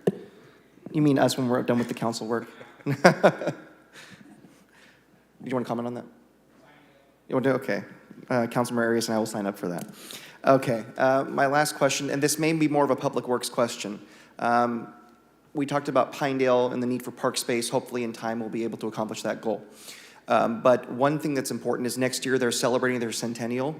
And one thing they've requested this, I think 3 council members ago, was some signage, like a Welcome to Pinedale monument type of thing. And so I was wondering what I'd like to do. I know you've done some research for other districts getting monument signage, but I'm planning to make a motion to allocate funding for this specific initiative. So if I can get staff, whether it's Public Works or whatever department, to respond to me with an estimate, that way we can, and I'll send that to you in writing too. That way we can make that motion to get that funding. We can work together to have a centennial signage for Pinedale. So thank you. Good. That's all I have. Okay.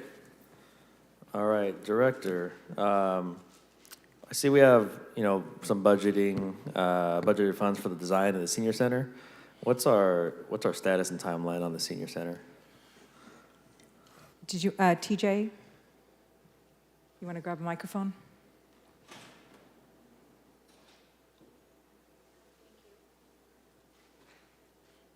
Thank you.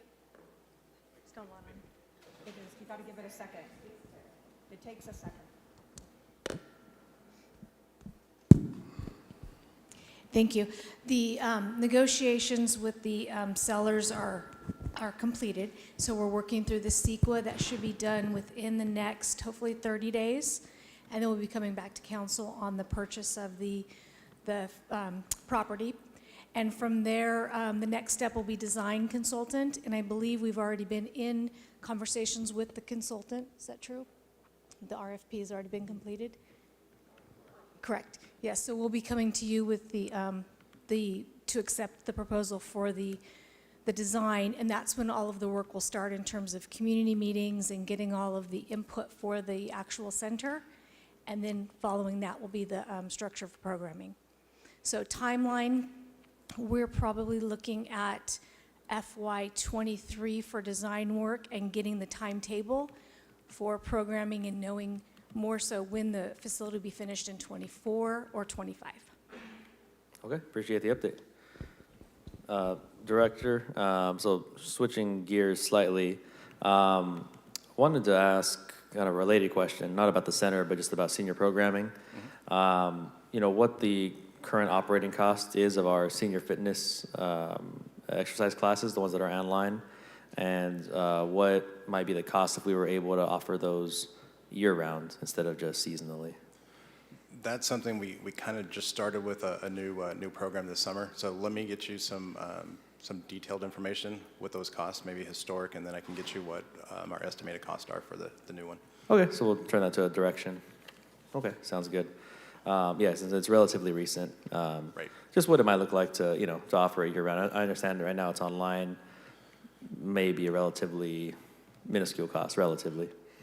So I wanted to thank you. Earlier in the year, we did our community meeting at Manchester Park to get some feedback on 3 potential amenities to pursue. Wanted to ask you, what was the, if you remember the order of operations or the order of priorities for those folks that turned out to the community meeting? That was a close vote. It was, yeah, it was. I think the two, I'll say 1A and 1B were the dog park, I'm sorry, the splash pad and the skate park. I think those were the two, but we can get you those numbers. I think we had compiled those and we can get that list if we haven't sent it over already. Okay, yeah, and I'll take a second look, but I'm just asking some questions before I get to motions later in the process. I want to pivot to Carroza Park, and I'll give you a second to write that down. Yeah. So in our monthly meetings you have with our office, I think we've discussed improvements made or to be made at Carroza. What, if any, improvements are budgeted for FY23? I don't think I saw any explicitly. I might have to filter through the actual line item budget. But where are we in terms of the cost estimates and designs, and what's our timeline on the Carroza project improvements? Right, so Carroza, we talked about tree trimming was one of the big needs in the park, and then painting of the restroom building there on site. We're working with Public Works. They got their requirements contract approved through council. They're working on some parks projects now on tree trimming. So I anticipate within the next 30 days we should have Carroza trees trimmed, and then the painting of it, I believe we're waiting on an estimate, which will then come probably this fall once the budget's adopted. Okay. Pivoting over to Radio Park, what is our timeline? I saw we have the Prop 68 funding. Is that all going to be expended this fiscal year, or will that roll over in terms of timeline? So I believe design will take place in '23, and construction would be FY24. We do have a grant deadline to complete the project. I believe it's 26. So 25, 26 would be the last, but of course we're moving to get that constructed ASAP. Okay, fantastic. My other question pertains to potential acquisition, so we'll talk about that offline. Sure. And/or closed session. But that'll conclude, and then if we have other questions, we'll certainly, I know we email you a lot. And then, I'll do some motions later on in the process. Sure. But thank you. Any other folks have questions for the director? We conducted public comments. All right, well, that's the parks. Congratulations on wrapping up your first budget as director. Appreciate it. No pressure, Aaron. No, just get our brown grass green, please. Yeah, I only saw one bead of sweat fall from your forehead, so just one bead. That's it? All right. Next up, we have DPU, Department of Public Utilities. Again, we'll take the presentation, we'll do public comments, and then we'll hear from council.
Director, the floor is yours. Sorry, Okay. yeah. All right. Good afternoon, Council President and Council. Brock Buki, Director for Public Utilities. I'm going to provide a brief overview of our FY 2023 budget.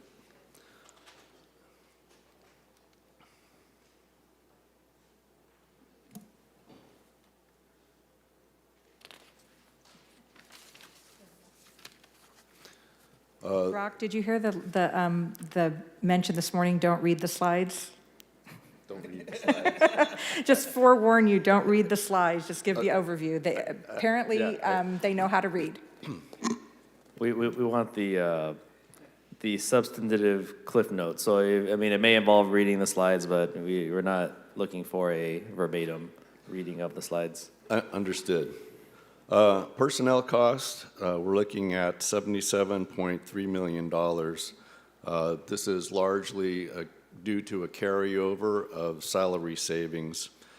On the non-personnel costs, we're looking at $204 million. This is largely associated to carryover of capital projects and the new ones slated for the budget season. And ID charges are at $58 million. So the total expenditures are to be $339.8 million. Can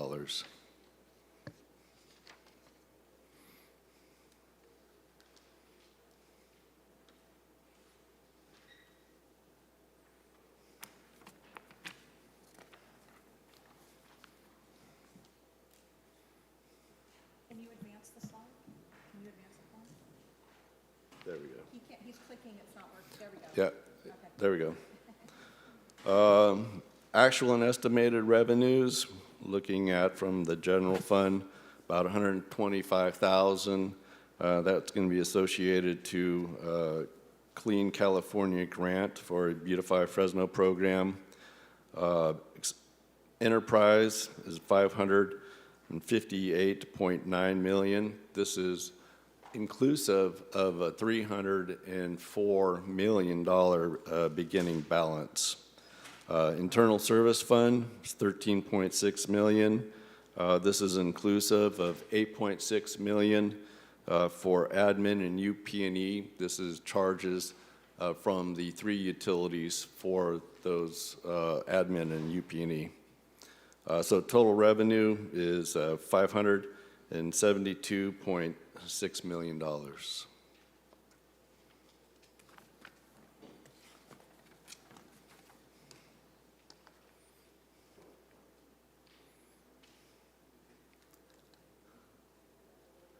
Huh?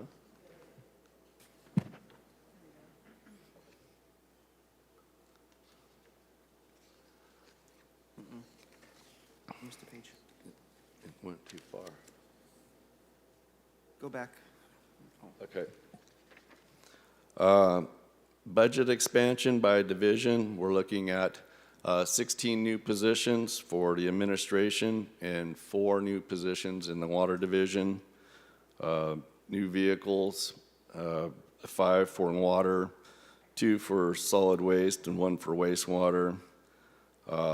Highlights on the replacement cost, there's $1.466 million for replacement of vehicles for the water division and $2.6 million for replacement of 5 side loaders for the solid waste division. Overall, the total FY23 budget expansion is $14.4 million across all divisions.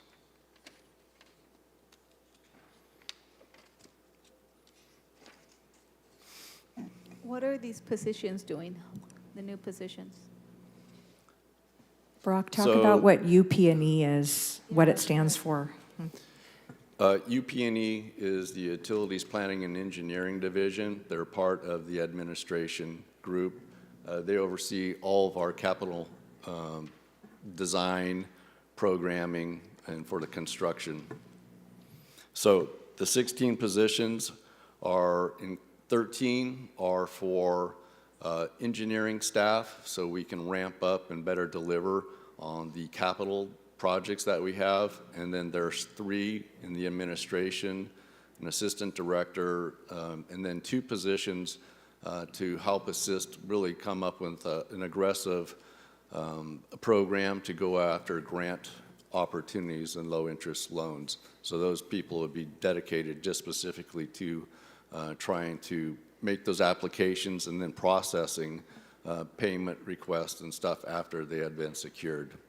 The 4 positions in the water division are for a maintenance crews to work on air conditioning, the painting, and other just facility maintenance that are surface water treatment facilities and well sites.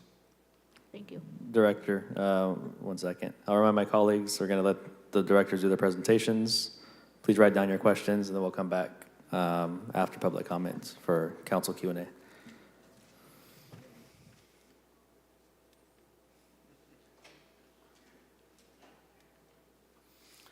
Okay, so the department budget priorities, we are helping with the homeless effort through assisting with homeless assistance response team to manage waste materials and store personal belongings.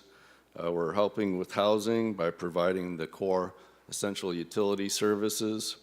We're helping with neighborhood and citywide beautification through the Beautify Fresno community, excuse me, litter-based removal program, rehabilitation and replacement of aging infrastructure.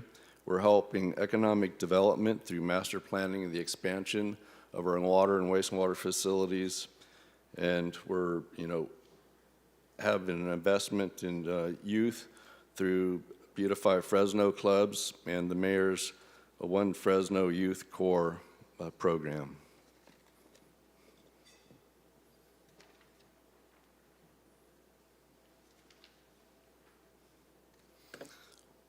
Excuse me. And then lastly, on our solid waste, we have a projected deficit.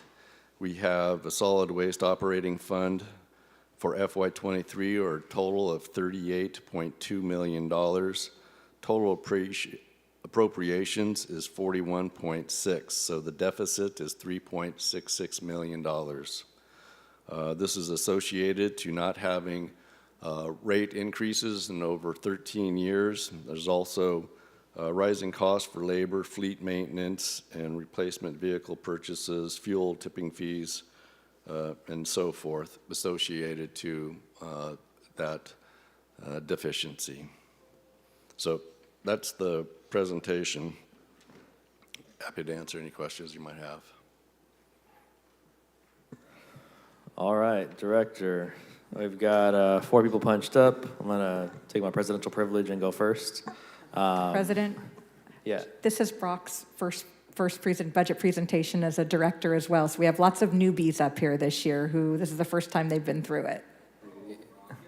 Oh, no, yeah, so it's okay. They're all getting baptized. Yeah, yeah, a little holy water, council water. You know what? Actually, before we do go to council, you're gonna get a break to recoup, and we're gonna do public comment. So at this time, we'll take public comment on the Department of Public Utilities budget. So if you're in the chamber, fill out a yellow card, bring it on down to the clerk. And if you're on Zoom, feel free to punch up, and I will call on you. So I have 2 people on Zoom right now. I have Brandy News Villegas.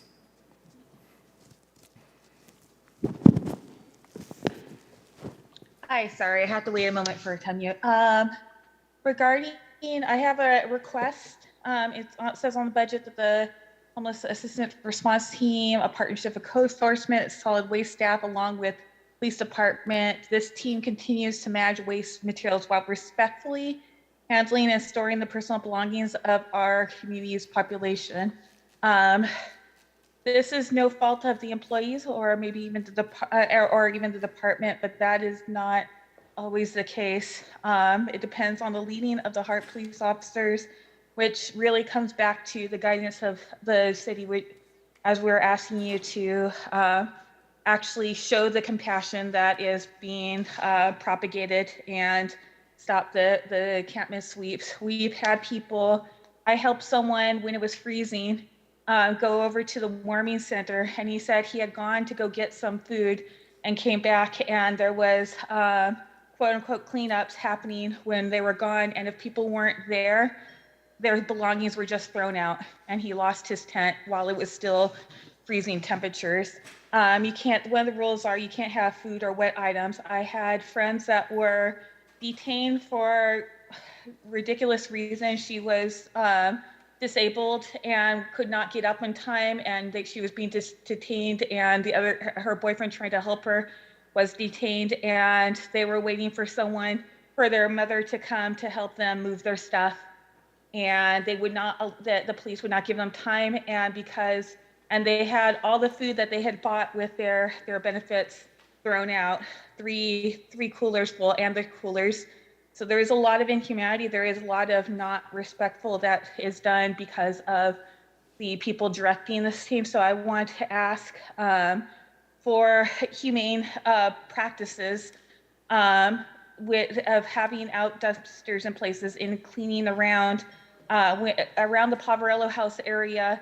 During COVID, I went out there where they did not make people move or have your stuff thrown, but they put their stuff out to be collected. They had the dumpsters that people were able to use those, and they cleaned those areas. It was mentioned about with Valentine's and Shields giving people a chance to have the dumpsters out there because people do need the sanitation. So I'm asking for this department to provide trash cans places to provide sanitations, because I know a big concern is trash, and a lot of people who are unhoused want to have a place to dispose of their trash, but they do not have facilities. So I ask that the budget include putting trash receptacles and working with those who are unhoused to keep the areas clean rather than displacing them and potentially throwing out belongings that they need to survive. So I ask for that. Thank you, Brandy. We're over time now. Thank you. We're gonna move on to Lisa Flores on Zoom. Good afternoon. I would just like to actually piggyback on some things that Brandy has said. First off, for the last, over a year, I've been asking for policies and procedures of, how cleanups happen. And the thing that disturbs me the most is, the worker bees are fine. However, the directions that they're given, very inappropriate, very caustic to trying to help problem solve. Also, too, you actively need to put some money in the budget for them to actually write a safety manual and also policy and procedure manual, because there are so many OSHA violations that are going on when you have your employees out there in the field, especially from this department, dealing with the homeless. There have been issues where, you have these big mechanical front loaders and stuff within feet of people that don't have the appropriate clearance and that, to me, are looking like major OSHA violations. And that really needs to be dealt with. And obviously, the department doesn't have the capability to provide the public with policy and procedure manual because there's not one. And I would hope and I would encourage the city council to create a line item to create that. So it's a level playing field all across the board that with the advocates, the homeless, and the government of how these things are supposed to be done. And right now, you guys are violating OSHA left and right. Thank you. Okay, here in the chamber, we have Alan McGuinn.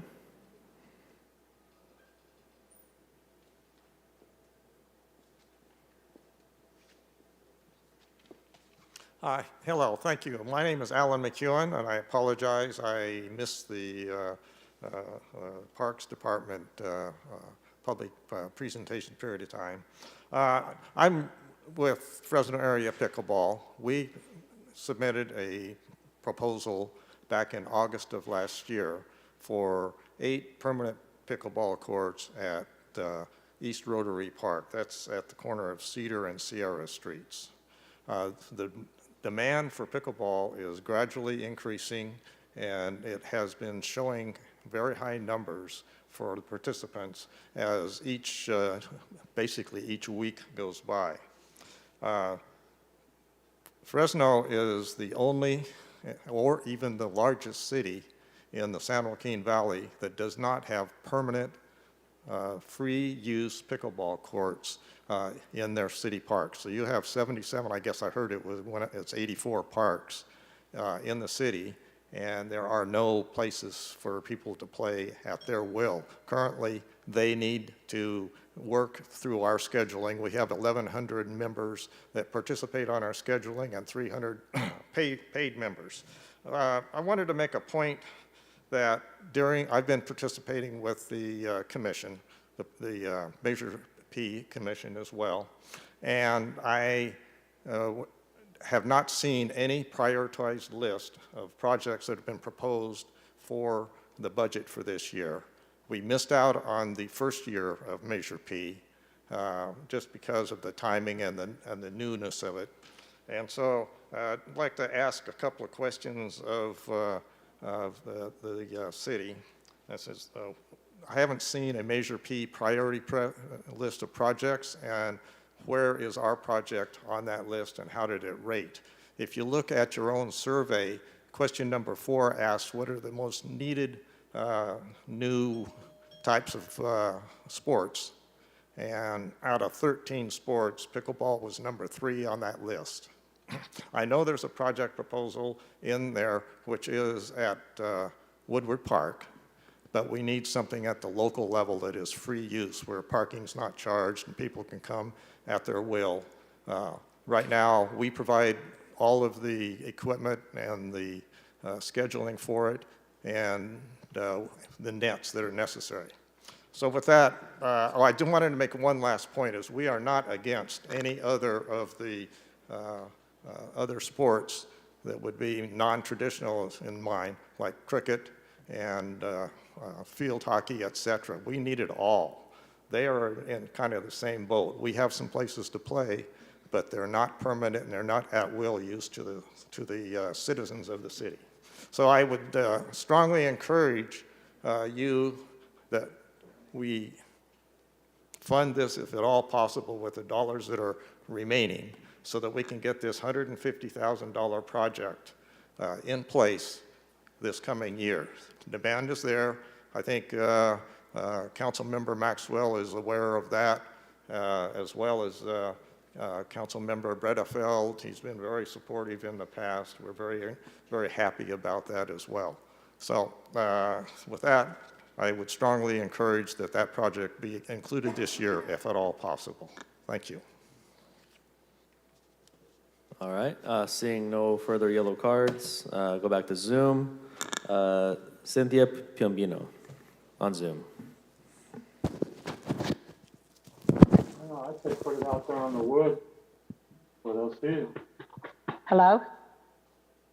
Hello? Yes, you're on. You have 2 minutes. Oh, hi. Cindy Pembino here with Christ Helping Hands.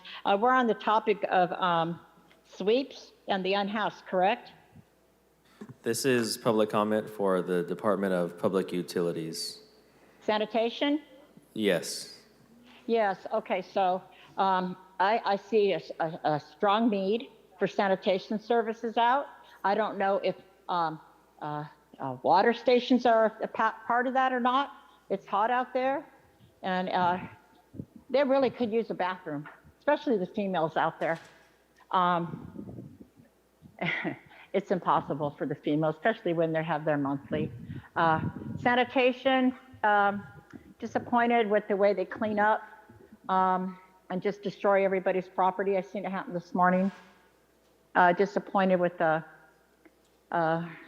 the inconsistencies that happens out there with sanitation too. A lot of inconsistencies.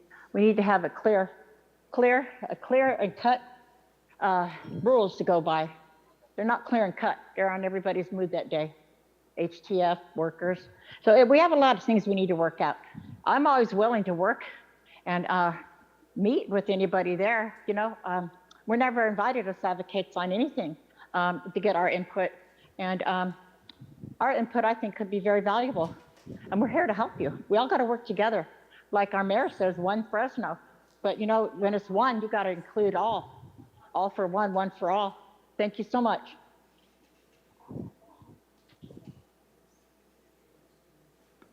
Okay, seeing no further public comment on Zoom or in the chamber, go ahead and close public comment for Department of Public Utilities. Director, did have one question for you. Last year we funded through DPU a pilot program in District 7. We're going through and cleaning up litter. We have a ton of litter and literally tons of litter within the district. The lines have changed. I know the team has adjusted to those lines on the boundaries. I also know that it took quite some time to even get the equipment, just because of things being back ordered. So it's probably been roughly 6 months now. I wanted to ask if you could speak to the success of that program and if that is going to continue to be funded within this budget, if that is funded in this proposed budget. It was my understanding there was just a one-time contribution from District 7 to fund that pilot program, and further funding was not provided for District 7. Okay, could you speak to the success or the numbers of that program at all, or someone in your department?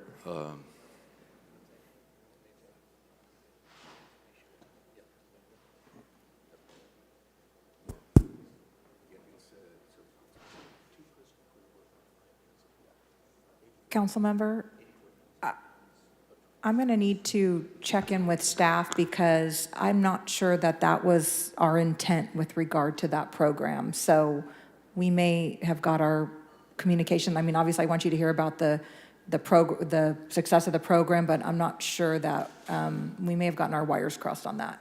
Yeah, I mean, a bulk of those dollars were one time with respect to the equipment. So the ongoing costs are probably a little less than they were last year. But yeah, we're happy to hear, and then we'll get some clarity on that.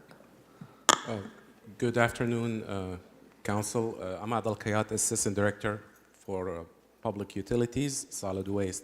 As far as the success of the pilot program for the D7 litter removal, it was great. It was a success. So this is just a pilot program to show that if there are funds available, these things do work. We had a two-man crew or a two-person crew working 5 days a week, collecting about 84,000 pounds of litter since January, since it started. So such programs do work if they are properly funded. Okay, all right, we appreciate that. Yeah, I know you had shared some of those numbers. I wanted to see what the updated ones were, so thank you for giving us that information for the benefit of the public.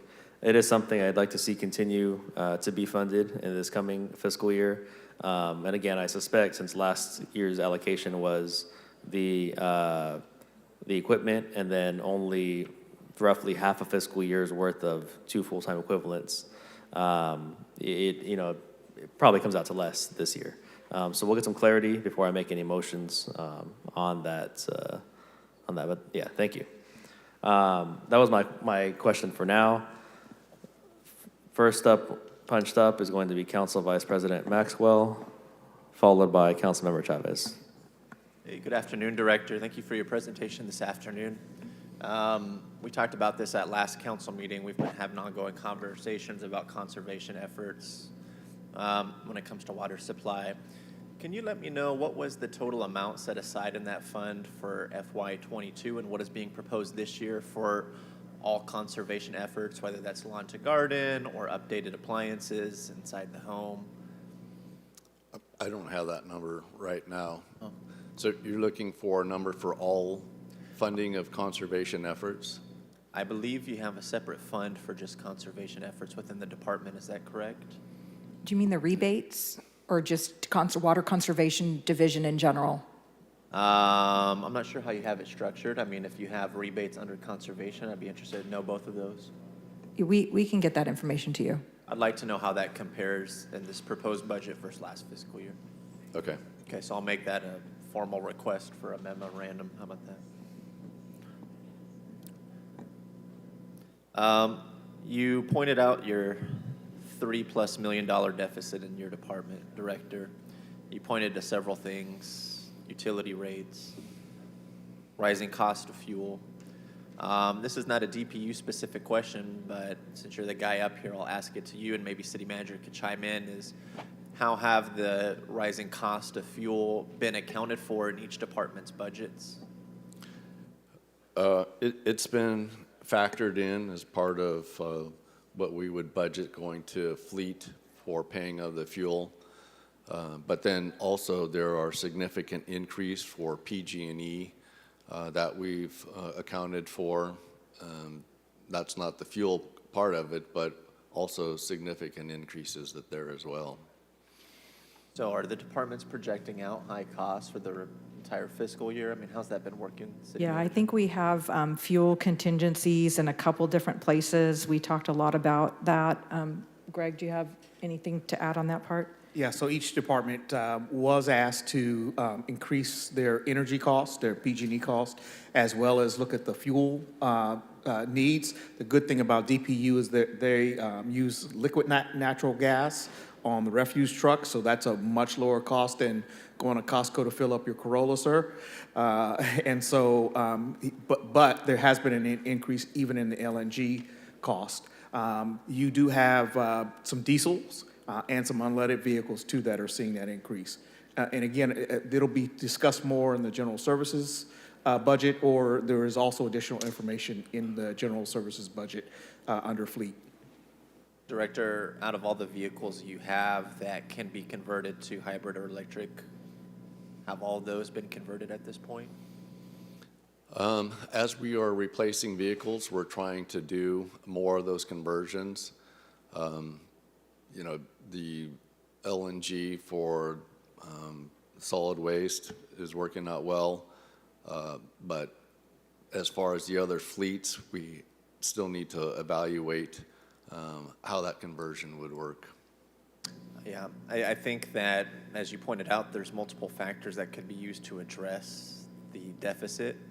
I mean, the one that's in bold here is the rate increases, right? But I think there are multiple ways that we can help close that deficit a little bit. Be interested in exploring. I remember a couple years ago, then Director Carbajal took me on a tour of the solid waste, wastewater treatment plant, excuse me. And he showed me all the compost that is produced through the process out there. And I remember at the time he told me we gave that away to farmers and agricultural businesses. Is there a reason we don't sell that? That we just give it away? Some of it is. I was told 100% was given away. The So compost that we produce. And council member, just so you know, just to compare apples and apples, the deficit is in the solid waste fund, and what you're referring to is the wastewater fund. So the I'm on to a problem. different Okay. topic now. Okay, Thank you, just want to make Mayor. sure you knew that. Is it given away? Hi, I'm Corey Asher, Operations Manager at the facility. We don't give it away, and actually, Tyler, I was on that tour with you. We actually have a third-party hauler, and they take it away, so we contract with 2 different haulers. It's Class B biosolids, so we have to get rid of it, and we pay them to actually haul it away. We pay them We do. That's standard practice as for wastewater treatment. to take our compost? It's not compost. It's Class B biosolids. It is not compost at that point. It goes to 2 different places. One is Synagro currently. Yeah, Senegal. They turn it into compost. So at that point, it is not compost. Some of it, they direct land apply for like silage crops, cotton, those type of things, non-human consumption. So is there a reason, you said standard practice, why would we pay them to haul it off, and why don't they pay us if they're converting it to compost?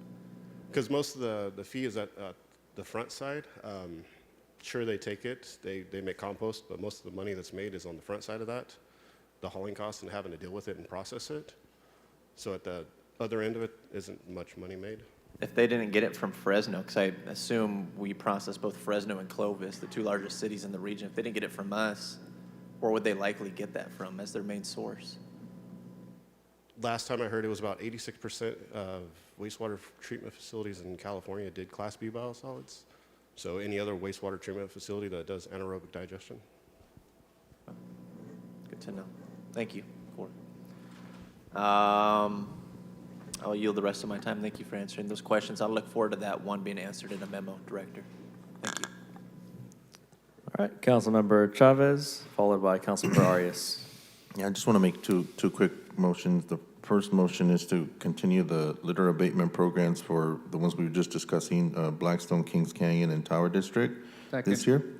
And put that in the hopper. And then the second one was to make a motion to restore the $150,000 for each council district budget that we had put in. I think the administration only put in 50. Second. And then I just had one quick question for Rock. What was that, 150 for what? $150K for council support services. It's not related to this, but I want to put it in the hopper. Oh, to increase your council budgets? Correct. Oh, okay. Yeah. To restore. Yeah, we had 150 in there. You guys only recommended 50. So I'm adding 100 to the 150 that you guys had recommended. Okay, I'm not quite sure. We'll have to go back and look. I'm not quite sure what. I'll send those in writing so Okay, that way that'd you be guys have that. And then my one question for our director is the rebate program that we're doing, the $1 per square foot, $1,500 max. How long is that program going to last through? And what's the max amount of rebates that we're going to be providing? Program is going to continue indefinitely. I don't see that ending. There's a lot of value in maintaining that program. Okay. You know, we just continue funding, so I don't see a cap on that until. So no sunset in the foreseeable future on that? Not that I'm aware of. Okay, and then what are the eligible drought-tolerant replacements you can have? Obviously artificial turf, granite, sand. Is there anything that's not included in that? Typically, we're looking for plant materials with a low plant factor that's more conducive to this region. So I'd have to get a list for you of those. Yeah, if you could just forward a list to my office, I'd appreciate that. That way we can let our residents know. There's quite a bit of interest, as you know, with not just the drought, but bills and the higher fees going up. There's an interest in residents to do that. And it's $1 per square foot up to 1,500 square feet per household, correct? That's correct. Okay. Thank you. Councilmember, with regard to your motion that you just made, I just want to make sure, I just did get an update on the D7. We just had our lines. There is about $1.75 million to enhance beautification efforts on the business and transit corridors. It just wasn't identified as the D7. We had it as the corridors. That was the money that we did at mid-year. So that was Blackstone, Kings Canyon, I believe the airport, and then that additional amount for downtown Fresno. So we can reconcile with your motion, but there is money in the budget. And can you send council that information too? Absolutely. What that counts? Sure. Thanks. Is that include the tower district or? I think initially at mid-year, we talked about the housing corridor. I'll have to go back and double check, council member. We'll get you out a memo. Thank you. Yes, Councilmember Arias. If it didn't, let's include that in there. Yeah, Councilmember Arias, followed by Councilmember Carbasi. Thank you. Director, can you give me, and this can be in a memo form, a list of all the outstanding internal loans that are, part of your DPU operations?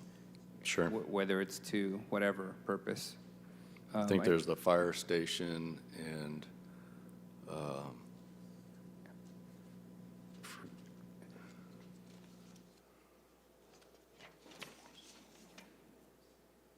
the Valley Inn purchase. Okay, thank you.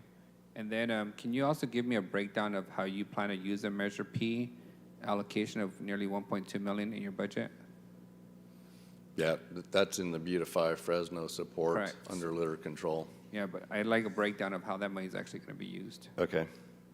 And then can you get us a memo, maybe with legal counsel, on the recent court case that we had related to the litigation on water? What, if anything, that's going to do for us, in terms of securing future water rights or maintaining our water that Is we this have? in reference to the litigation against the Bureau? Correct. Yeah, and we can do that in a legal memo in the future. Just want to have that before we consider any potential utility rate increases. And I know last year we piloted Operation Cleanup in multifamily units. Does your budget include any of that for this upcoming year? That was pretty successful when we, took big dump trucks, put them in apartment complexes, had them fill up their stuff with their junk.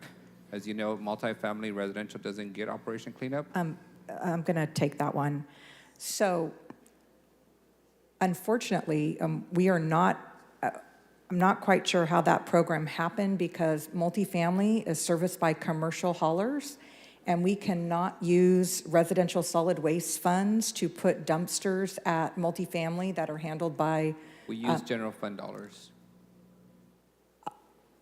We weren't able to find that, but we'll go back and double check. And if not, what do we need to do to ensure that happens? Because right now, if you go to any apartment complex, they're paying a higher fee for garbage service than single-family residential is, but they don't get Operation Cleanup services.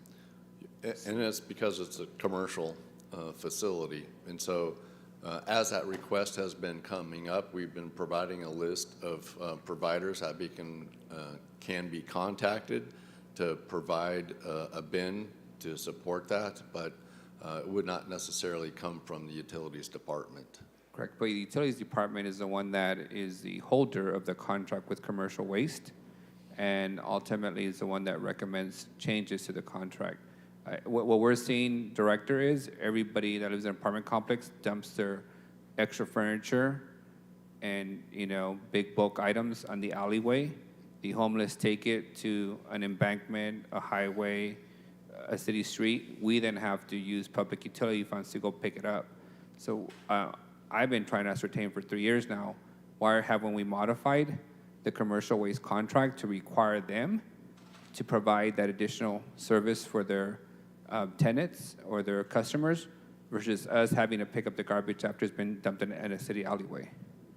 We can certainly talk to the commercial haulers and see if that's a service that they can provide. I mean, in a perfect world, before those contracts were extended, I think a couple years ago, you guys extended the contracts for 10 years. That would have been included at that point, but we could certainly go back and talk to them about it. We requested at that point, and our then city manager said that contract changes were not necessary because we could do it, and that's what we had been doing it. Okay, we'll sit down and check in with the attorney's office and see what's possible and what's not. It sounds like it would take an amendment or something. Yeah, which we're willing to do if that's necessary. One last thing, I think I'm my third city manager requesting a garbage compactor in downtown Fresno. I do intend to make a motion, city manager, to fund a garbage compactor in downtown Fresno. So I'll give you guys a couple of days to help me identify the preferred funding source, but I do intend to get a garbage compactor in downtown Fresno this year. So city manager, Yeah, I hear you. before I make a motion and, take it out of the mayor's budget, we'll work to figure out what the best funding source is. We'll keep working at it. It's simple. Every big city does it except us. We have to find, We have a property owner. You guys said, there was no property owner for 2 years. We found a property owner. we did, but she has not signed a deal with the hauler. So we can certainly encourage that conversation again. Well, and we owe you a memo, and I apologize for the lateness in getting that to you. But we've reached out to some of the other cities, and none of them really support or have that kind of program where they're, providing the compactor. That's typically a commercial type operation, and it would have to be through a commercial But we can help facilitate it between the City private manager, hauler. in the cities that did not privatize commercial waste, the city provides the equipment and finances over multiple years, so it's affordable to the business owners and property owners. In this case, we don't do that because the service is privatized, but ultimately, I'm seeing a lot of garbage and dumpster fires in downtown Fresno, because no matter how hard the plastic top is, it gets broken into.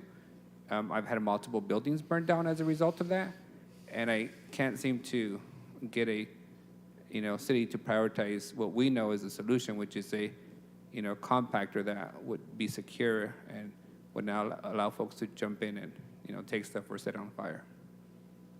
Got it. All right.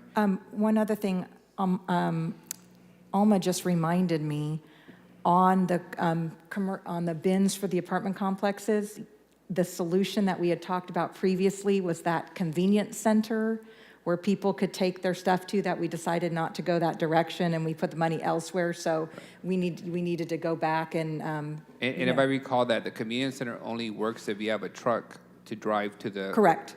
Convenience center, which most of our apartment dwellers don't have. Right. So it's- we'll go back and talk to the commercial haulers. Yeah. I noticed in your budget on page 142, you're increasing your cost of utilities by about $3 million. Is that essentially cost of power? That's the PG&E increase that we're trying to account for. I thought by going solar and going to contract with this energy efficiency company that we're going to reduce our future PG&E increases. The savings for the wastewater facility is about 1 million roughly. It's not quite as much as we thought it would be, but there's still significant increases with PG&E. I mean, I think the calculation was based on more of the historic projection of PG&E's increases, and they've just gone off the chart with the increases lately. So are there any plans in the book to essentially build more solar capacity in the wastewater treatment facility to cover some of that cost? Not beyond what we already have planned. The sizing for the solar facility at the wastewater treatment facility is about 75% of their overall use, so that's a pretty significant investment. Not quite that much at the Southeast Surface Water Treatment Plant, but it's also increased. I'd have to look up what the number was on that one. Thank you. I noticed on page 143 that you have a membership and dues budget item for $500,000. Who do we pay that kind of dues and membership fees for? Are you saying, I'm sorry, 143, I'm just trying to track your. Page 143, budget line 58016. You're in the line membership item and dues. detail? Yes, membership and dues, it's $493,000. Thank you.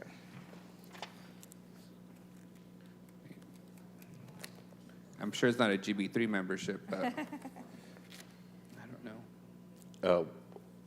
What item was that, or account? 58016. Page 143 of the line item detail. So that's probably a compilation of multiple agencies, part of the North Kings GSA, contributions to the Community Urban Water Association, Probably But- Friant too? I think Friant would be different. Okay. I think we But pu- I thought we pulled out of We're Friant. members in KUA, or, I'm sorry, Aqua. So we have memberships in multiple different organizations. Yeah. Thank you. And I also noticed on page 144 of the same document that your liability for self-insurance charges are going from 183,000 to 3.2 million. I think that's a one-time payment for the Congo Alley water main rupture. It's in preparation of that. Oh, okay. Got it. Pending litigation? Yes. On that same page, I noticed this, a line item for employee and visitor parking permits. I wasn't aware that we pay for parking permits for employees or guests. I would have to look into that one. Okay, but let me know, because they're charging me for parking, so. Me as well. Yes, I think all of us. Then on page 149, can you walk me through this Copper River Ranch water infrastructure? You went from, $2,000 in 2020 to $0 in 2021 to $850,000 in this proposed, in the amended budget, and $0 in the proposed budget. What is that? Is that a project that we built and are getting payments back for, or we're paying into?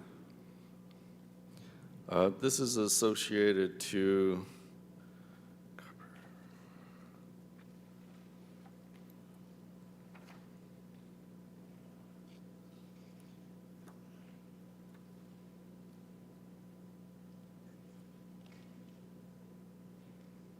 I think it's associated to the well sites, but I would have to get more details on that for you. Henry, do you know?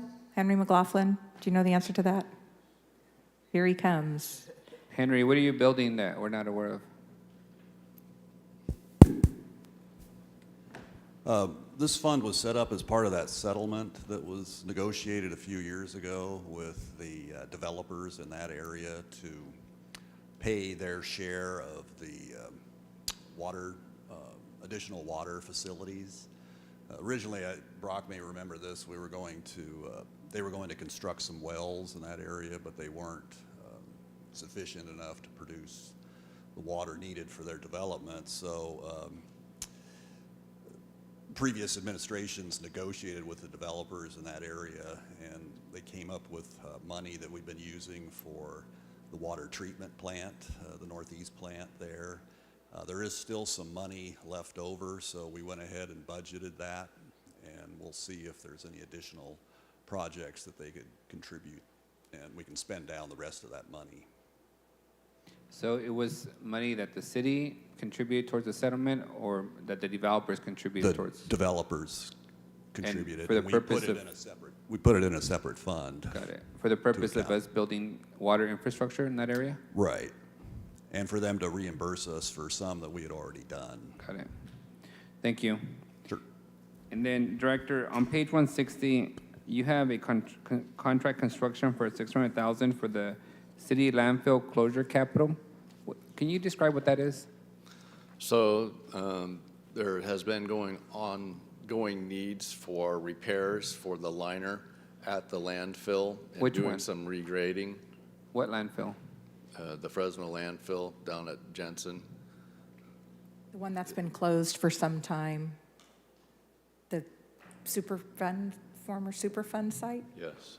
So we're spending. Next to the sports complex, the regional sports complex? So we spent an additional $600,000 in the amended budget to do what?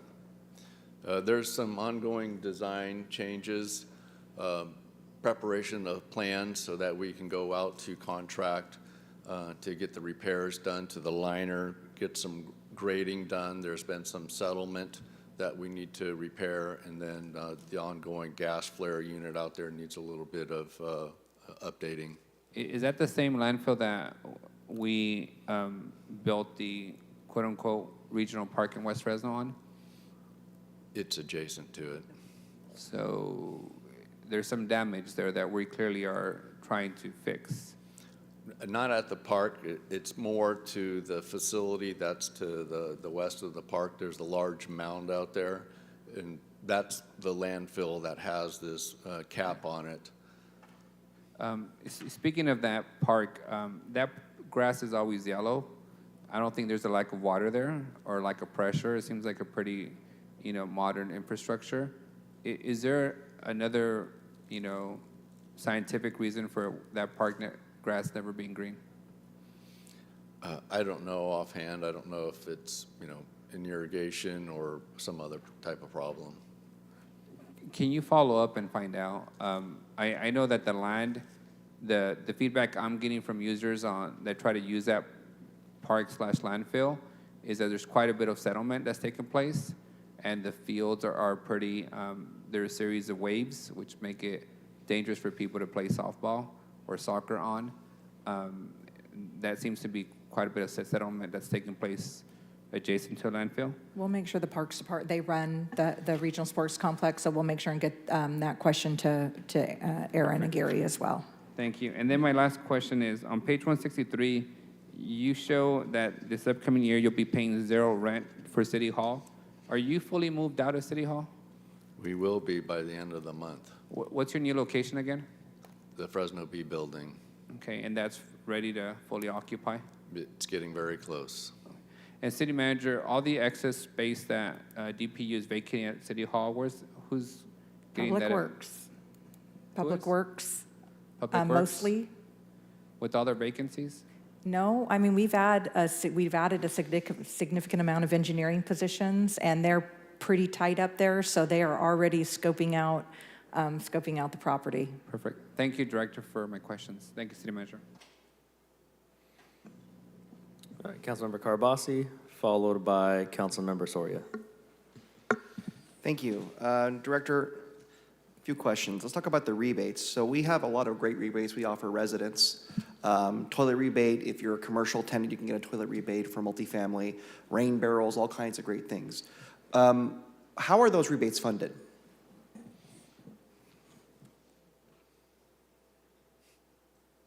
Just a second. No worries.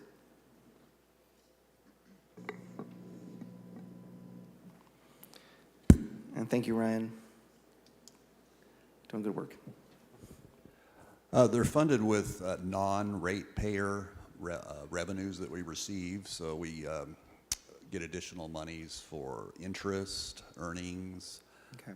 Leases that we have for cell towers and billboards. But we don't use any customer funding, customer revenues from,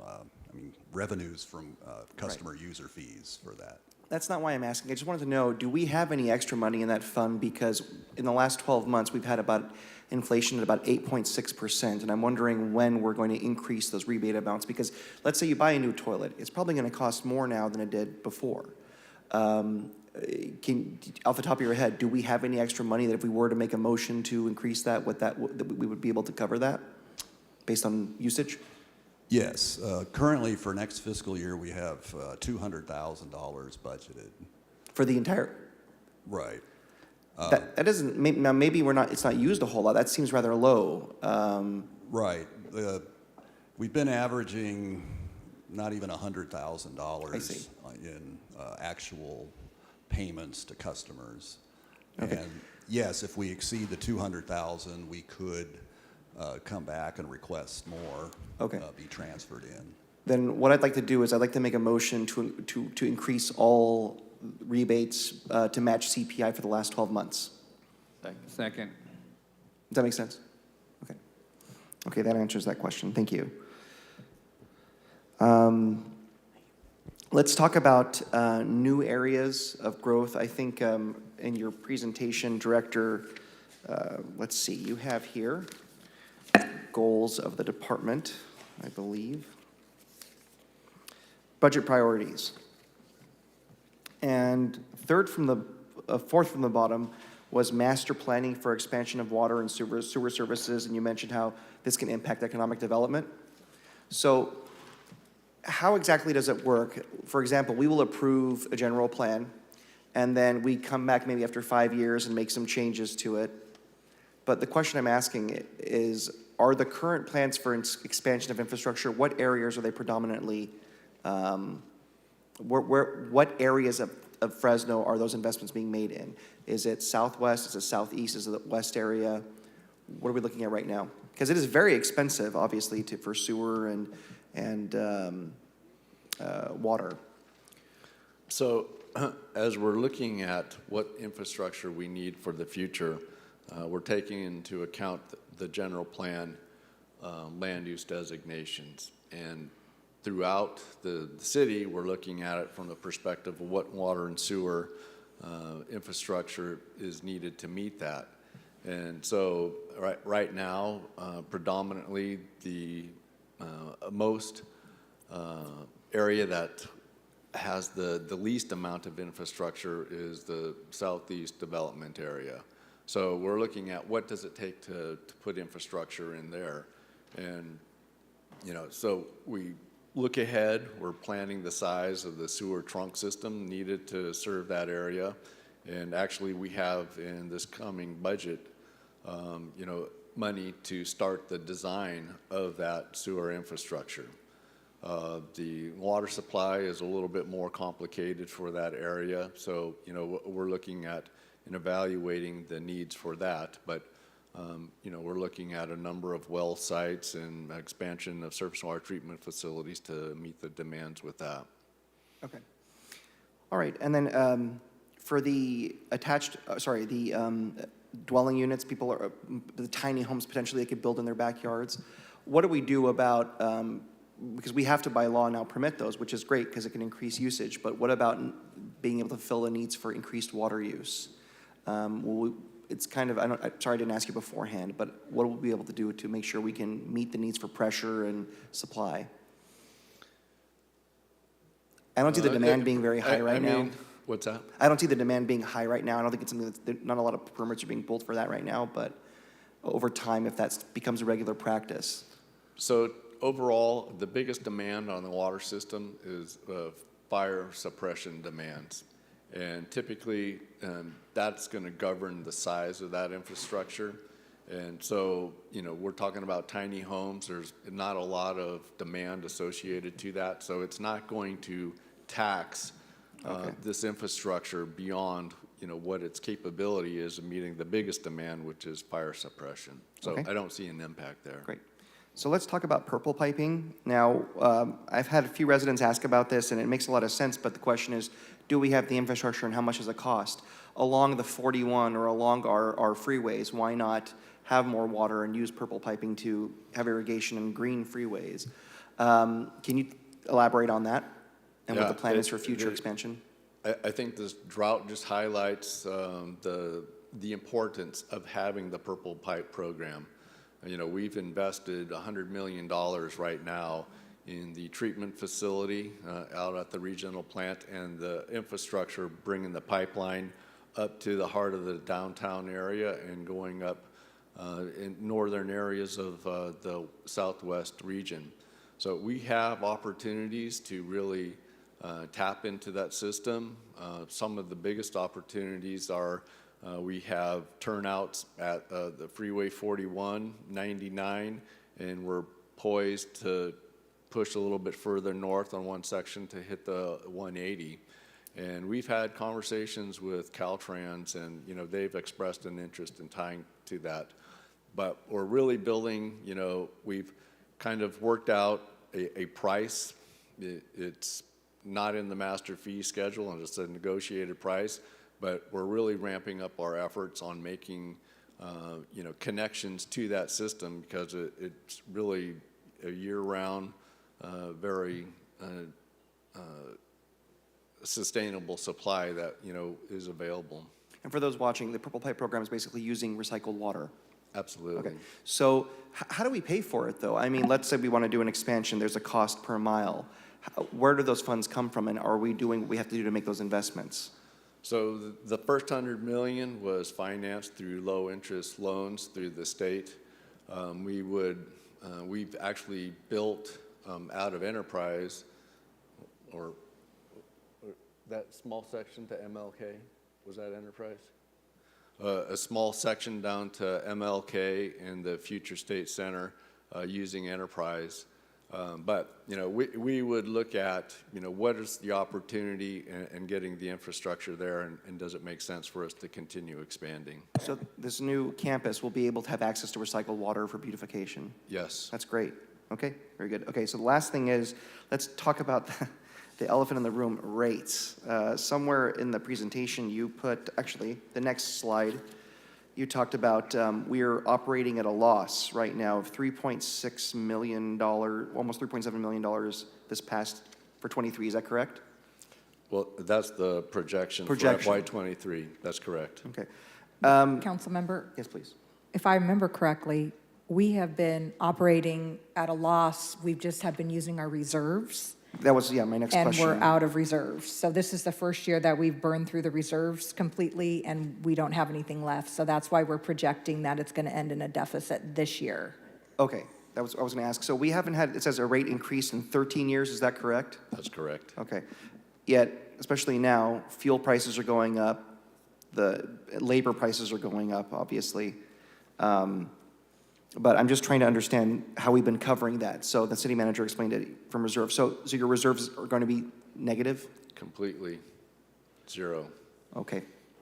And the only, for the sake of the public, explain how the Prop 280, how the process works to increase rates, because we can't just increase them automatically because of the consumer price index or inflation going up. Is that correct? That's correct. We have to go through the process of doing a study to determine what the appropriate rate would be, come to council, get authorization to go out to do a vote. Then we would send ballots out to all of the users, get the results back, and then find out if it passed or not. But why would the users at this time want to vote to increase their rates? I mean, I can imagine how difficult a decision it must be at this time. That's required by the state, the 218 process. It's difficult. It puts the onus of the responsibility of conveying the need to the public so that everybody understands why it needs to be done. It's a protest election, too. They don't vote in support of it. It's a Prop 218 as a protest only. So city attorney's office, jump in if I step over, but if it's up to the residents to return a protest ballot, not that they're against it, not that they're for it. Okay. Has the study been conducted? We just started the study several months ago. It was approved by council. Right. When do we get the results for that back? It's going to be a while. Okay. Yeah. So we just plan on continuing to operate at a deficit. So what happens next year when there are no reserves? How will we be able to pay for the services? I don't want to cut services. What's the plan? We haven't fully evaluated the plan. I mean, it's probably, deferring vehicle replacements and things of that nature just so that we can continue to get by. We were intended to replace 10 side loaders this year, and I reduced it to 5 just to try and balance or get something close to that. But we would have to start deferring that type of purchase and various services. Okay, those are my questions. Thank you. Councilmember Soria, followed by, City Manager, were you punched up, or you're kind of just chiming in as? I'm sorry, my computer, I keep putting my computer down on the button. I see, okay. All right, Councilmember Soria. Thank you. I have a couple other questions. I don't know, I may have stepped out if Councilmember Arias asked this. On page 143 of the line item budget book, there's also a number of $24,969,500, which is about $5 million more than last year in terms of a contract construction. What are we funding?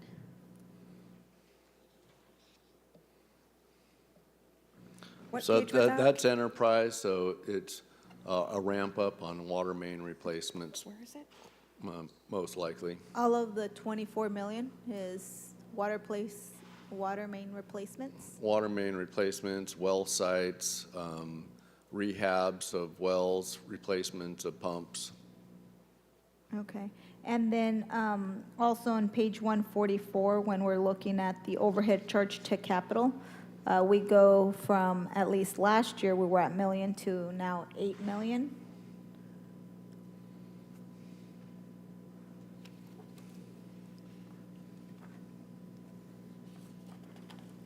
courthouse, Henry.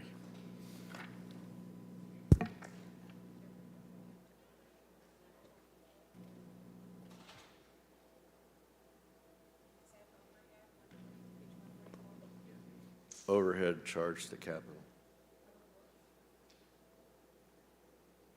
Line 59117.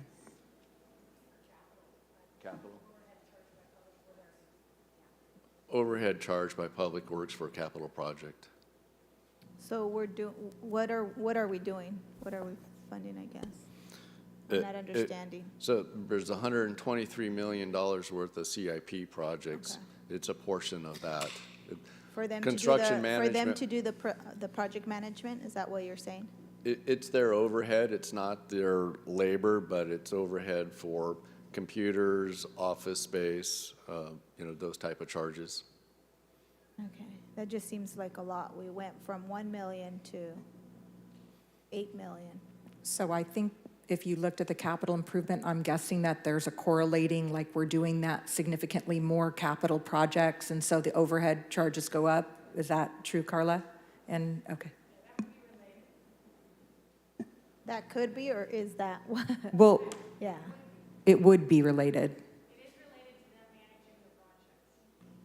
So construction management, project management. Okay. And then page 153, on the professional services and consulting outside, for this year, we have 12.4 million. What are we funding? So that's probably inclusive of design services for the sewer trunk, as well as another, multiple capital projects that are in the budget.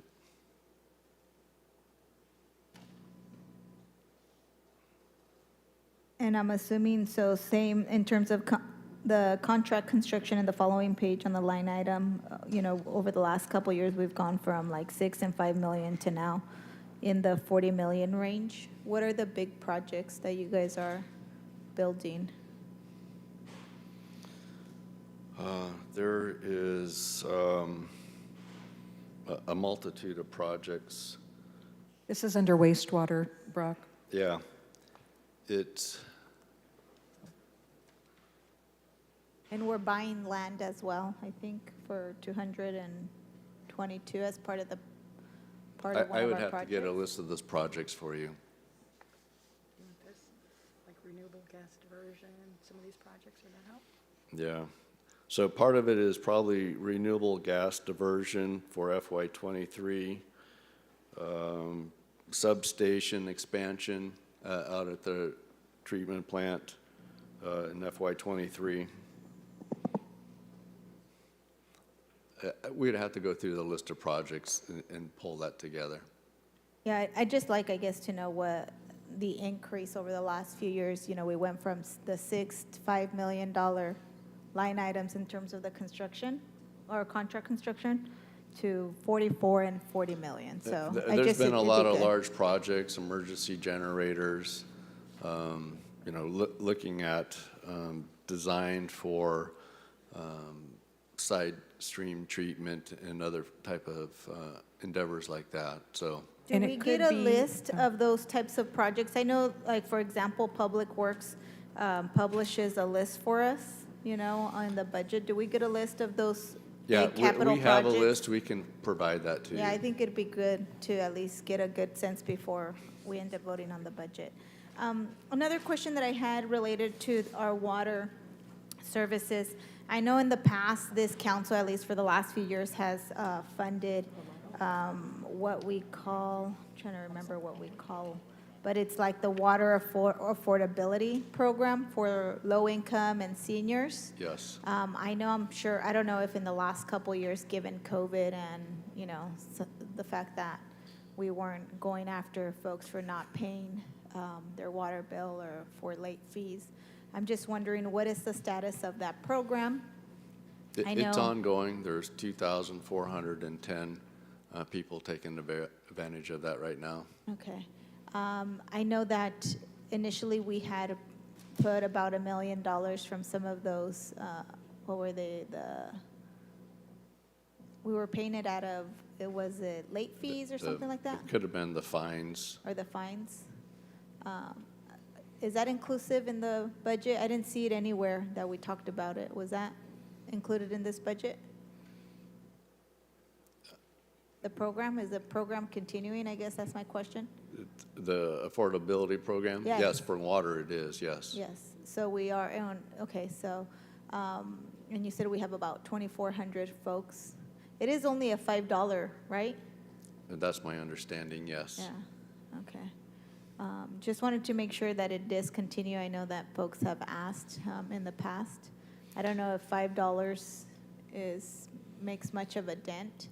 Part of the rate study, we're looking at expanding that to the solid waste and wastewater charges as well. Okay. When is that anticipated to be completed, the rate study? It's just really kind of getting started here, so it's several months down the road. Okay. Perfect. And then just for clarification, I know some of my colleagues chimed in earlier about some of the neighborhood-specific cleaning programs. So for the record, the Tower District pilot program, it wasn't a pilot in ours, but we had allocated funding. It is going to continue beyond this fiscal year. I believe so, but I said I was going to get back to you and go back and look at our notes. Yeah. I don't know, did you ask about Chinatown? Because Chinatown was included as part of that formal motion last year. My understanding was all those programs were ongoing at one time, but if you guys can get back to us on that too. Yeah, because I know that there is a Chinatown, the Chinatown at one as well. So I know the money, we had about $2 million total. That was for the business corridors, downtown, and we just need to go back and look and see to which specific area. So we can do that. Okay. And then also I know that this has been a subject previously, the purple water pipes. Is there money in here to continue doing those types of projects, especially like connecting some of our parks or? Actually, we're going to be coming to council in the next week or two to get your acceptance of some grant funding that would allow us to hook up City Hall, Fink White Park, and Fulton Mall to the recycling water system. Beyond that, though, for this next fiscal year? So we're not for additional connections. Really, it's up to the landowner to pay for the feasibility study, which is needed by the state to make those connections. But, we're also, pursuing, further expansion or improvements to the recycling water system by a couple of projects. One is a 3 million gallon tank and booster pump station that is underway for design. And then the second is for a pipeline, an intertie out at the regional water treatment plant that would allow us to use reclamation well water to augment the recycling water system. Okay. So we're still continuing to invest in that program. Perfect. In terms of your staffing, I know that in the past we had heard that we were having trouble, recruiting maybe or filling some of the engineering positions and so forth. Where are we at with the vacancy rate in your department for some of those positions, especially the more specialized? Just 1 second.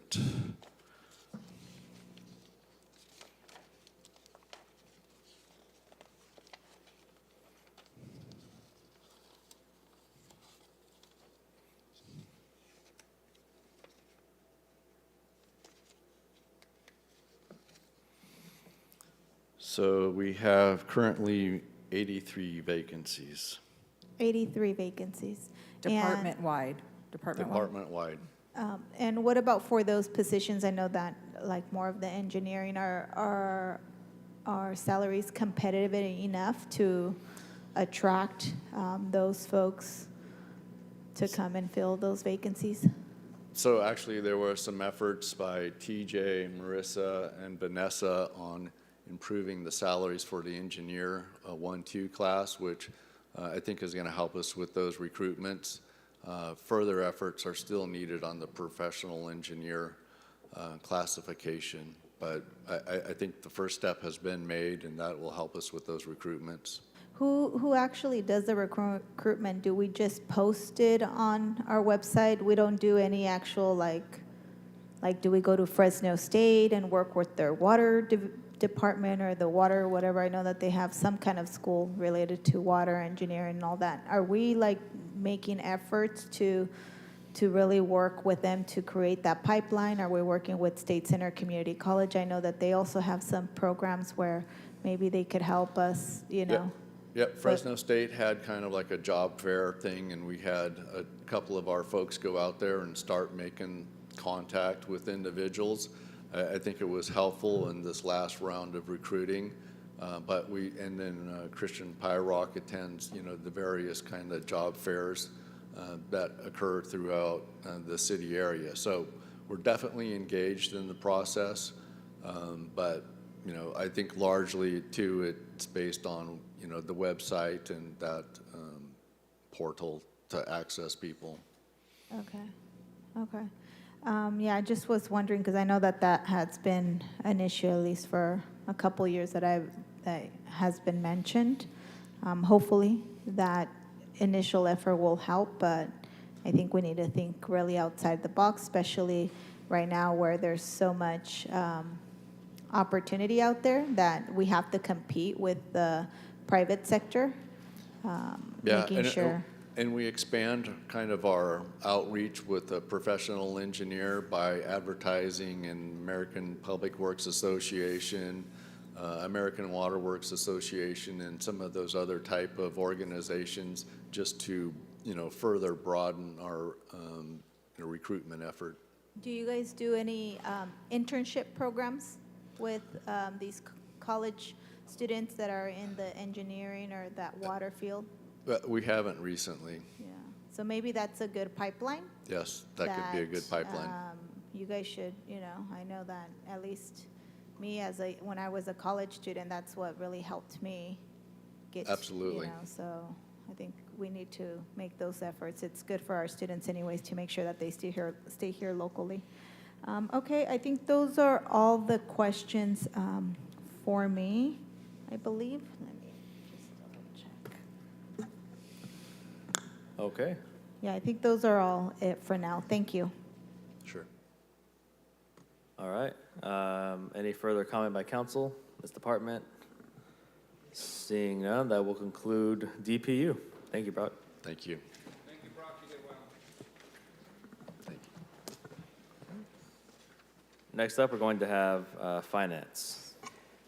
So Mike Lima is going to be doing that via Zoom. He is a little under the weather.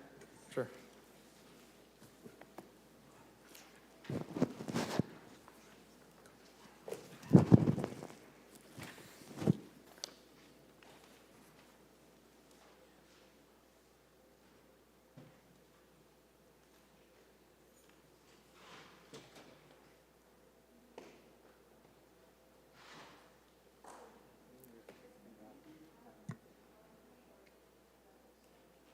Mike Lima, do you need us to operate the PowerPoint, or do you want to share your screen and have you operate the PowerPoint? How you want to handle this? Let's go ahead and have someone there operate the PowerPoint. Okay, so just tell I'll us give them the next cues. slide. Just tell us next slide when you're ready to switch slides. I will give the cues. Okay. Thank you very much. Good afternoon, everyone. Mike Lima, Finance Director Controller. Yes, I apologize for not being there today. It's always more fun to have budget hearings in person, but I am a little under the weather. But still have enough energy to give this presentation and hopefully answer questions if there are any at the end of it. Next slide, please. Well, no, let's stop here. So I wanted to kind of just touch on a couple of things. I wanted to kind of mention some of our accomplishments in finance over the past year. It's been quite the interesting year. We've been working on a lot of different initiatives, and I just wanted to kind of highlight a couple of them for you. The first one, we are finishing the implementation of the Tyler Munis financial system. Council approved this system about a year and a half, maybe 2 years ago. And this is, simply put, the single biggest change to our finances in the last 20 years.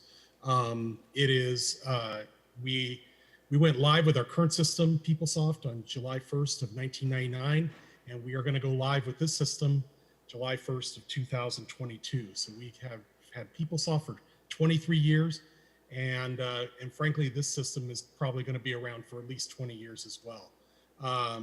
We firmly believe that it's going to add a whole other layer or enable a whole other layer of financial transparency, accountability, and we are really looking forward to having this go live in the next couple of weeks. So you will be hearing more of it, I'm sure, as we go live, but I just want to make you aware that if you haven't worked on a financial system implementation, it is an incredible project to work on. It's a lot of work, and our staff did it without,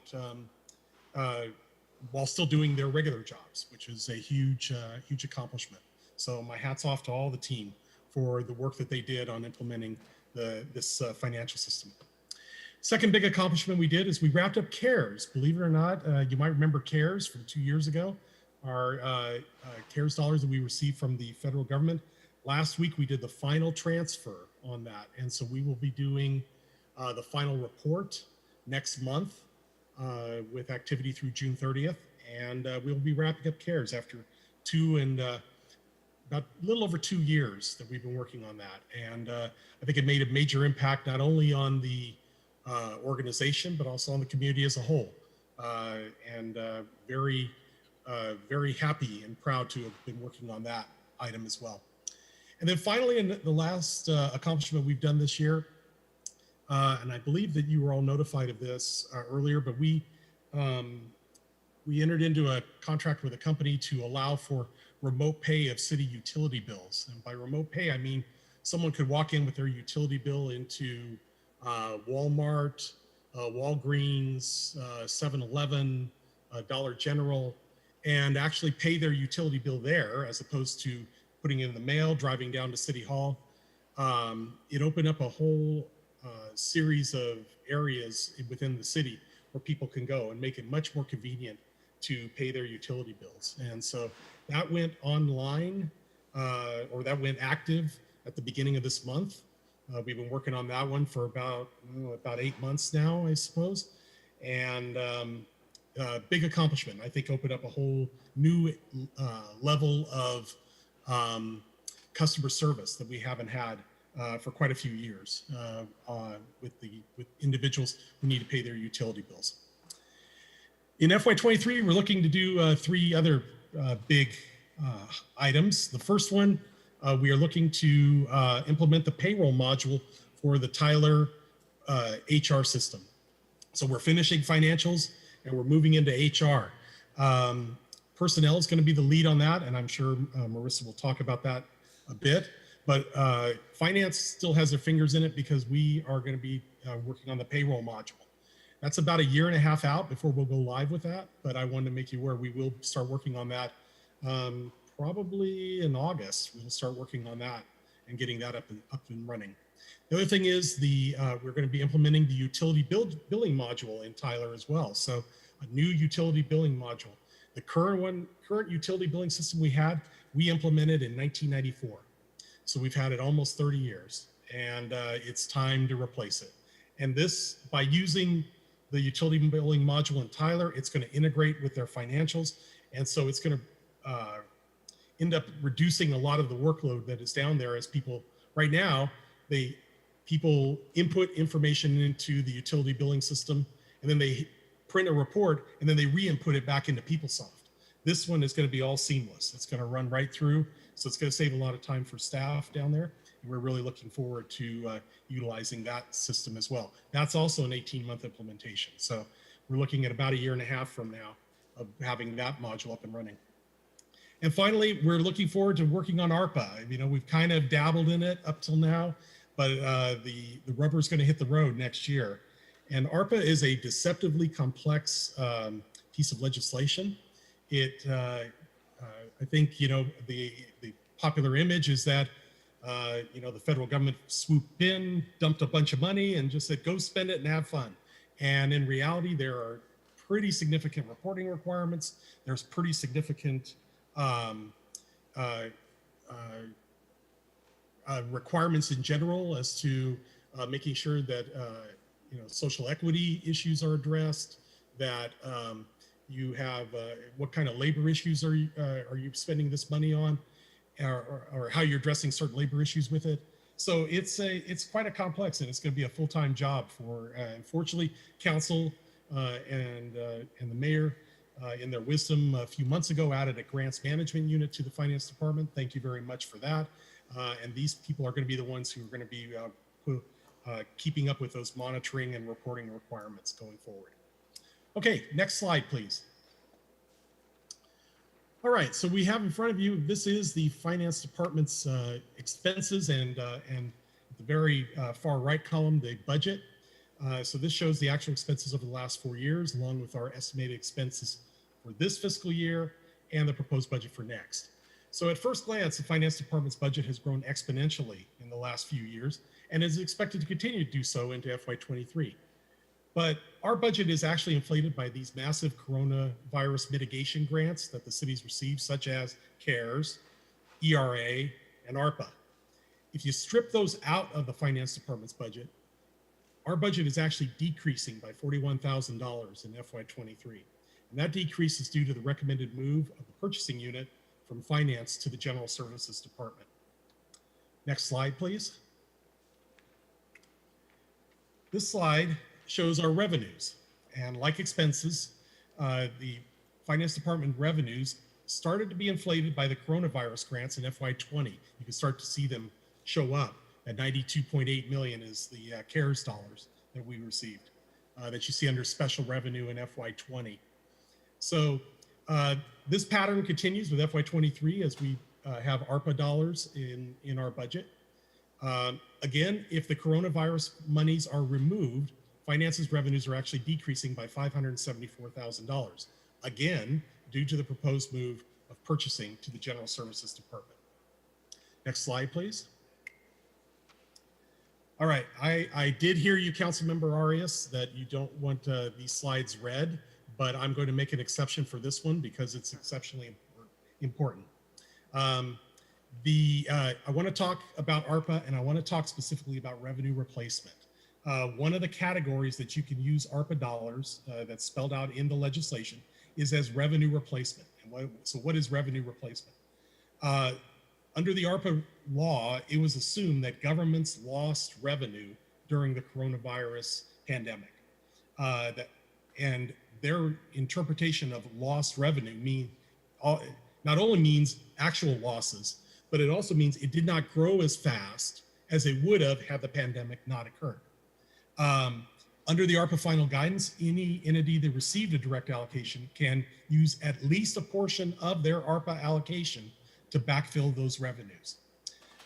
They can be used for any purpose that the governmental entity deems appropriate. For all intents and purposes, they can be treated just like general fund dollars. But you actually have to calculate how much that revenue replacement amount is. So the ARPA final guidance lists 3 different methodologies for calculating that. The first is based on actual revenues, calculated on a calendar year basis. Second one is actual revenues based on a fiscal year basis. The third is a flat $10 million standard allowance. Just take 10 million bucks right off the top. In March of this year, you approved recognition of the 10 million standard allowance, as we determined that would be the minimum we could claim. Since then, my staff has gone in, done the calculations. We decided to look at it on a fiscal year basis, not on a calendar year. Much easier to do fiscal year because all our finances are on a fiscal year. And so we just basically took numbers that were in the ACFRs for FY20 and FY21, and then using the formula that the Treasury Department provided through the ARPA final guidance, we went in and calculated how much. And as a result of those calculations, we've determined the city can recognize out of the 170.8 million that we have received, we can claim or recognize $88.9 million as revenue replacement. based on, and there's a breakdown there of how much came from FY20 and how much came from FY21. So you're probably saying, oh, do we get 10 million plus 88? No, no, no. The 10 million is buried in the 88. So we've found another 78 million in essence. So there's 10 million already recognized. There's another 78 million of our 170 million that we're going to be able to claim as revenue replacement. The ARPA reporting guidance recommends but does not mandate that revenue replacement dollars be spent on projects. Okay. Next slide, please. So this schedule here, it comes right out of the budget book. It's page B66 in the budget. It's in the finance department section. This is a list of all the projects that have been approved. Well, the left side is the projects that have been approved by council so far. On the right side are the projects that are being proposed. This will take up the full $170.8 million. So you're probably saying, okay, well, how does revenue replacement play into this? What we're saying is that 88.9 million of all these projects, when you add them up, are going to be funded with revenue replacement, or could be funded with revenue replacement. I don't believe that we've identified exactly which ones that are going to be funded by it, but just keep aware we can fund up to 88.9 million of these of this list of projects with revenue replacement. Why is that significant? It's significant because if it's marginally, or if there's an issue about is this eligible or not, we can move it over to the revenue replacement side and fund it out of that side of money. Also, revenue replacement, there are a lot less reporting requirements on revenue replacement projects as opposed to those that are funded directly by ARPA dollars specifically. So revenue replacement is a huge tool for city government or governments in general that received ARPA to use to address issues that are within the community. Because outside of the other ARPA process, I guess would be the best way to put it. So just keep in mind, out of that 170, 88.9 million, we can fund with revenue replacement and use that, okay? Next slide. So this slide shows what our requests are this year, or recommended additions to our budget for the FY23. Basically, we're asking for two positions in our payroll unit. These positions are going to be limited, meaning that they are intended to be on staff through our Tyler project that I alluded to earlier, the implementation of the payroll module in the Tyler system, and then some very minor O&M additions as well. Grand total additions, $184,100. Next slide, please. Again, the biggest service impact that by adding these positions, we will be able to have sufficient staffing in payroll that the staff that's there can work on the Tyler implementation, and all of us can continue to get paychecks, which I know is something that we all enjoy greatly. That's why we're asking for these positions and have included them in the recommended budget. That is my presentation for today, and now I'm available to answer any questions you might have. Thank you. All right, Director, thank you. Again, we're going to hit public comment first before we come up for a Q&A. So if you were in the audience here in person, please fill out a yellow card, bring it up to the clerk. If you are on Zoom, I want to comment on the finance department's budget. Please punch up, raise your hand. First on Zoom, we have Marisa Morasa. Welcome, Marisa, you have 2 minutes.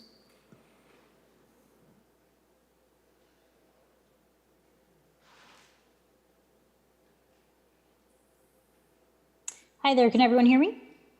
Yes. Perfect. Thank you, everyone. Again, this is Marisa Morasa. I'm here representing Power California Action, and would like to speak on the remaining allocation of ARPA funding that is proposed for fiscal year 23 of that $64 million. Just as a reminder and as some background context as well, we had hundreds of public comments in person, over Zoom, via email, and e-comments, in addition to community coalition letters demanding housing support, renter protection, neighborhood investments, and more. And we continue to call for a transparent and community-centered process in allocating how these funds are spent.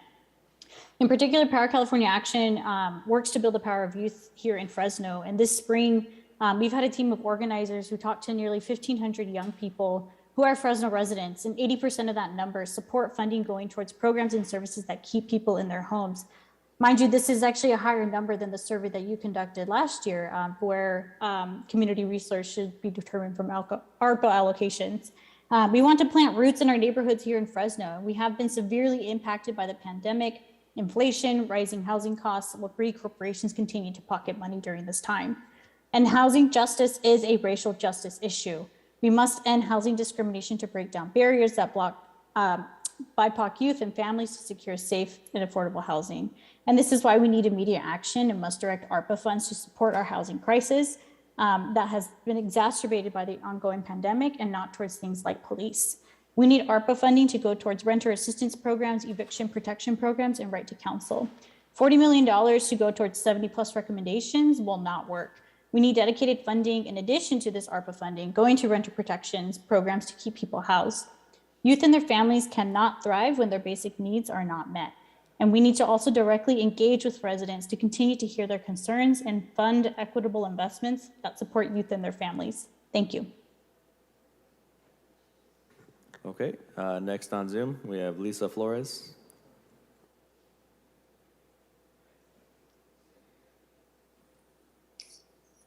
Good afternoon, y'all. Real quick question. I just saw the line item thing, and I had a couple of questions about acquisition of vehicles. Why does Beautify Fresno, Jerry's little doohickey thing, need $1 million in vehicles? Why do they, that just seems odd to me. And also too, if 44% of the general fund budget is for the police department, how much of this ARPA money is going to supplement that? And do you see, I'm looking at the vehicle replacement, and typically vehicle replacement is done over a long period of time and it's amortized. And I'm just wondering, I understand the money's free, but I think there are better usage for the money as we hopefully are coming out of COVID, but unfortunately going into a recession. And even though you have all this money, you guys need to be really thinking about when you don't, when the money pot dries up, when the recession hits, when there's more people evicted. I mean, you need to do some long-term planning as far as allocations. And I just don't see expending money for vehicles in the police department or for Jerry's little side hustle project of, Beautify or Win Fresno or whatever he wants to call it, as good uses of this federal funds.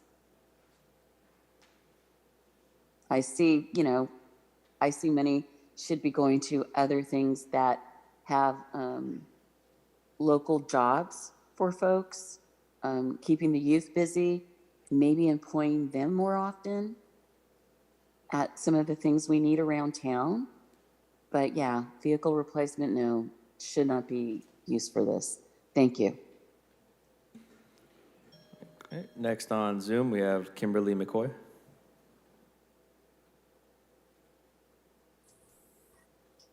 Good afternoon, Council. My name is Kimberly McCoy, Project Director for Fresno Building Healthy Communities. Community isn't a part of the American Rescue Plan Act fund decision-making process money that's meant to rescue people from a continued pandemic.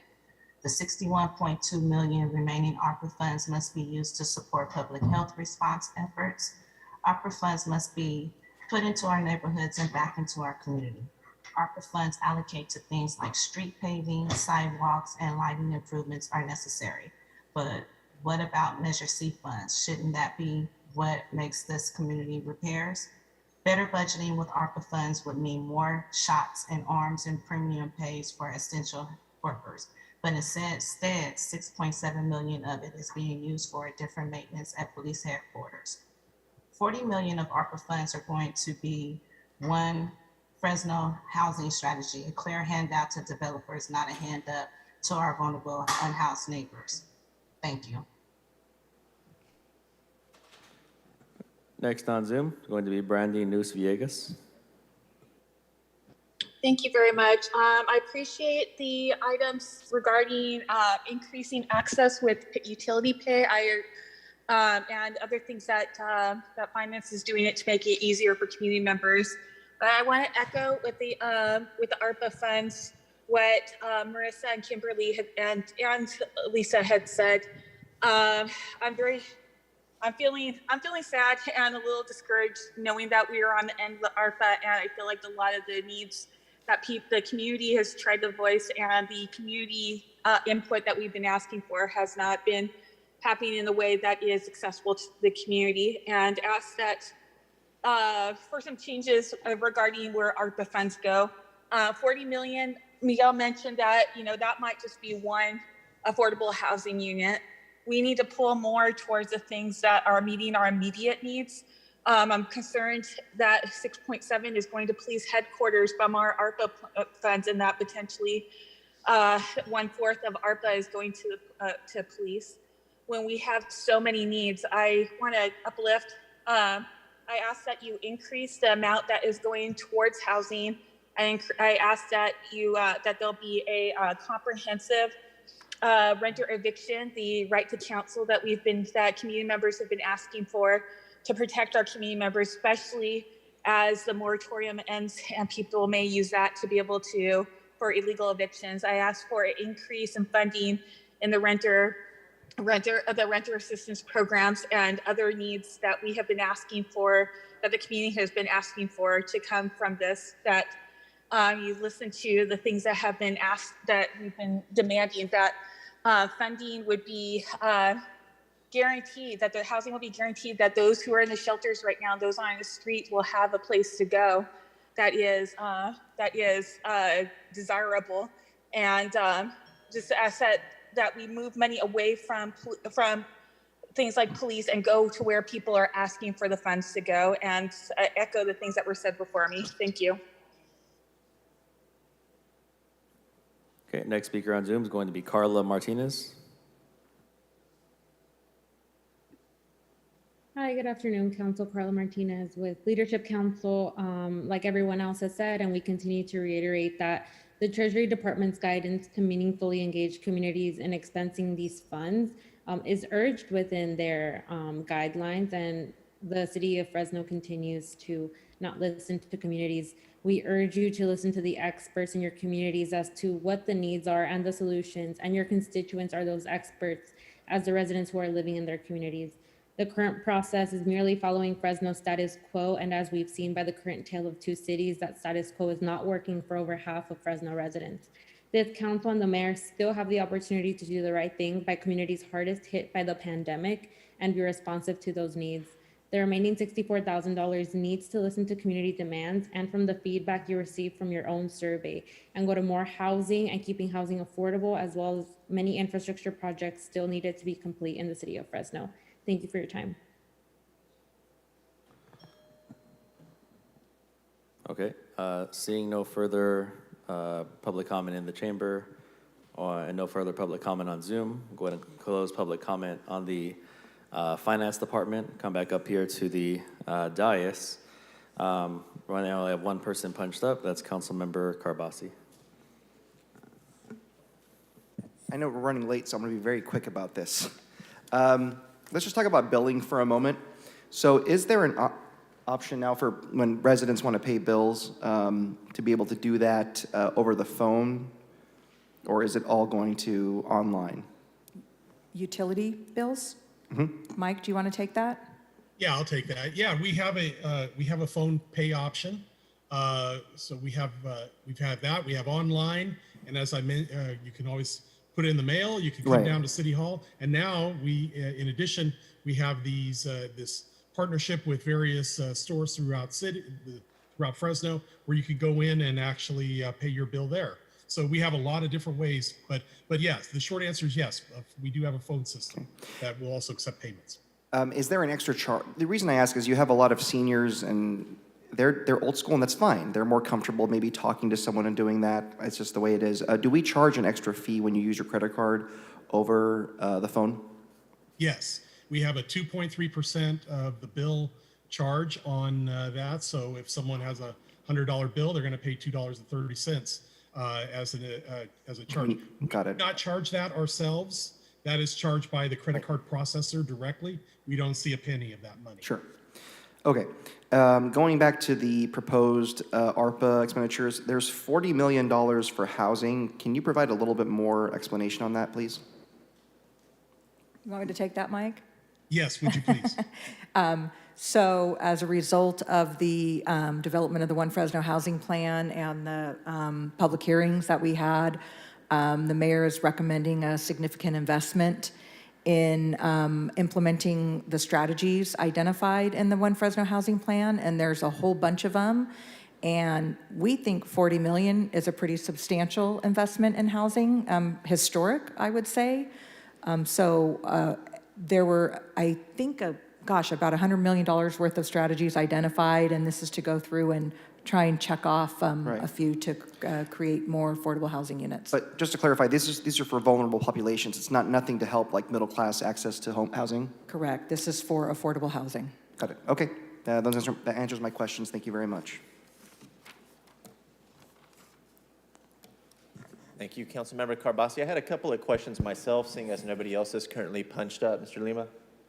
I am looking at the line item detail binder. I have 3 line items I wanted to ask you about. They all pertain to your general fund. Okay. The first one I see here is public relations and information. We've gone back and forth between about $35,000 to $60,000 a year. We're going to $0 in the proposed budget. What has that historically been used for, and why are we not anticipating any money being needed for that in the upcoming fiscal year?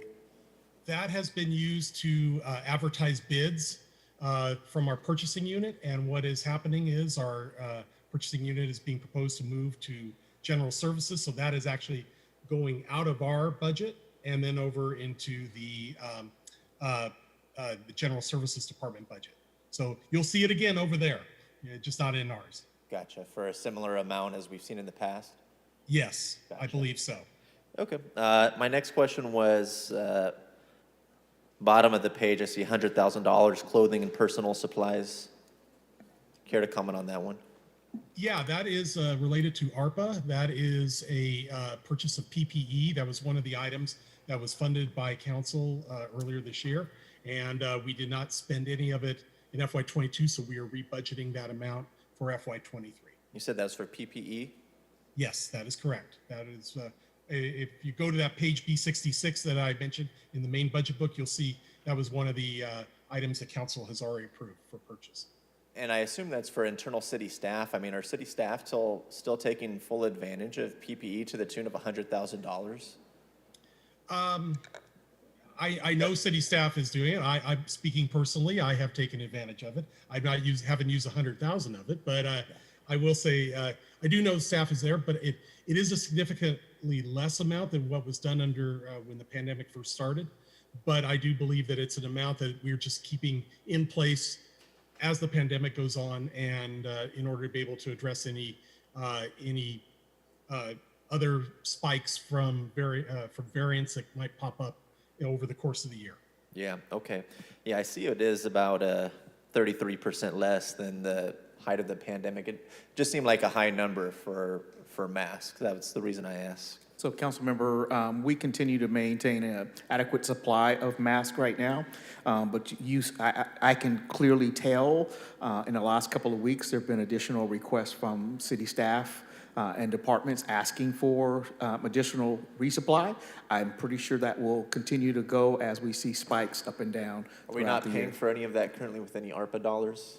No, we currently right now had enough in supply. We had made an order under CARES. And again, that was at the point where everyone kind of had a mask and, had a supply of the cloth mask. And now that we're at a point where the N95 and KNs are more of the masks that are being recommended, we see, us resupplying those. The other big thing that has gone away as of recent is the TSA mandate on airport staff. So they had a good stock over there, but now they're not going through that. Same with the transportation, although a lot of bus drivers are still wearing KNs and N95s.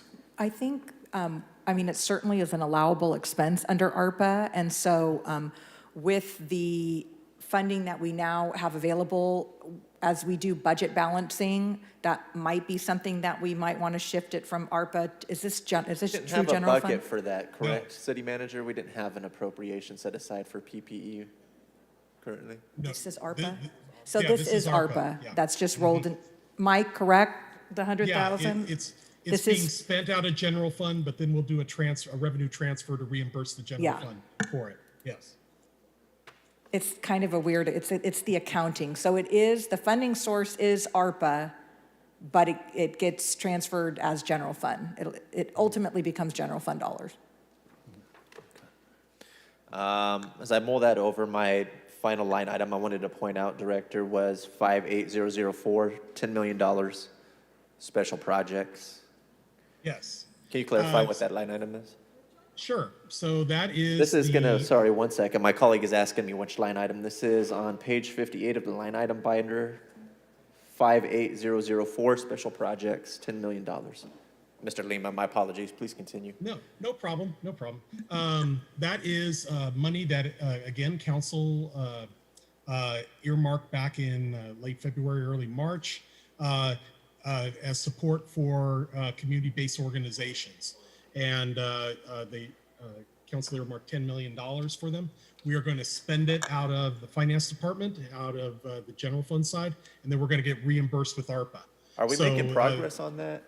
You are actually, I'm finalizing the list that's going to go to the COVID committee, and I would like to have contracts on the June 23rd agenda for award of contracts to CBO. Just CBOs or ARPA in its entirety?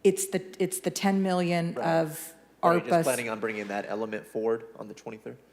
Correct. Okay. Yes. Okay. That clarifies it. Yeah. Thank you, Mr. Lima. I appreciated that. Answered my questions. If I think of any follow-up on those, I'll go ahead and send you an email, but I think I'm good for now. So next up in the queue, we have Councilmember Arias, and he'll be followed by Councilmember Soria. Okay. Couple of questions. Controller, I see here we're setting aside the 40 million for the One Fresno housing plan. Do we have any details yet on what projects would be funded under that plan, or are we simply setting aside 40 million without a list of projects? Mike, why don't you let us take that? Yeah, I was going to say, sure. If I may, Council, we're having meetings right now regarding the 47 policy recommendations, and then we're going to be bringing forth to Council a series of recommendations on those policies for Council to decide which policies we want to adopt as a city, as well as a funding allocation recommendation for each. So, and we anticipate bringing that before the council probably 3 different times on the housing side.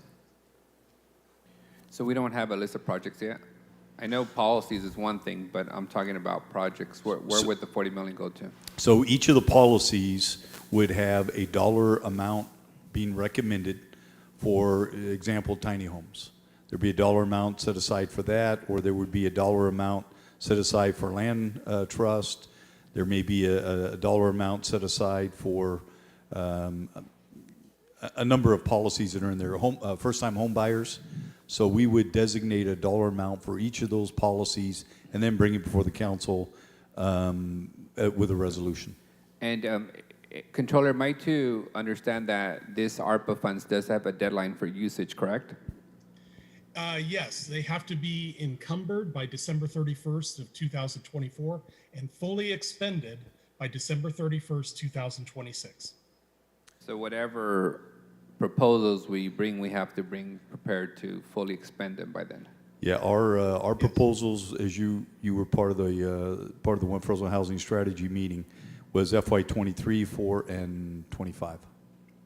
Okay. And then I noticed too, the council had set aside $2 million in the first batch of ARPA for the 911 call center. Now the budget proposes an additional $8 million.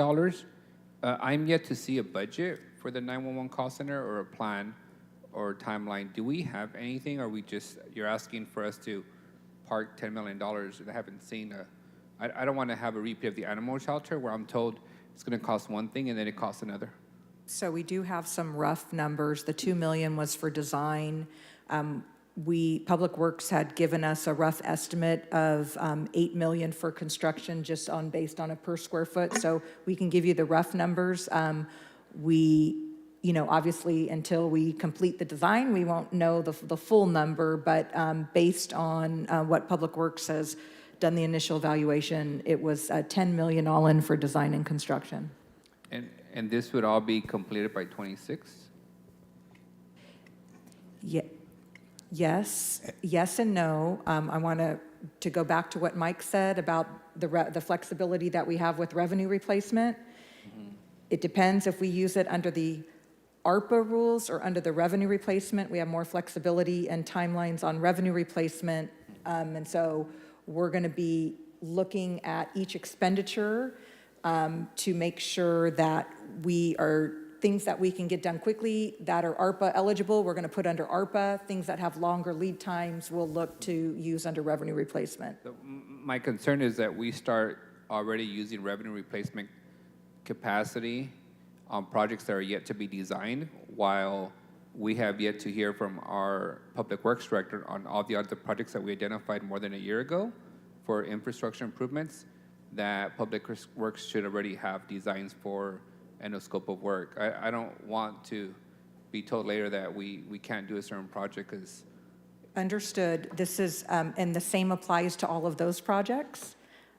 So it really becomes more of sort of an accounting maneuver to make sure that we're doing our reporting accurately, to make sure that we're meeting deadlines. So, for instance, if there was a project you submitted that had a sidewalk component, we couldn't use ARPA dollars for that, but we would be able to use revenue replacement dollars. So we're looking at this we're going to be looking at this holistically. We want to get done the work we want to get done with the right funding source that gives us, that we're able to meet our deadlines. And the same thing applies for the 6.5 for the headquarters. I'd like to see a plan, a financing plan, a design plan, a scope of work plan before I'm okay with committing $7 million. It's a lot of money, and I want to know exactly what we're getting ourselves into. If there's other alternatives, to leasing space versus a new construction. Are we tearing down something? I can speak a little bit to that. Communication centers are very unique in terms of... This is the headquarters for the police department. Oh, what is in the budget, council member, is actually the amount needed just to replace HVAC and asbestos abatement, which is, the HVAC is being held together with duct tape and baling wire. City manager, we were told previously that cost of HVAC and asbestos remediation was $2 million for the headquarters. So I'm not sure how I jumped to 6.5. And we were told that was supposed to be paid for by the energy efficiency contract. So that was pulled out of the energy efficiency contract last year. It was.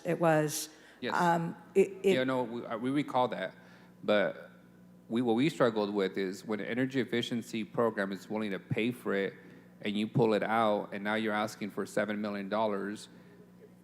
Yeah. So obviously that happened before my time in this chair, and the decision was made to pull it out. And we are faced with the fact of having an HVAC system that is on its last leg, that needs to be...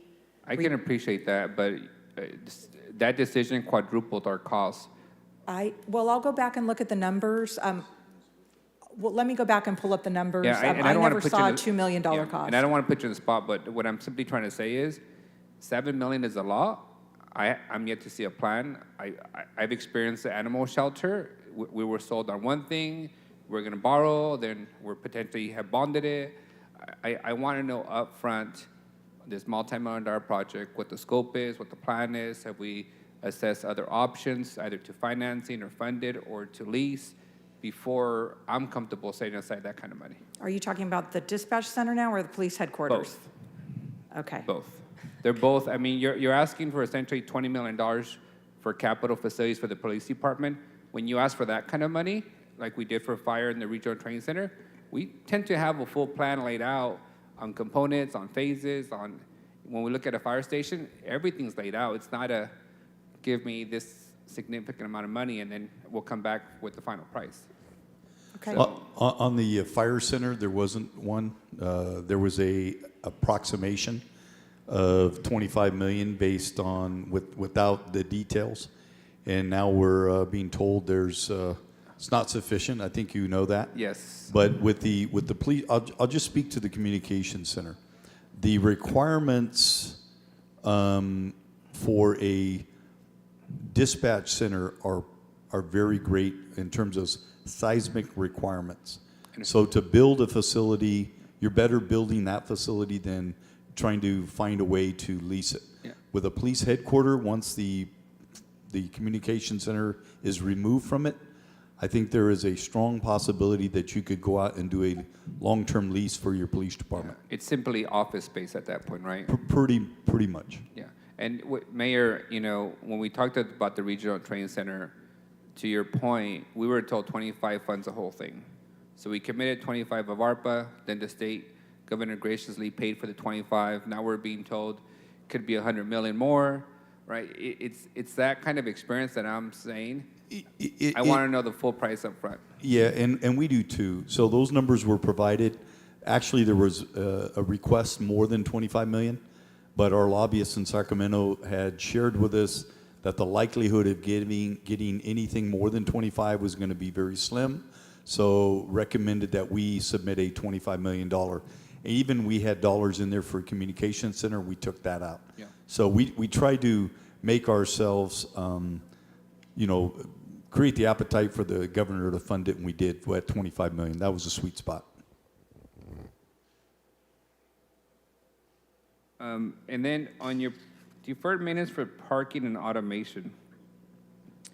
Automation, am I to interpret it to simply suggest that we'll now be able to see how many vacant spots are from the street level, the digital signs, those kind of things? Councilmember, if you wouldn't mind, when Jennifer Clark does her presentation with parking, she has details on that. That's a fair point. Okay, thank I'll leave you. it at that. Okay. The last comment I have on the finance department is there's quite a bit in here in the budget under fire also. 200,000, safer differential, radio equipment, regional center tracking track repairs for police. I have not seen this before. I don't know that there was those needs that were needed, but I'm sure I'll see them when they present their budget. But my last question on this is Beautify Fresno, 1.3 for Beautify Fresno. I'm yet to see an actual budget for Beautify Fresno. I know that they had $1 million for Measure P funds in the public utilities budget. Now they have 1.3 million from ARPA for vehicles. Can we get an actual budget for Beautify Fresno that details exactly what their total budget is, their funding sources, and what they plan to do with those funds? And then the last thing is, I'd like to make a motion to allocate 150,000 in ARPA funds for audits to take place in city departments as determined by the audit committee. A second. Thank you.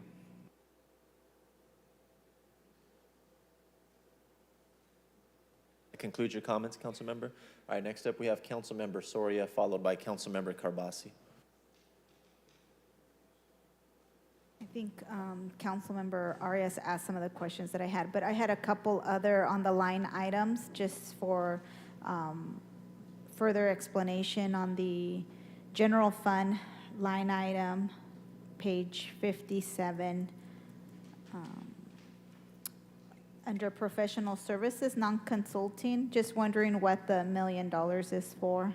Similarly, the specialized services, I think 3 lines below there, for 1.3 million. Just wondering, what is it that we're using those dollars for? Well, let me take them in order. So the professional services line item 53304, 1,057,400. The bulk of that is our contract that we have with our external auditor to do the annual audit that we have. On the line item 53402, specialized services technical, those are combination of bank fees that we pay, as well as our armored car service that the city has that goes to various sites throughout the city. So both those costs are included at 53402. Why have they like increased significantly? We went from, in the last 2 years, from 100,000 now to 1.3 million. I believe there is some ARPA dollars that are also buried in there as well. I don't recall off the top of my head. I can definitely dig into that and get you an answer on that. Yeah, and I think similar for the external auditor, it's $1 million. Is that what it costs us? Well, that's no, they cost about 200,000 a year. Again, there might be some ARPA in there as well. We'll get you the information as to breakdown of what makes those up. Yeah, I'd like to get a breakdown. Perfect. Okay. And then, kind of on the lines of what Councilmember Arias asked on the internal audit unit, or the motion he just made, I had a question in terms of the internal audit unit. How many staff do we have in that internal audit unit? 3. Are all of the positions filled? Yes. Okay. Well, I take that back. We recently had a promotion, so there is a vacancy on paper at the moment, but we have a recruitment ongoing. So but the short version is that, yes, we have 3. We have 2 that are filled. We have 1 person still here, but in a different position, but helping out. And but we'll be filling that vacancy shortly. Okay, and then the description here on page B62 says the internal audit unit performs a variety of internal audit examinations and risk assessments on departmental compliance with city financial policies, processes, and practices. It's no secret that the city of Fresno experienced, I don't know what it was, a scheme where we lost hundreds of thousands of dollars. Can you speak to how this internal audit unit is making sure that that is rectified and that doesn't happen again? Or that in terms of our the risk assessments, we haven't gone any update on this issue? Well, the FY22 risk assessment actually had in there as part of the audit plan to do an audit of the accounts payable unit in finance. And so the internal audit is wrapping up a couple of other audits before that, but I do anticipate they'll be starting on that later this summer. They'll be starting on an audit of accounts payable. And I think that will address the concerns that you have raised today. How long will that take? I'm going to guess about, normally they take about 3 months. So I'm going to say about 3 months. So I would say by the end of this calendar year, you should have an audit report, or at least the audit committee should have an audit report regarding that. Okay. What other audits are in the queue right now that are being wrapped up? So right now, they are finishing up an audit of transit and their grants management. They also took a look at airports and some of the procurement practices that have been going on out at airports. And then they're also looking at ISD and the wireless charges that the city is incurring there, and kind of the methodology that ISD uses to track and to bill departments for wireless charges. Okay. And then what is in the queue thereafter once those are wrapped up? Then they go on to the accounts payable audit. And then they've also started working on the FY23 risk assessment to see which audits happen after that accounts payable audit.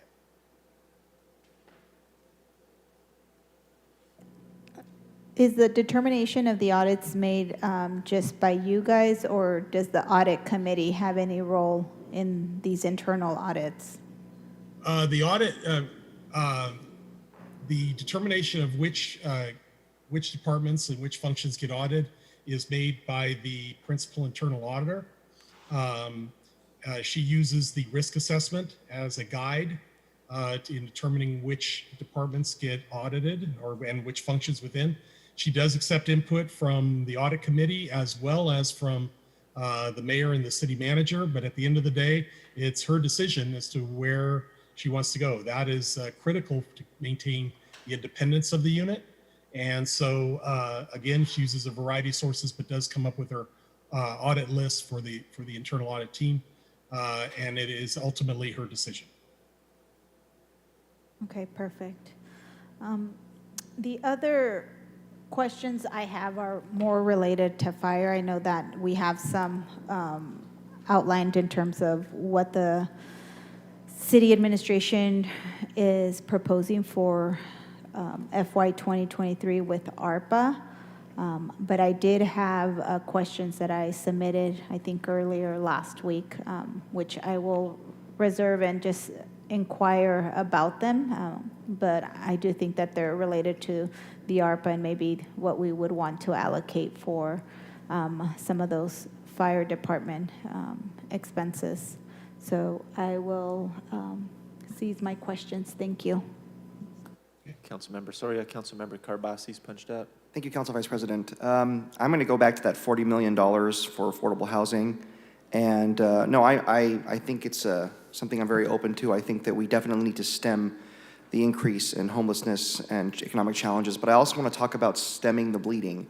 What is the administration's plan to increase access to housing in the market for middle-class families? I'm hearing stirrings that the mayor is going to support inclusionary zoning, which is really concerning for me because while it may address some of the problem and increasing access for some at the bottom, it's going to be on the backs of the middle class and raise the average price of housing. And we're already dealing with a market where the hard costs like lumber, framing lumber are skyrocketing. And on top of that, government regulations. So what are we going to expect? What is the mayor's position on inclusionary zoning? What is his position on what are we going to do to increase housing and get things moving? Okay, so I think the conversations around inclusionary zoning have had to do with the Southeast Development Area specific plan. And there is a provision and discussions that he has been having with the building industry. And shockingly, some of them were very open to that discussion. I find that shocking, and I'm going to challenge that. But I trust you, Georgianne. But I have not found one member of the BIA that thinks it's a great idea. So what I will say is, I think one of the stark realities that the One Fresno Housing Plan identified is the huge disconnect between the units that are being produced and the shortage of units that we really need. Yep. And so the units that are being produced that are for the traditional middle class and probably upper middle class are primarily, are market rate, private sector driven. I think what we've seen is the number of units that we need to bring online that are affordable, that are those 3 and 4 bedroom, oh, thank God the mayor's coming in because I'm in the deep end of the pool here, are the 3 and 4 bedroom, I believe, at what people can afford for $900 a month.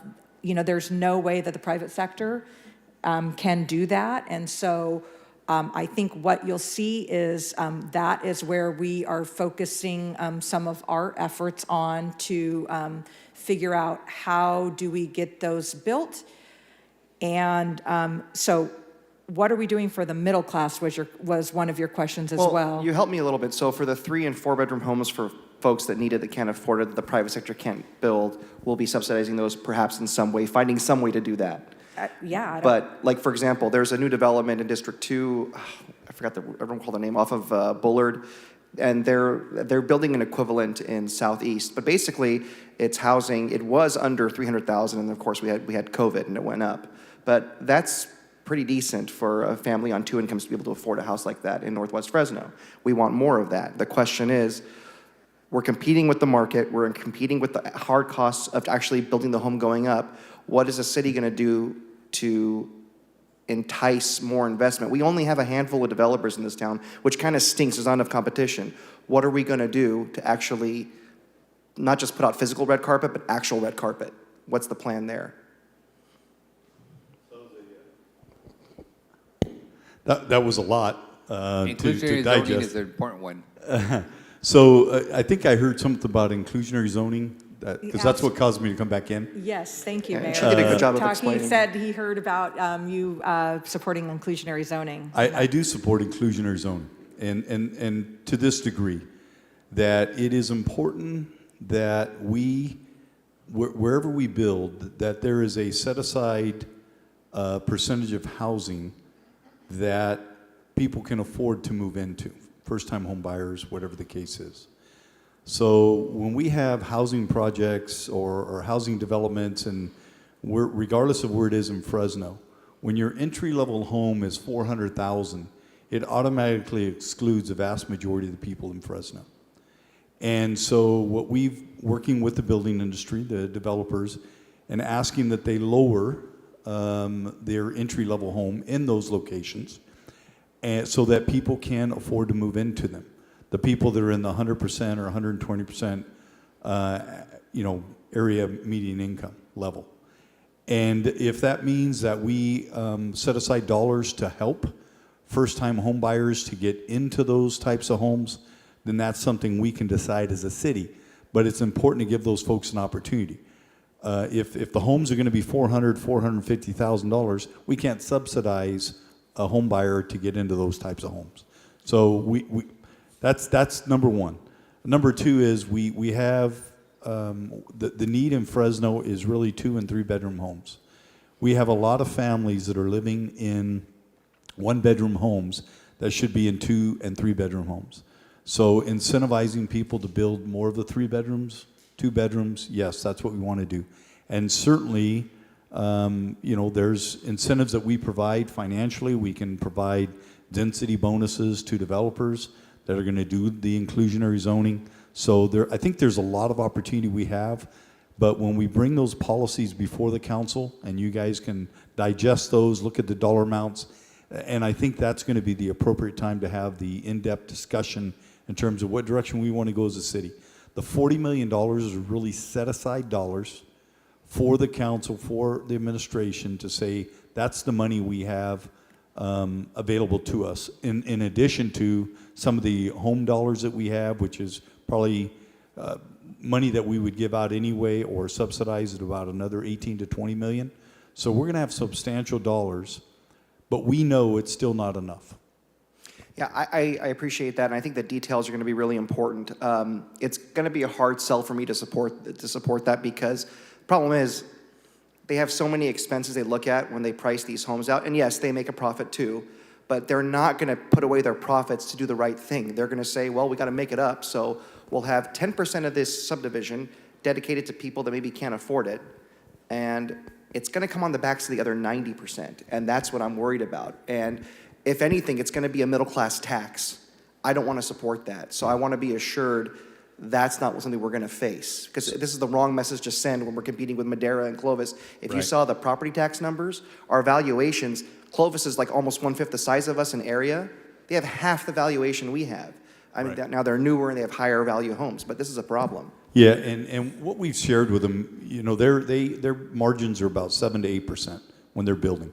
We've not asked them to lower their margins.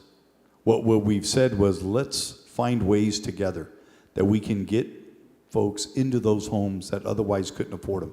And what they've suggested is exactly what I just said, that we somehow find a way through the banks, through the city, to subsidize the home buyer, buying down interest rates, or, for example, working with B of A, where they come up with, for first-time home buyers, $17,500 down. They'll cover up to $8,500 of closing cost.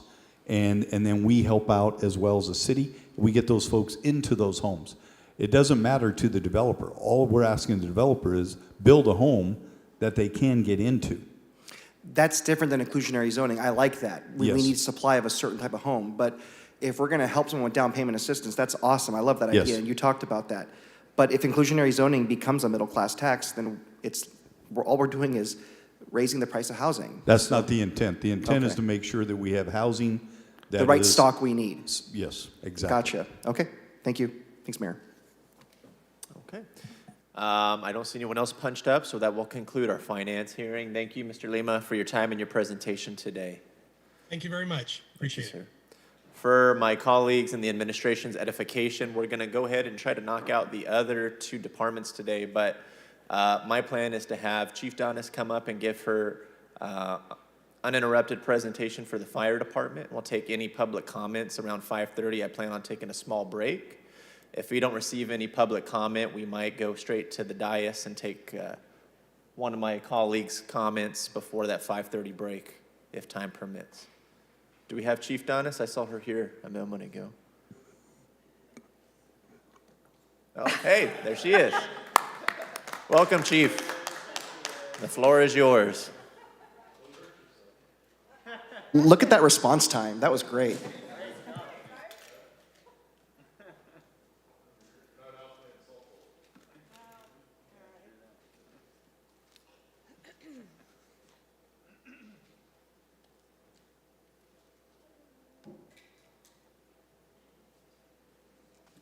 Okay, I know it's late, and so I will be brief in my comments, and, You take as much time as you need, Chief. okay. This thing? Left and right. Council Vice President Rena Gonzalez, Interim City Attorney here. Just want to make sure that we still have quorum. Yes, we do. Okay, thank you. Thank you for checking in, City Attorney. And Luis might be joining us momentarily via Zoom. Thank you, Todd. Okay, just the highlights on Carrie Donis, Fire Chief. Just the highlights on department actuals. In personnel, in 2023, the department will have 426 employees, 371 of those are sworn, 55 civilians. 2022 included 42 safer recruitments, and we also added 8 inspector positions. The 2023 proposed figure also does include the 42 safer, which are deployed, plus 24 new safer positions, firefighter positions. Reimbursements for safer will be $2.3 million in '22 and $6.1 in '23. Over the lives of both safer grants, the city will be reimbursed $12.9 million for 42 members hired in '22 and another $7.4 for the 24 hired in '23. Non-PERS, this category consists of supplies, utilities, capital, fuel maintenance, equipment, and apparatus. There was an uptick in '20 in this category for 6.5 related to the construction of Station 18, which is near completion. We're hoping August, and it's way overdue, but we're hoping for August. '22, there was 2.3 that was spent on Station 12, which was for the purchase of the property, and that was 1.4 million, and 900,000 for the design consultant. Chief, can you remind me the location of those stations? I don't know the location. Station 12 currently, that's a 44-year-old temporary station. It is being relocated to Ashland and Valentine area, between Valentine and Marks. 23 amount includes the expected construction management initial costs and final design consultant fees for a full set of plans for the Regional Fire Training Center. I think that's about 6.3, is that right, Mike? In the proposed budget. Also penciled is $750,000 for the design phase of plans for Station 10.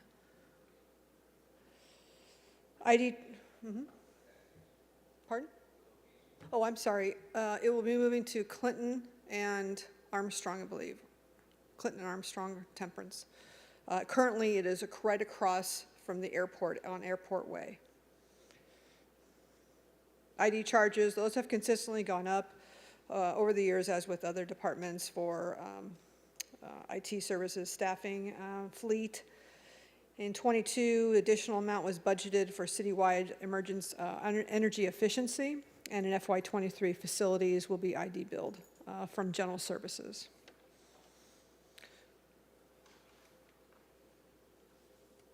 How do you?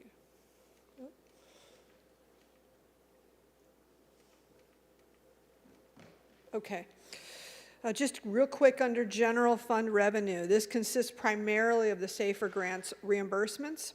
Our contract with Fig Garden Fire Protection District is $1.3 million, and State Office of Emergency Services, OES, which is our out-of-county reimbursements revenues that vary from year to year depending on strike team deployments. SAFER 21 reimbursements will be $2.3 million in '22 and $6.1 million in '23. Special revenues, the department ended its $7.2 million contract with North Central in '19. Since then, the revenue categories primarily consist of the airport agreement, which is $1.4 million, and there are various state Homeland Security grants, approximately $500 to $600,000. Capital in '19, we purchased land for Station 10. In 2021, Station 18 started construction, land purchase and plans. 22, Station 12, I mentioned that already. I don't need to go over that. And then the RTC, which is the Regional Fire Training Center, began in 2022 and will continue into '23. The '23 budget has the $25.2 million revenue figure, which includes the Regional Fire Training Center carryover from last year, and then the $750,000 for Station 10 design. Debt service represents the annual bond debts payment to prior station construction.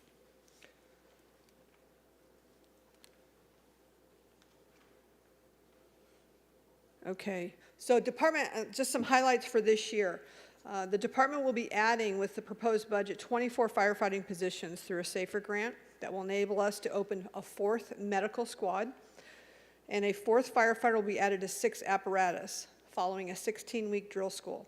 This will leave 2 apparatus in the city with only 3-0 staffing. What we say 3-0 is 3 firefighter staffing. This will bring our daily total from 95 firefighters on duty each day to 103, which will be another historic high for this city. It will also improve our firefighter ratio from per capita from 0.65 to 0.69 per 1,000 residents. Of the $2.87 million appropriations in 2023, SAFER will be reimbursed $1.795 million with a net cost of just over $1 million. In FY '23, the department will purchase 11 apparatus and vehicles. This is through our 8-year apparatus replacement plan. This acquisition will cost about $54,000 in FY '23, but the long term, and it takes about 12 to 18 months for apparatus to be built. Eventually, these leases will cost $600,000, a little over $600,000 annually over a 10-year period. The department will acquire 3 engines, 1 hazmat vehicle, 2 Type 6 pumpers, 1 breathing support, 1 squad, and 4 light fleet. The department will continue to also will acquire First Do software, which is for fire inspections and incident reporting efficiencies, replacing a system that is to be outdated and obsolete in the coming months. The budget department will also purchase 50 new emergency radios and a hazardous material gas monitor reader. Let's see, $7.2 million, which I mentioned previously, under the category of Fire Regional Training Center. 6.3 of that is for design consultant payments, working with construction management on that. And again, $750,000 for the Station 10 design plans, and then $75,000 to move the gate on Tulare at headquarters to the other side because of the high-speed rail changes.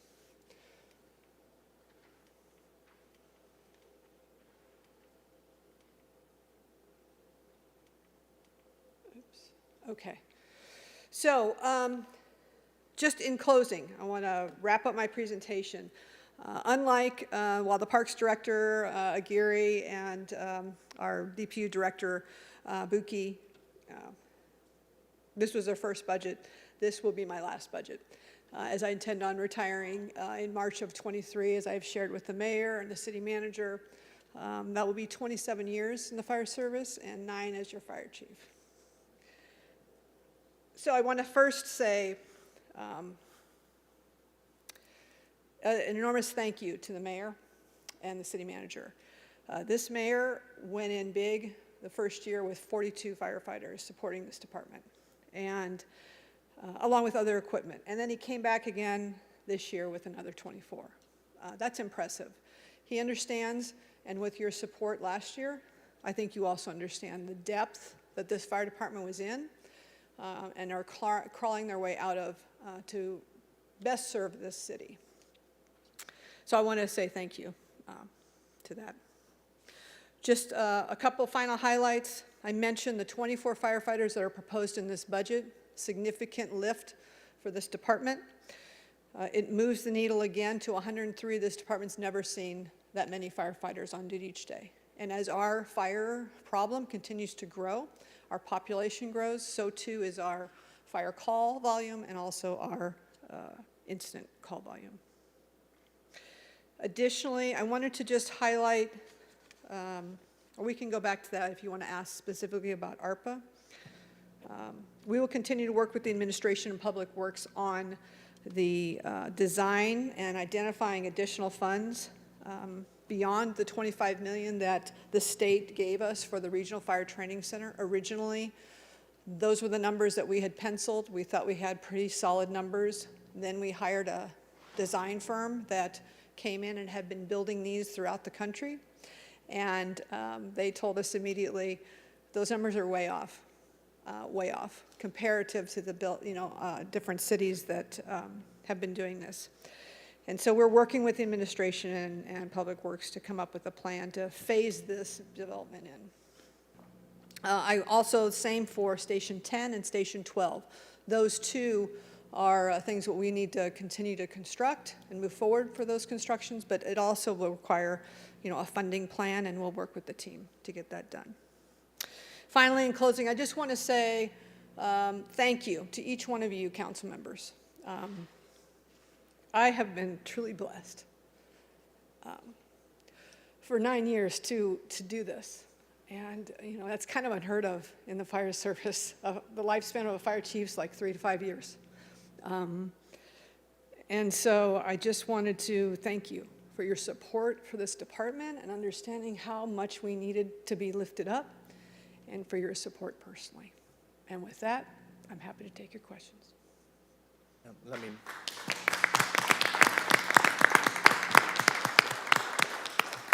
What if we say no? You can't leave. I will say no back. Let me be the first to congratulate you, Chief, on a career well served at the city of Fresno. I could tell you from my short time working at City Hall, you always conducted yourself extremely professionally. You kept the politics out while expanding your department, not just the staffing, but the facilities and the training. And I know you worked really well with your crew, your firefighters, your administrative staff. Conversations I've had on the side have spoken extremely highly of you. And the folks in the community, I know that you have served as a role model for many people in this city. Thank you. And so I appreciate everything that you've done for our community. I want to go ahead and open it up. Do we have anybody punched in on Zoom? Yes, we have Lisa Flores. Okay. Ms. Flores? Good evening. As you guys all know, if you haven't figured it out by now, my favorite department in all of Fresno is Fresno Fire. They came and helped me when I was in need of medical attention. This last January, they came to my neighbor's aid. He's a 90-year-old gentleman, a war veteran of World War II. And they made sure he was safe, and they took him to the hospital where he needed to be. They made sure he got medical attention. There's nothing I can say negative about the fire department except you guys got to give them some more money. Jerry, give them all they want. Up it to 1. 0.62 is not enough. I'm not going to be happy till it's 1.0. And the fire chief, thank you so much. I'm a 45-year veteran ally of the LGBT community, and I want to personally thank you for all that you've done to not only uplift the community, but also to save people's lives like me. Yeah, I know this is probably not making any sense to you, but I appreciate every single fireman that is out there, firewoman, and constantly hear on the scanner every time a siren goes off what they actually do. So, City Council, give them what they want and more, please. Thank you. Thank you, Ms. Flores. Thank you. Next, we have Brandy Villegas. Hi, I missed a good chunk of the presentation because of the other work things, but also wanted to jump in and take the opportunity since she's here to thank the chief for her service and congratulate her on her service and retirement, and also I agree with Lisa on support on the budget. Thank you. Okay, Council Vice President, that is all that we have on Zoom. Okay, appreciate that, City Clerk. Well, as one of your final acts, we're going to keep you waiting a little bit as we take a quick break, Chief. If I could have my colleagues back in here at 5:45, we'll resume with council member comments at that time. Thank you.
we'll go ahead and resume budget hearings. We just wrapped up public comment. I'm gonna go over to my council colleagues. The first person I had punched up was Councilmember Soria, followed by Councilmember Carbasi. Thank you, Council Vice President. First, I'll start off by also saying thank you, Chief Donis. Just like you, this is your last budget. This is my last city budget, so I'm excited that we've been able to do some really good work together, at least in my tenure. I want to thank you for your leadership and really, one, breaking ceilings for women in our department, being a trailblazer. I don't know if you guys were able to watch the ABC 30 segment. It was really inspiring, and I think that in your time, you've motivated more women to enter the fire service. So I'm super excited about the initiatives that you've started in the fire department, but thank you for your leadership. Thank you for staying consistent and being patient, because I will tell you guys, being the one that has been here the longest out of all of us, when I first started, the fire department wasn't treated as an equal to our police department. I think we're kind of getting there, but it's really been because you've stayed steady and been very diplomatic, but an effective advocate for your department.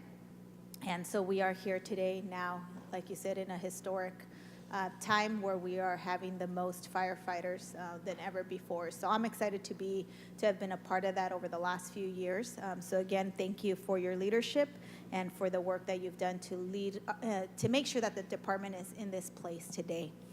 Thank you. I wanted to also just ask a couple questions. I know that I've done a series of questions even prior to today's budget hearing. One, I know that you mentioned we'll have 103 firefighters in terms of daily staffing for the city. But I wanted to ask, for the city our size, what would that, ideal number be? I know that we've talked about it like for PD, how many police officers, but similarly, as you mentioned, the demand and the increase in fires in our community, what would be that number? The general plan calls out 0.81 per thousand. That would probably be around 125 to 135 on duty each day. Which is great, because we were at a low at one point of 63 firefighters on duty each day. Yeah, which is kind of crazy and gnarly to think, but awesome. Okay, so we're a lot closer today. That is great to know. I've also asked questions, and I know some of this is connected back to kind of ARPA. One of the things that I'm very interested in is really getting these fire stations completely built out. In particular, Fire Station 12. I know that we've made significant progress in acquiring the property. And so I'm grateful for that, but I know that we still obviously need to have the design plans and get the money for construction. I believe that, and I asked this question to you via email, which was supplied to the rest of the council a couple days ago. My question was, Fire Station 12, is the money needed for construction included in the budget? What is the amount needed? And when will we have essentially shovels on the ground? Is that by the end of the year? So I think in summary, you had mentioned that for Fire Station 12, we needed $12 million. Is that the total budget, or is that the amount needed in order to do the full construction? Because I don't know if that was clear by the memo. We are estimating, just on cost increases, excuse me, the construction cost of about $12 million. Keep in mind that the rate, Clovis just built the fire station, and the cost per square foot was $950 a square foot.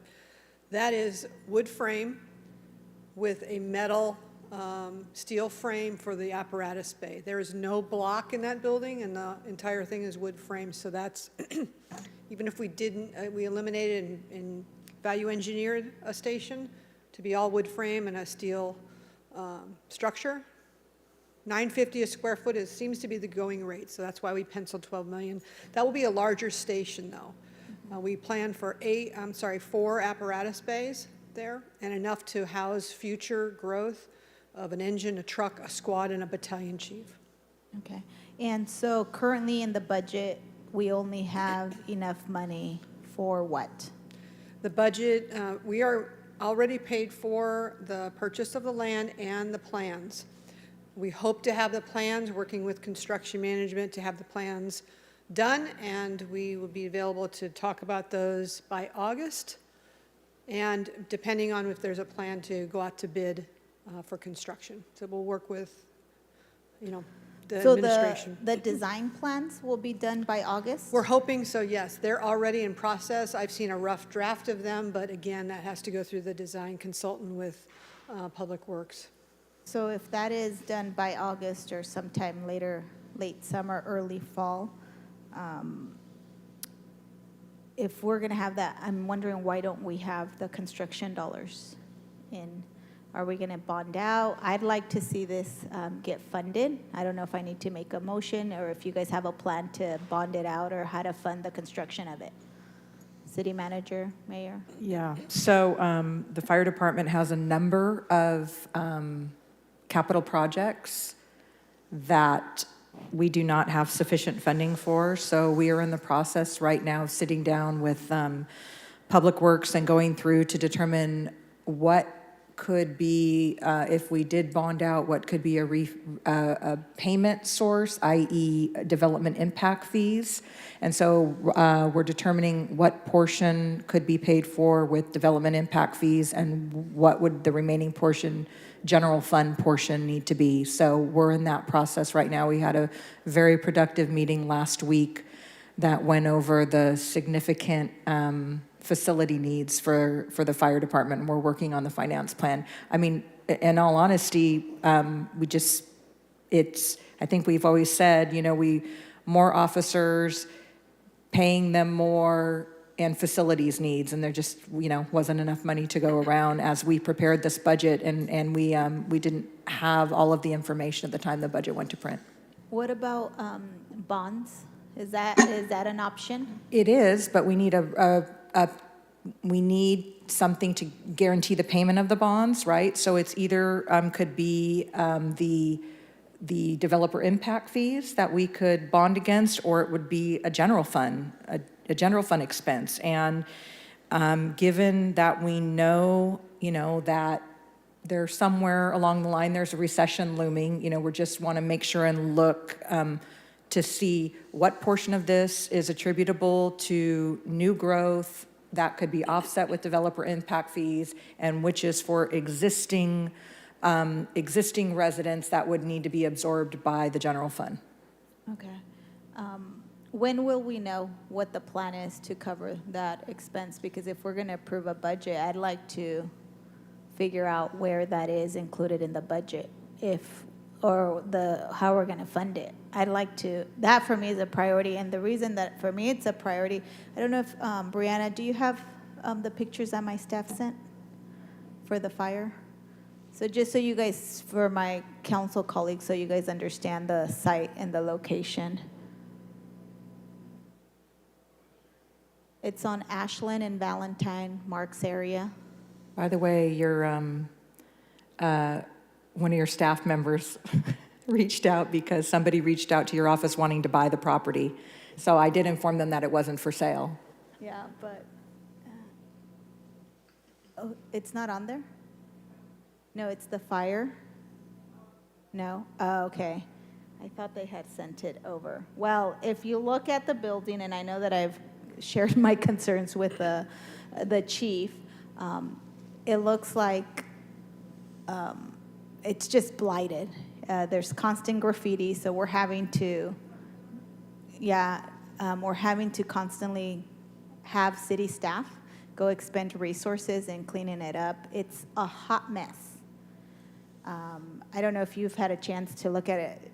There'll be some photos, but I think that it's important to recognize the sense of urgency in trying to do something with the property, figuring out how to better secure it, because it's becoming an issue for a lot of folks in that neighborhood. You can go on to the next.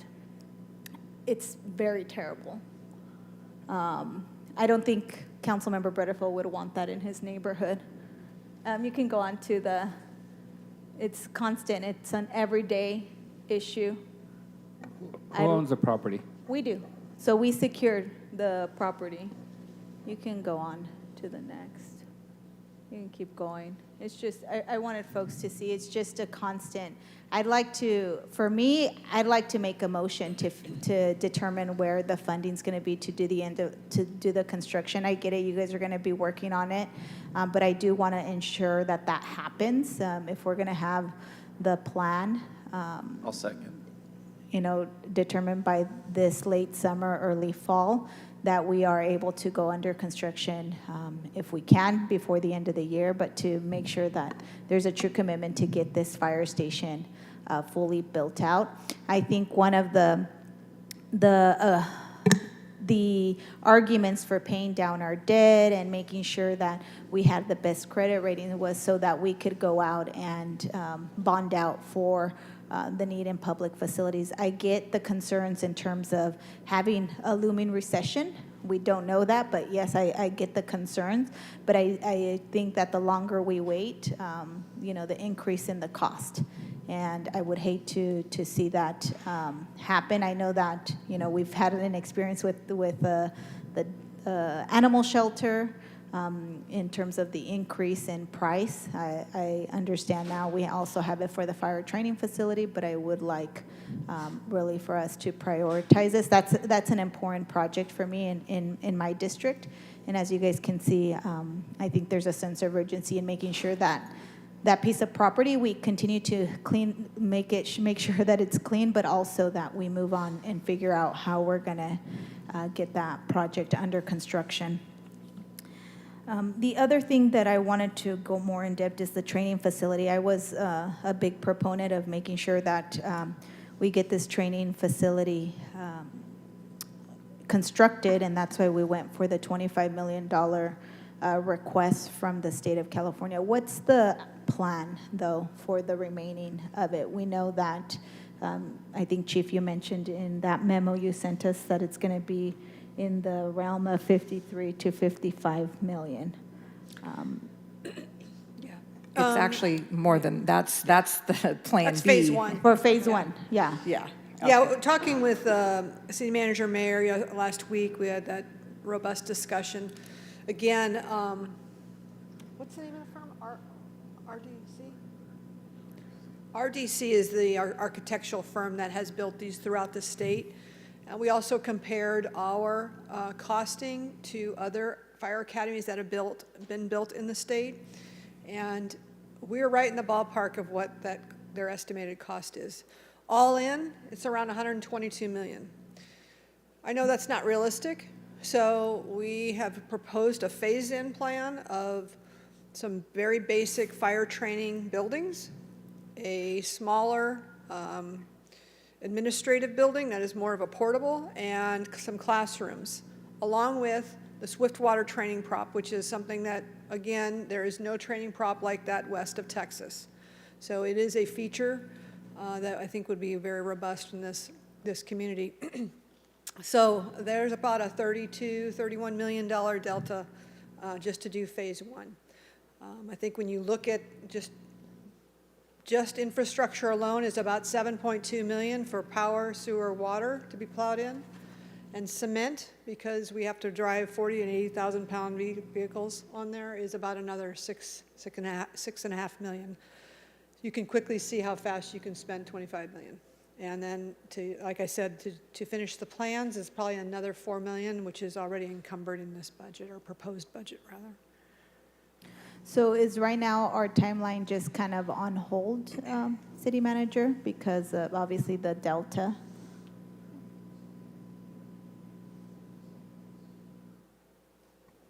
Well, so yeah, it is in design. So we do not, other than the 25 million, which is part of it, right now we do not have the plan to get to the 58 million for phase one. So we just heard 12 million for Fire Station 12, need another almost 30 million for phase one of the Regional Training Center. So we're 42 million. So we could not put a dime towards housing and put it all towards fire and we still wouldn't be where we need to be. So yeah, difficult choices ahead, and we're sitting down and looking to see what our options are. At what point do you think you would be able to present something to this council in terms of? We just met last week and got the download of where we are and everything. So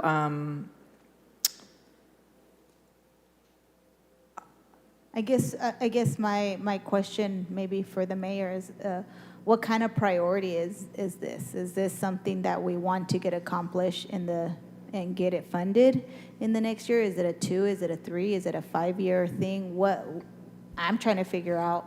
I get it. There's a lot of competing interests. I understand that there's a significant gap, but what kind of priority is this? So we learned about these costs, or at least I did, late last week.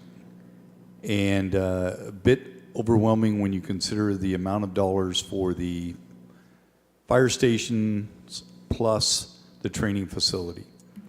So we were hoping to get through today and have a discussion internally, but it's really going to be where's our priorities as a city.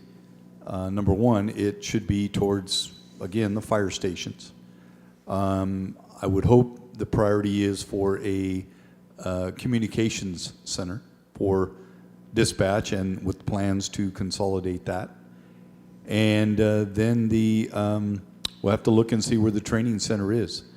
So, I'm open to ideas and thoughts from this council in terms of priorities. I was under the impression that homeless is a priority, and public safety is a priority, and housing's a priority, and everything's a priority. And everything's a priority. So I think collectively we need to figure out what is the priority. Because I think I've heard from a lot of people in this community that housing's a priority, and we have a housing strategy with no dollars. So we're putting our money where our priorities are there. So we just got to figure this out collectively. We just negotiated some pretty lucrative 3-year contracts with 8 labor organizations, and including fire that we're just finalizing, and PD. So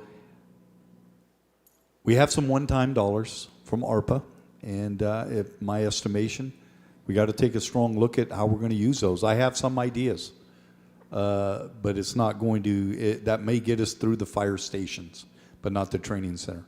And I'd be more than happy to bring those ideas to the council, and it's utilizing some one-time dollars. Okay. Have we connected with our federal representatives, since we already kind of went to the state to ask for $25 million? Have you called Congressman Jim Costa to ask and see if this would be rising to the level for an appropriation? So the earmarks that were requested, one was for the airport, one was for tiny homes, and then one was for facts. And those are being carried right now by Senator Padilla, Senator Feinstein, and Congressman Costa. But the dollar amounts are fairly minimal, $4 million for tiny homes. One's got, Feinstein, I think, put $1 million for the airport. Costa put in $4 million, something like that. But we're talking under $5 million each is what the earmarks were for. And, we'll be more than happy to go back and take a look at those and get some council buy-in as well. But again, I feel fairly confident that we can get the fire stations done. I'm not so confident. We're going to have to figure out a way to get the training center done. I don't know how we do that without So what bonding happens to the dollars, though? We have $25 million just sitting there now? No, I think, quite frankly, I want to see what the design looks like, and I want to see what the true phase-in looks like in terms of how we can get there.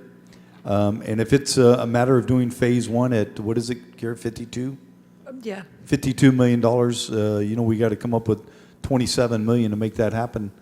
And It's a lot of dollars, but maybe collectively we can figure it out over a 15-year.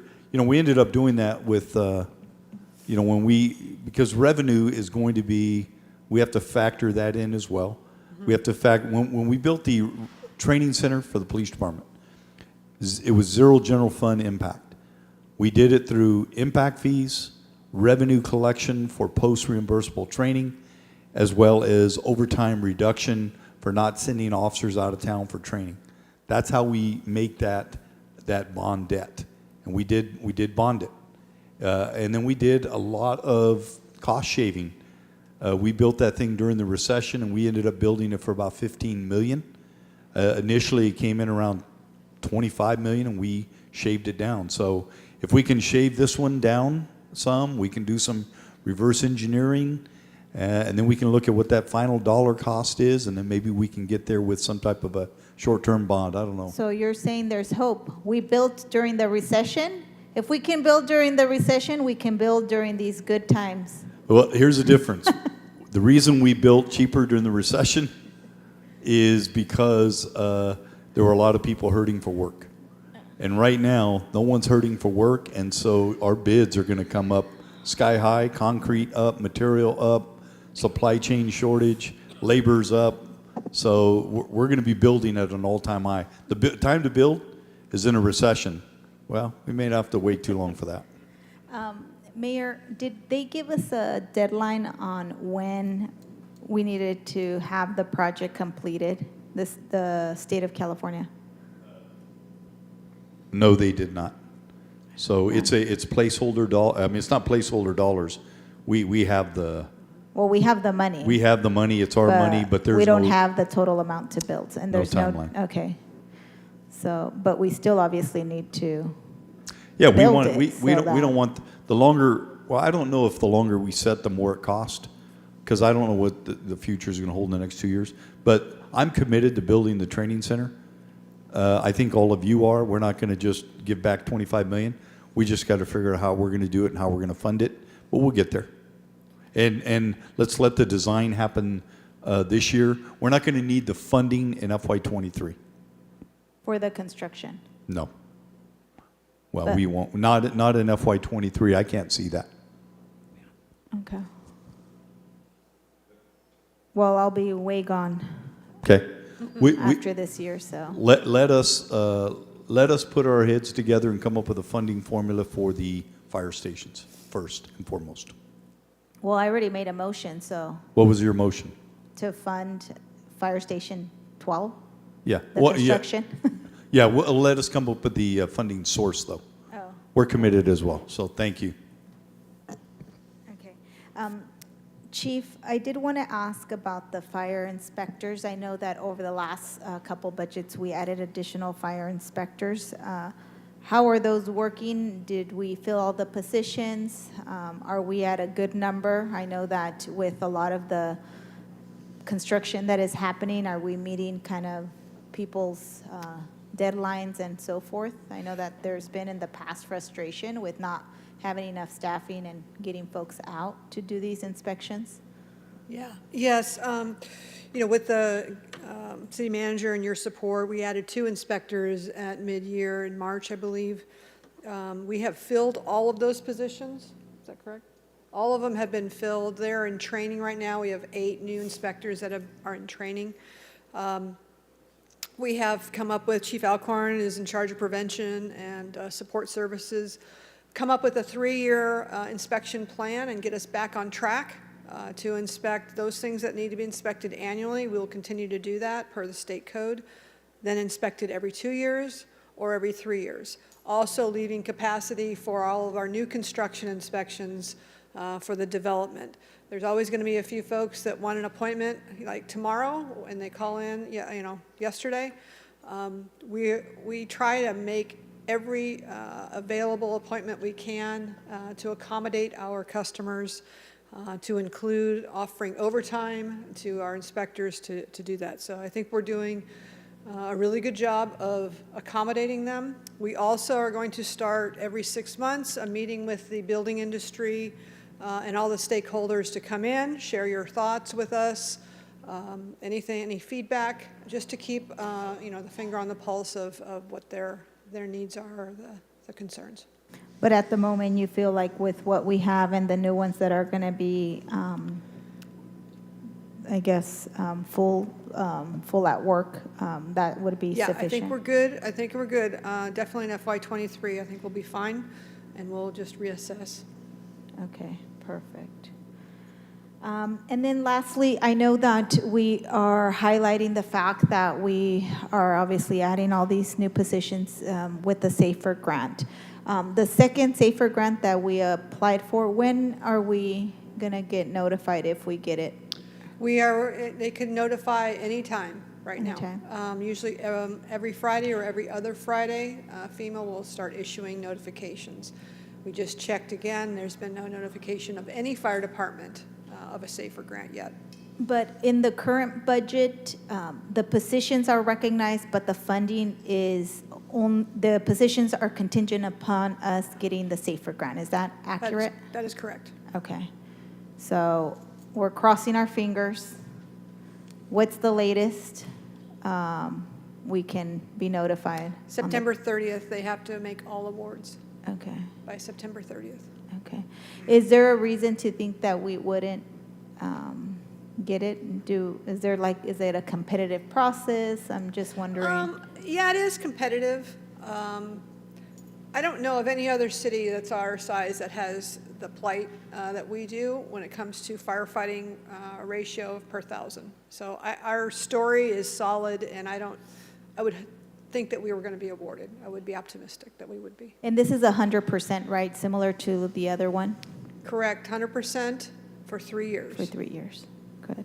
Okay, well, I'll keep my fingers crossed, but I think that, I guess if we find out that we don't get it, we got to make sure that we're, open about the fact that these positions are not currently funded, but for the SAFER grant. But I do want to just thank my colleagues and the administration for supporting those. I think in the past, Chief, you remember, some of the previous mayors didn't want to apply for it, and the council had to push really hard. So I'm grateful that people listened and that we actually did it, because they were actually then 100% funded.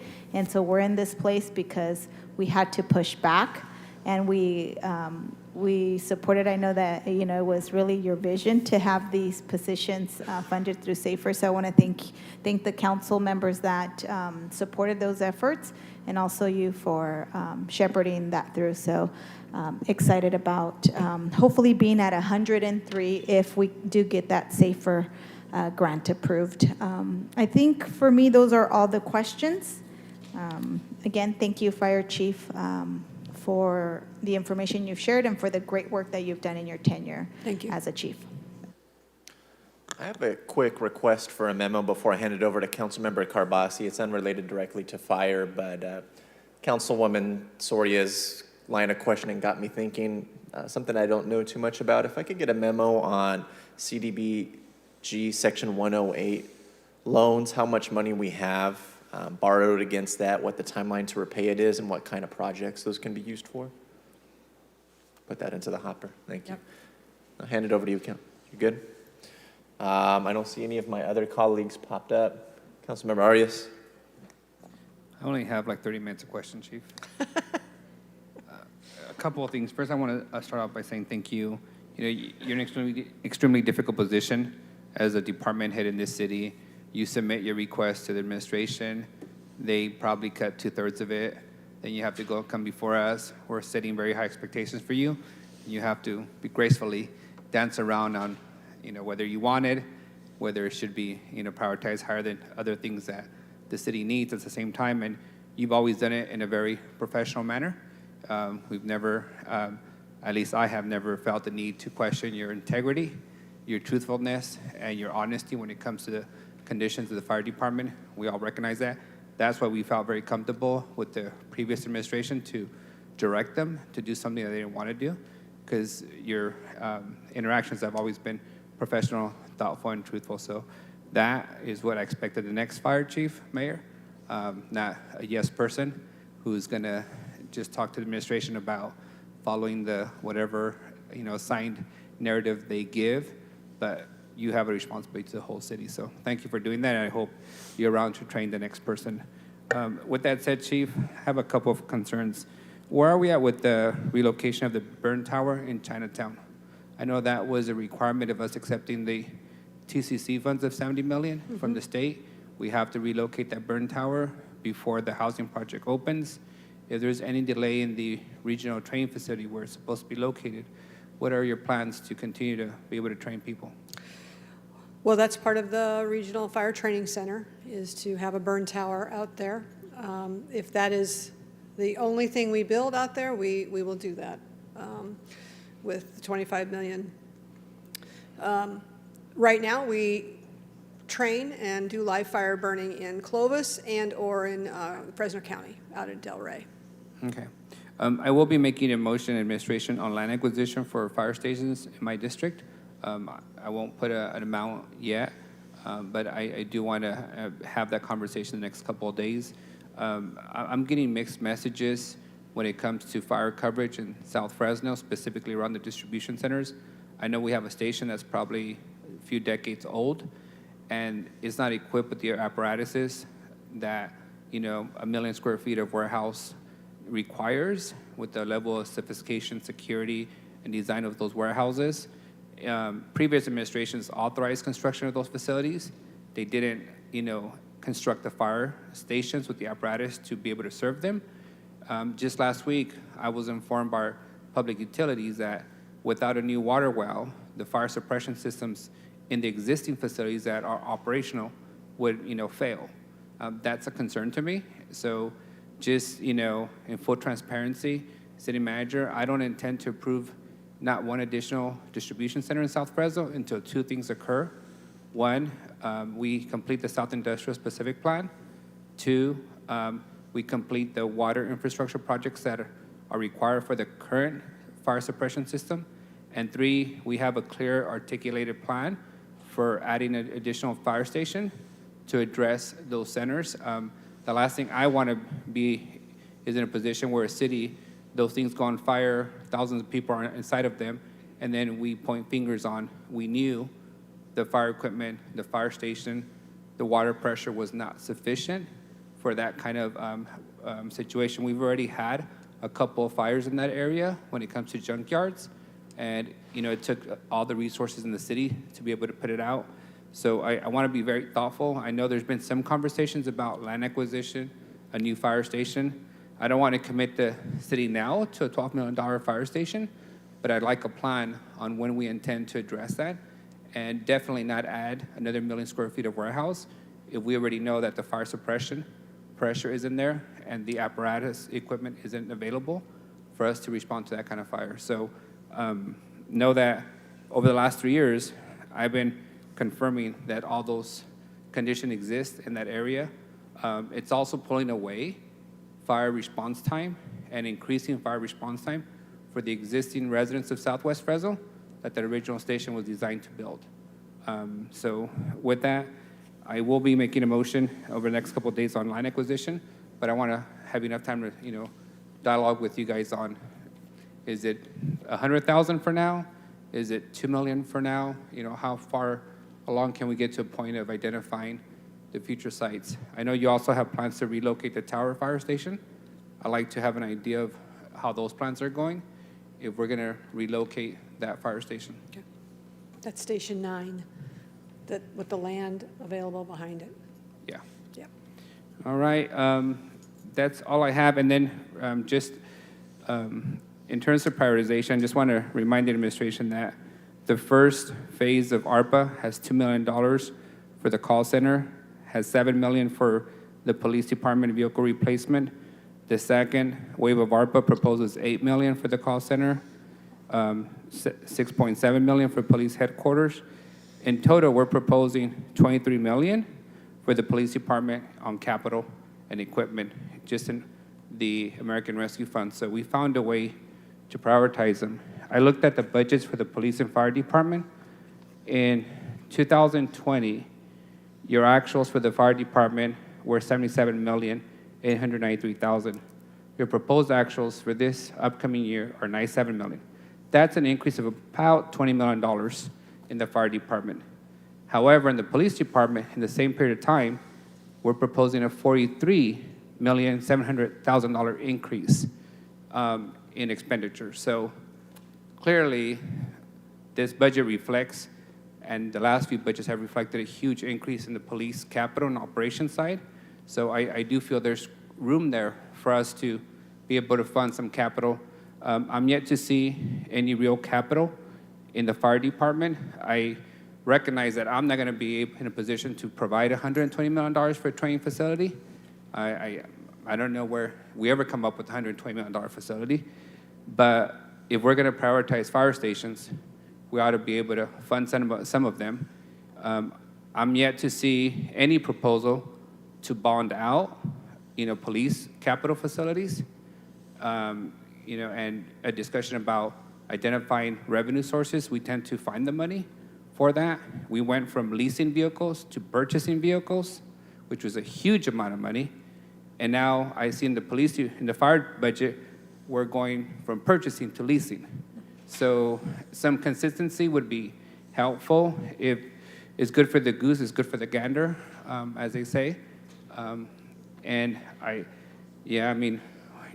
my colleague reminds me, we're already in a position to buy vehicles for Beautify Fresno that simply picks up trash, but we can find money to, buy some capital and some equipment for the fire department. So I think, where we stand on that, and I don't want to put you in a position that's for us and the administration to figure out, but I would like some very concrete ideas of how much money and space you need for a potential station in the South Industrial Triangle, where the city's job center exists and where the city clearly is planning, millions of square feet of additional distribution center space. With that, I'll turn it back to the council president. Council member, just also remember that the 911 call center also benefits fire. It's not just a police 911 center, it is a fire 911 Absolutely. center as well. And I take your point, but we didn't flinch at identifying $10 million for it, and we didn't talk about potential bonding for it. We just found, $10 million. So I'm just correcting that you referred to it as only the police department, and I'm just... The 911 center under the police department umbrella? Is it under the police department umbrella? It's joint. It is a joint dispatch center. Aren't they employees under the city police department? Currently, fire services are contracted out with the county. We'd be bringing this now in-house and saving, we're spending, what, $1 million a year? $850,000. $850,000. So we currently don't have our own fire dispatch center? No. There's only one, what they call PSAP, incoming 911 center, and that is, well, there's certainly the sheriff's department, but there's the police department. The police department receives the incoming call, and then it gets forwarded over to American Ambulance, who does the dispatching for fire. That would be eventually brought back. So Mayor, when I call 911, which I happen to do quite often on fires, they refer me to fire after my 8-minute wait on the 911 dispatch. They finally refer me to fire. It goes to the 911 operations center currently at police department headquarters. It is then, once they find out the type of call, if it's a medical aid, fire, then they will transfer that over immediately. There's a button that they hit, and it's picked up by American Ambulance personnel, and then they dispatch. Sometimes it's dispatching American Ambulance plus fire plus police, or just two of the three, or none of them. So we don't dispatch our own fire department? It's done by a third party? We contract with the county. County has a contract with that American Ambulance staffs it. But the county dispatch center dispatches for Clovis, Sanger, Selma, Kingsburg, North Central, Fig Garden, which is us, Fresno City, and American Ambulance, all out of one center. So the new operation would work. They call 911, they go to the police dispatch center, and then police dispatches the fire department? That is the model, yes. And if there's a need for an ambulance to respond, then that would still have to go through American Ambulance transfer. And we've done this twice now that I can recall. where we used to have fire being dispatched out of police headquarters or police communications, but it went to American Ambulance. So this will be consolidating it back. And we don't need to amend any contracts with the county to do that? We have a 3-year, we have a 1-year contract with an option to extend 2 additional years. So we just extended it on 1 year, and so we have another option for an additional year coming up. So are we in a position to be operational within a year? Not 1 year, but probably the 2 years. 2 years. So we have another year after this. Yeah. And we have, I mean, it's open. You could do a 2-year agreement. You could do another 1 year with an option. I just don't trust my friends across the street. They might want to stick us with a 5-year or nothing. No, they haven't done that. All right. Thank you, Chief, for your service and your work. And I think we'll find a way to get some, dollars from the police department to you. Any other comments from my colleagues before we close the fire department hearing? Okay. All right. Thank you Thank again you. for your service, Chief Downs. We appreciate you. While it's not my will, I believe it is the will of the majority of the 4 people on this dais at this point to conclude hearings for the remainder of the day. So if you could just let Director Vargas know, we'll start with Convention Center tomorrow, or folks at ASM, I apologize for the delay. And I would also let General Services be aware too that they might be in jeopardy being pushed over to the next day as well. To my colleagues, I know everybody is tired, but if you could please take some time to get your motions and directions emailed to both Henry and the clerk before you leave the building today.